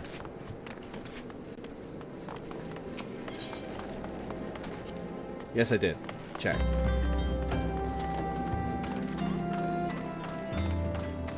They're invincible while they're running away. Ugh.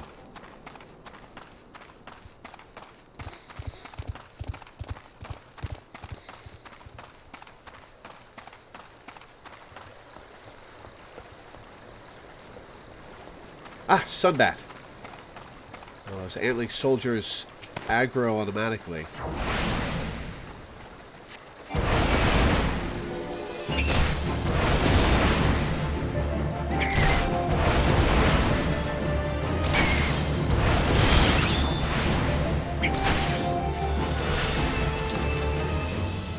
Alright, there's one of them.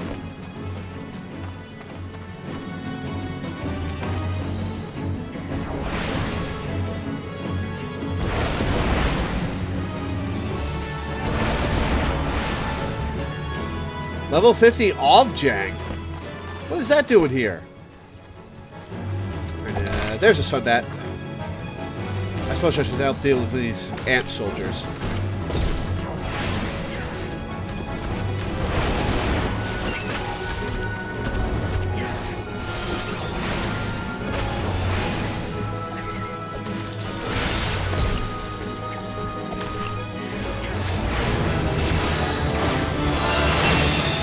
Difficulty rank unlocked? What does that mean?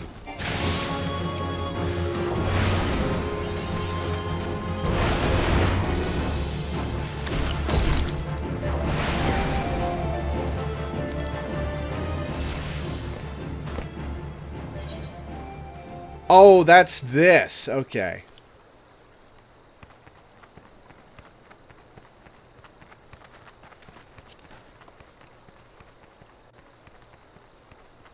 Well, that got me to level 10. Cool. Let's go,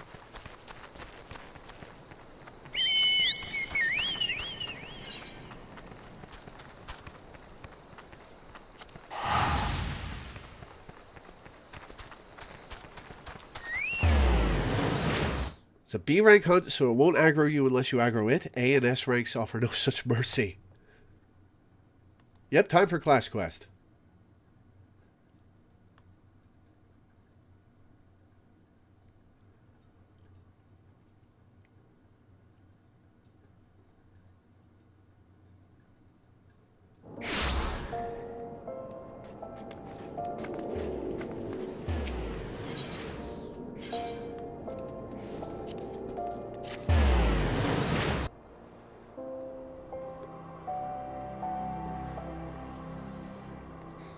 Ganked by a giant level 50 crab outside Limsa. Oof.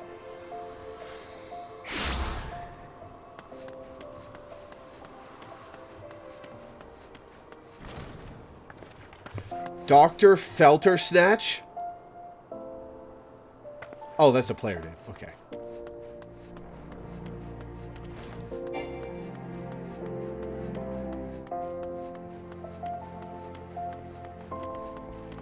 Alright, Kokobuki, quest me.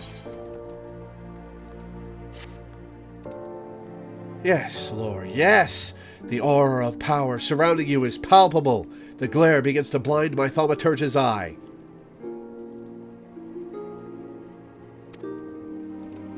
Your lesson today shall be taught by Kokobani. Go to him and hear from the chapter entitled The Threat of Paucity.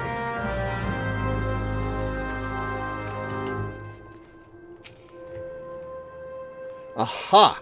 So, Lore, you have come to learn at the foot of the third eldest brother, have you? I promise you, however, your education shall not be third-rate. Let us read from the second chapter, shall we? Are you settled? No last-minute moment trips to the privy? Very well. The threat of paucity. Ah, how magnificent the ruthless power we wield. Flame devours, ice entombs, and lightning courses through the stricken bodies of our foes. But, oh, such desperation when the wellspring runs dry. Flame sputters out, ice melts into slush, and lightning sparks no longer.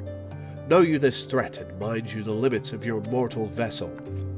A terrifying thought, isn't it?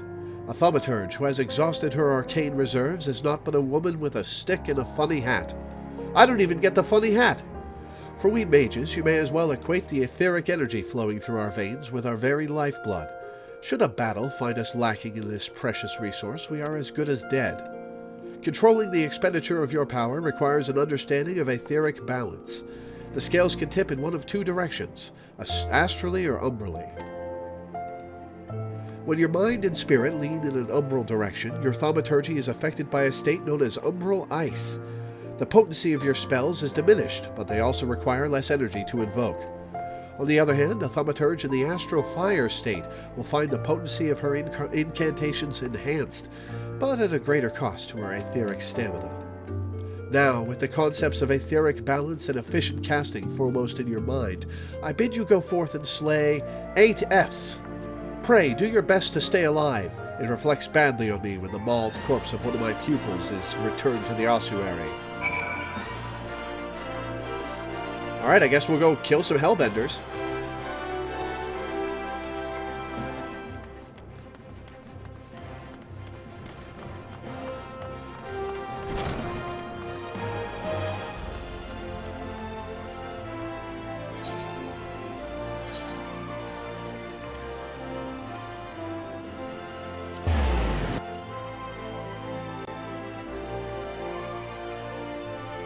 Yeah, I'm having a nice time.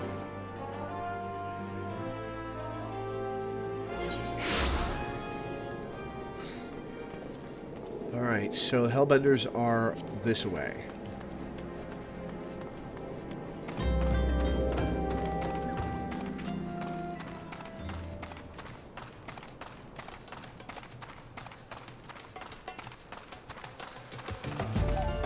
Well, I wouldn't say welcome home just yet. I don't know if I'm going to get addicted to this game like you are.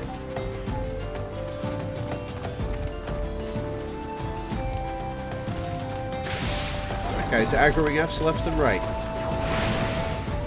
Oh, what's this? Sleep! Nope, didn't mean to do that.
Sleep and focus on the other, and just know that any attack will wake that one up.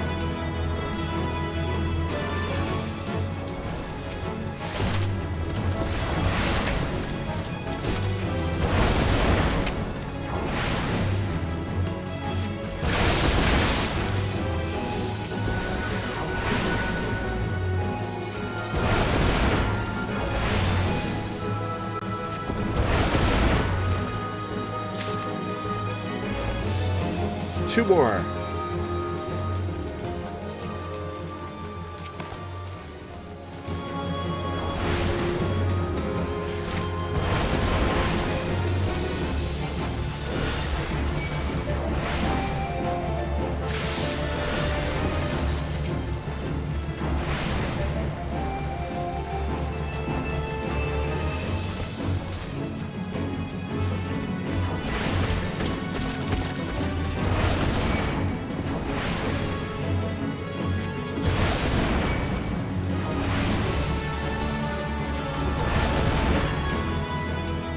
Awesome.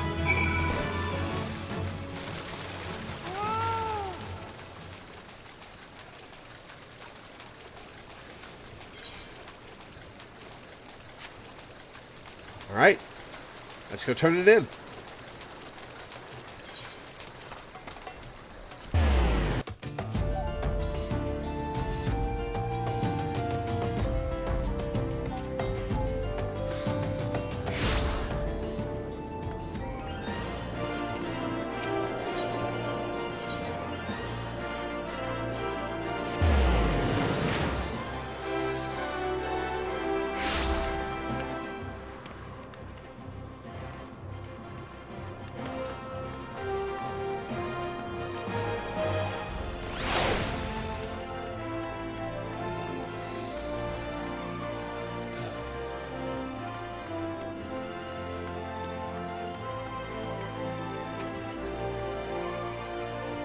Alright, Cocobonnie. Aha! You arrive before me upright and breathing. Wonderful! It is so much simpler to pose questions to a student without having to resort to necromantic divination. Is that a thing you can do? Tell me, Lore, what action would you take if you found your thaumaturgical endurance exhausted in the midst of battle?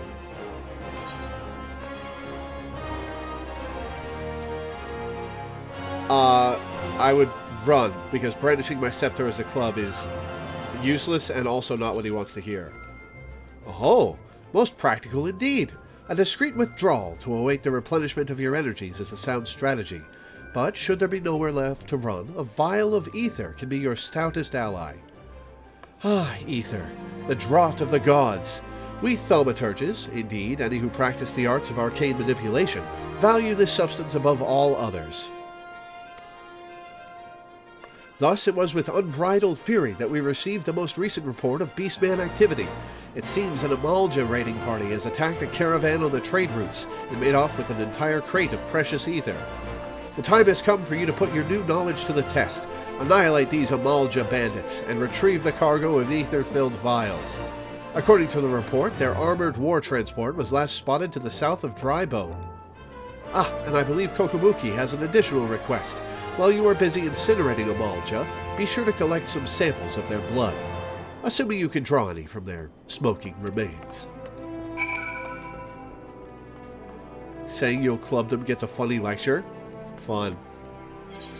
Alright.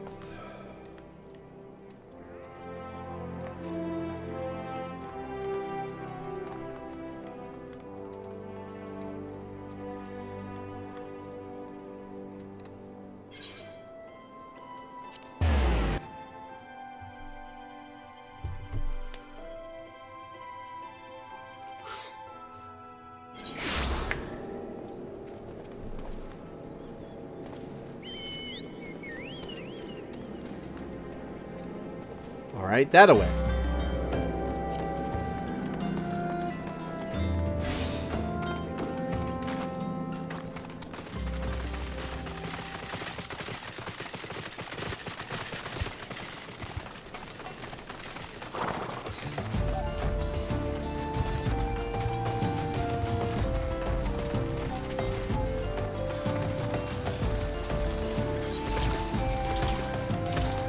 Nope, this way.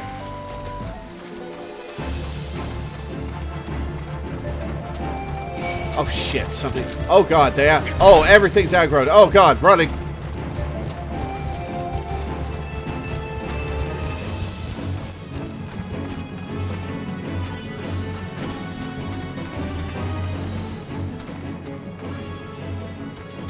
Oh, maybe I should level up higher before I do this.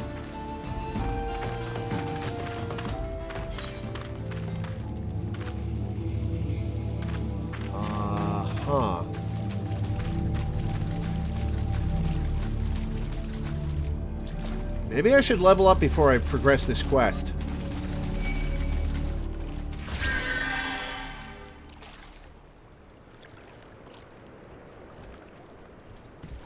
Think we can take a toxic toad?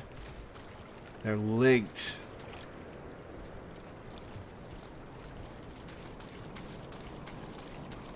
Alright, let's try it. Since you want to.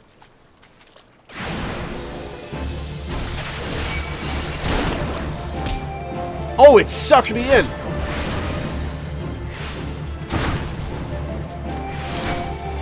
Oh, shit. Alright, I'm out of here.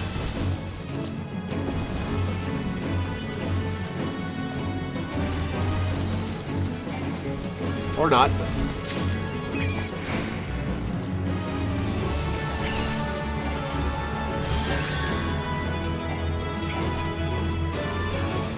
Why can't I cast? Trying to.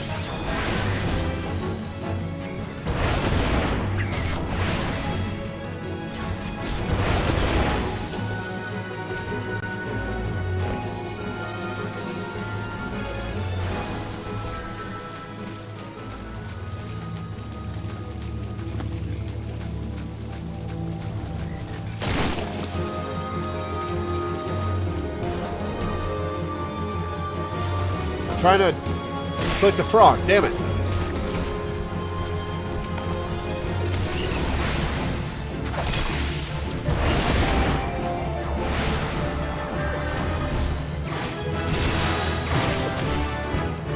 Hey, level 11.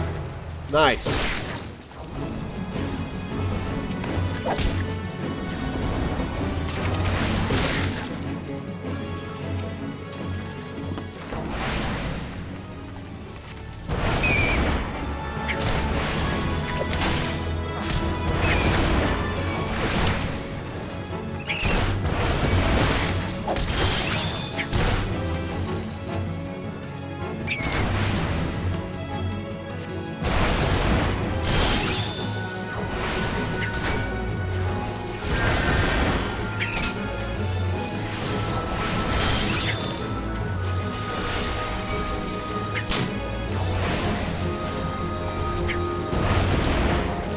Antoads will always do the drawing move on the person who aggroed them immediately.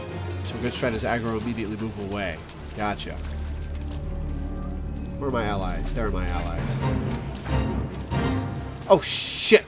We joined a fate. I don't want to join that fate.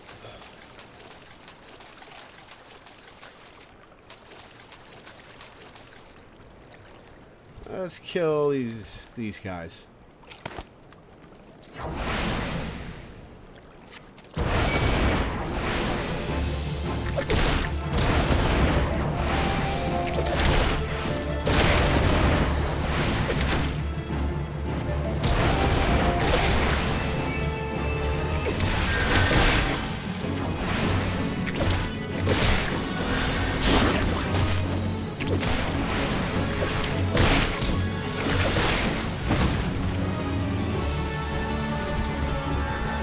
Oh, that's a toad. Uh-oh.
Yeah, let's kill this Sunbat and Toad combo.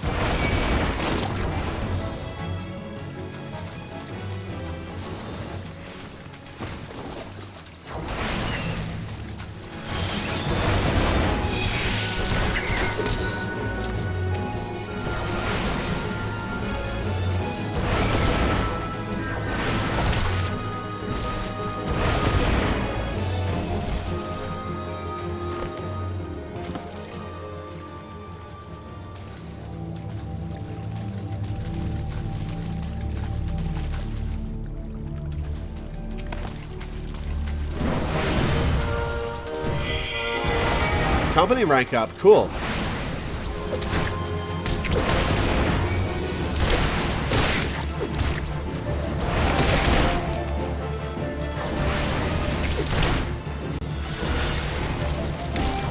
Oh, Danny left.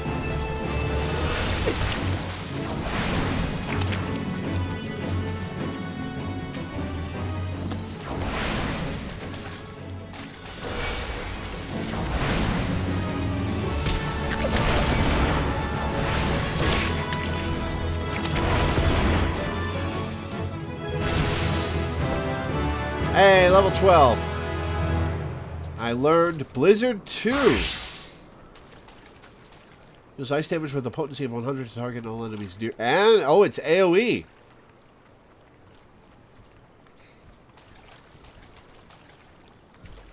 So should I replace Blizzard 1 with Blizzard 2?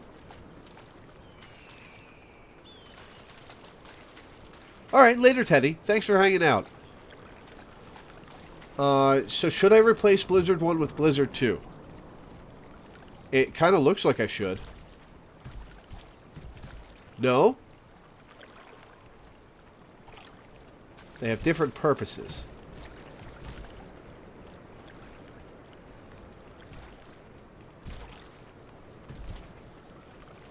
Oh, Blizzard 1 has 180 potency. And Blizzard 2 has 100, but AoE. Gotcha. Okay.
I can't invite you to party for some reason.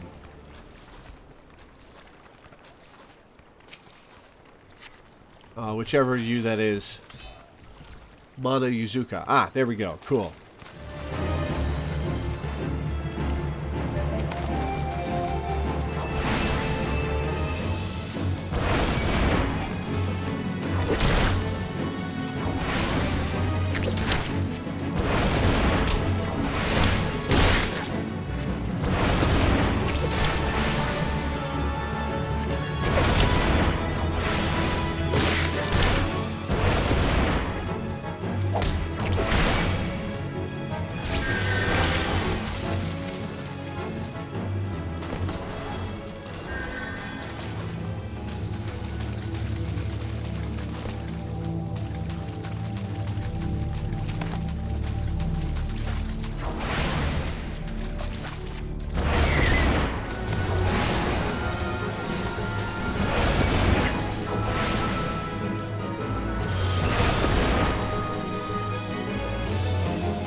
Oh, you aggroed a couple lands.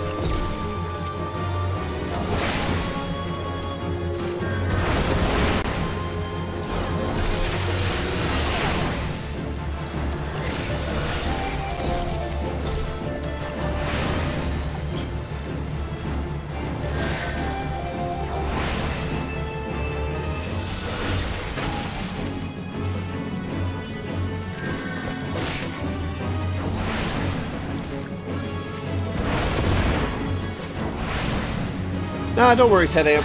Probably about to be done.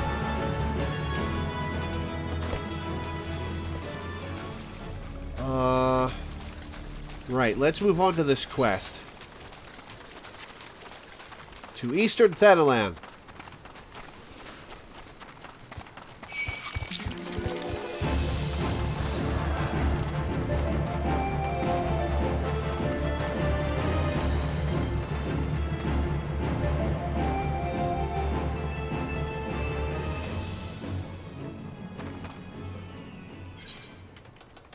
Let's see. We're right on top of it. I'm going to hit the Camp Drybone Aetheryte Shard first. What level is that Fate? Level 15. I don't want any part of that.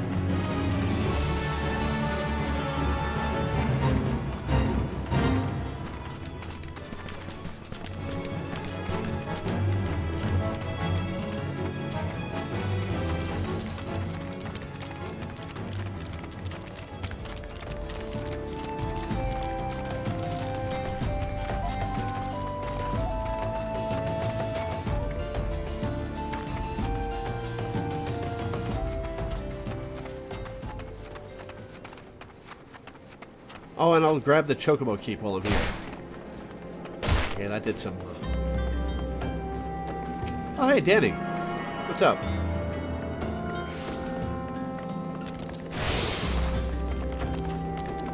Alright, Chocobo Keep, where are you?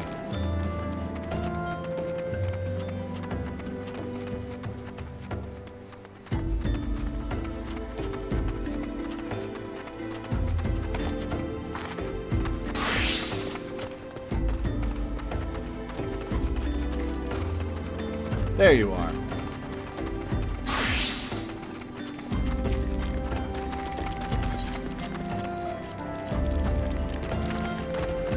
Alright, where... Down this way.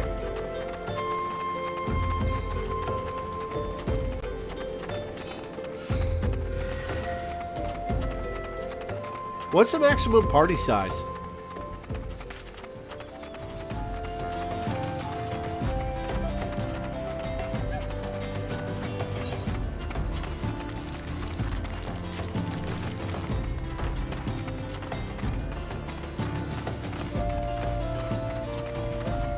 Eight. Huh.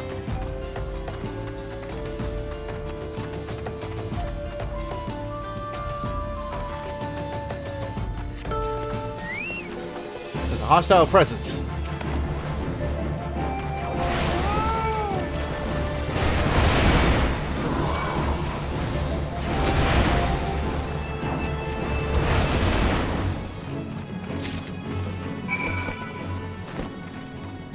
Got blood from the Amalja.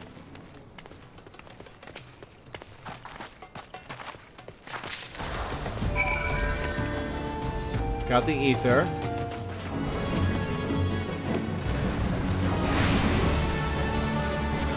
Yeah, we might as well kill 3 Tuco-Tucos.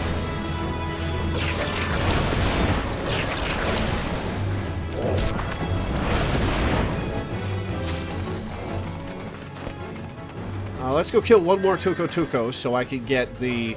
Nope, that's inside of Fate. Never mind. Let's kill one of these Tuco-Tucos so I can get the Hunter's Journal thing.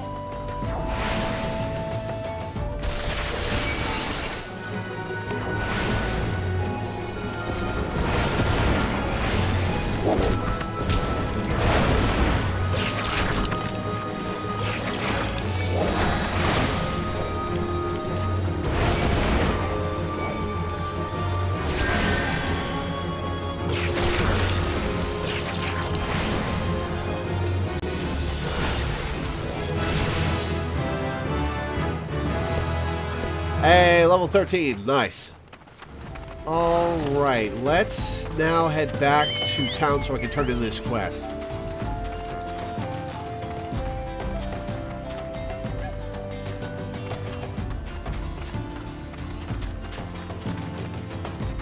Yeah, I'm planning on doing the main story quest after I finish this, but not today, because once I turn in this quest, I'm gonna head off for the night.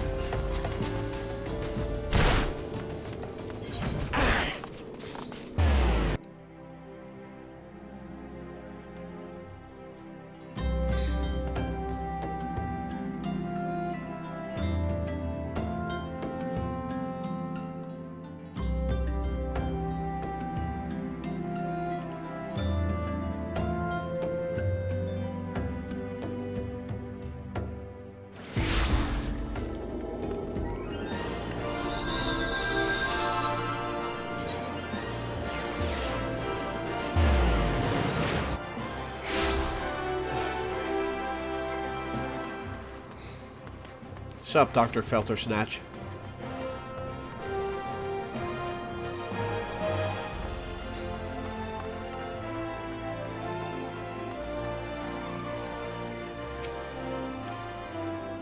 Do I detect the scent of ether? And I trust that stench is Amalja blood.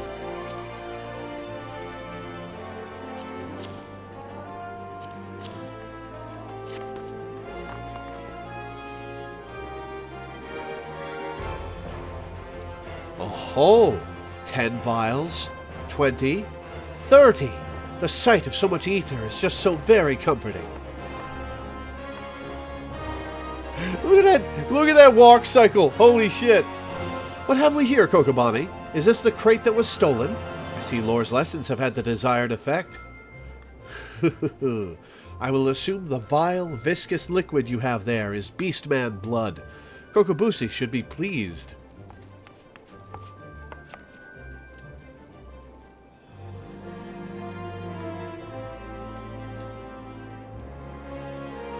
Kokobuki, you left word for me to visit the ossuary. Have you finally decided to begin my training in thaumaturgy? Ah, Kokobushi, good of you to come. Lore here was kind enough to obtain a supply of Amalja blood for you.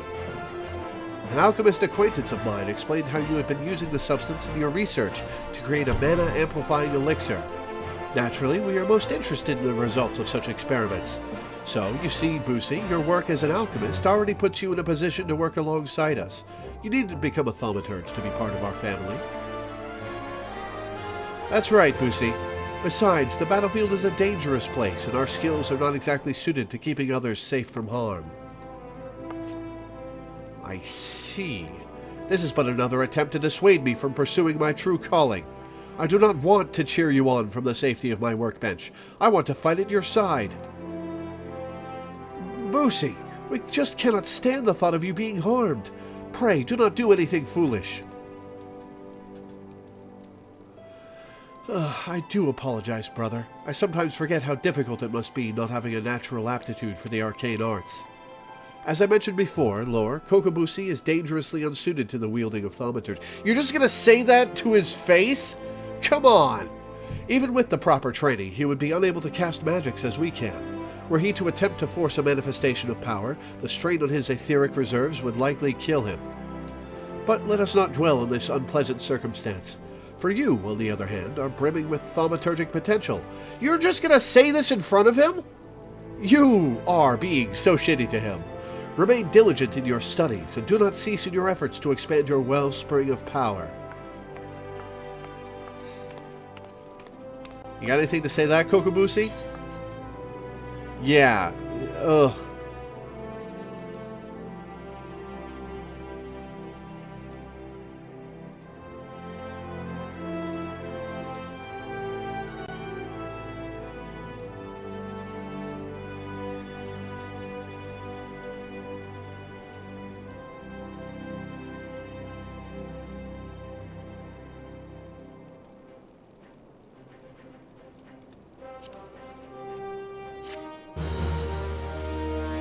Wow, 3,400 EXP, damn.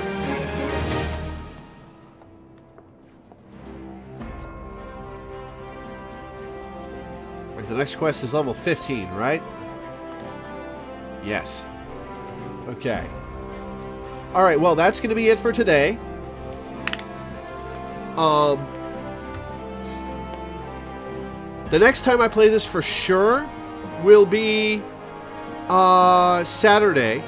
Because we're doing this Saturday every week. I may play some more in between now and then, or I may work on some of the other games that I have started playthroughs of, particularly Persona 4 Golden. We're almost to the end of Persona 4 Golden. We're almost done. So tune in for that if you'd like. If you want to get notifications about when I go live for whatever, join my Discord with the ! Discord command will get you the link. That has announcements for both my streams and my blog. And a fun little fan community you can join and have fun with. I'll upload this to YouTube. It'll probably go live tomorrow if you want to watch the whole thing. And if you want to pick a game for me to play, there are slots on my Patreon, ! Patreon, that will let you pick a game for me to stream once a month. So yeah, thank you guys for tuning in. Thanks for hanging out. Thanks for watching. And I will see you guys next time.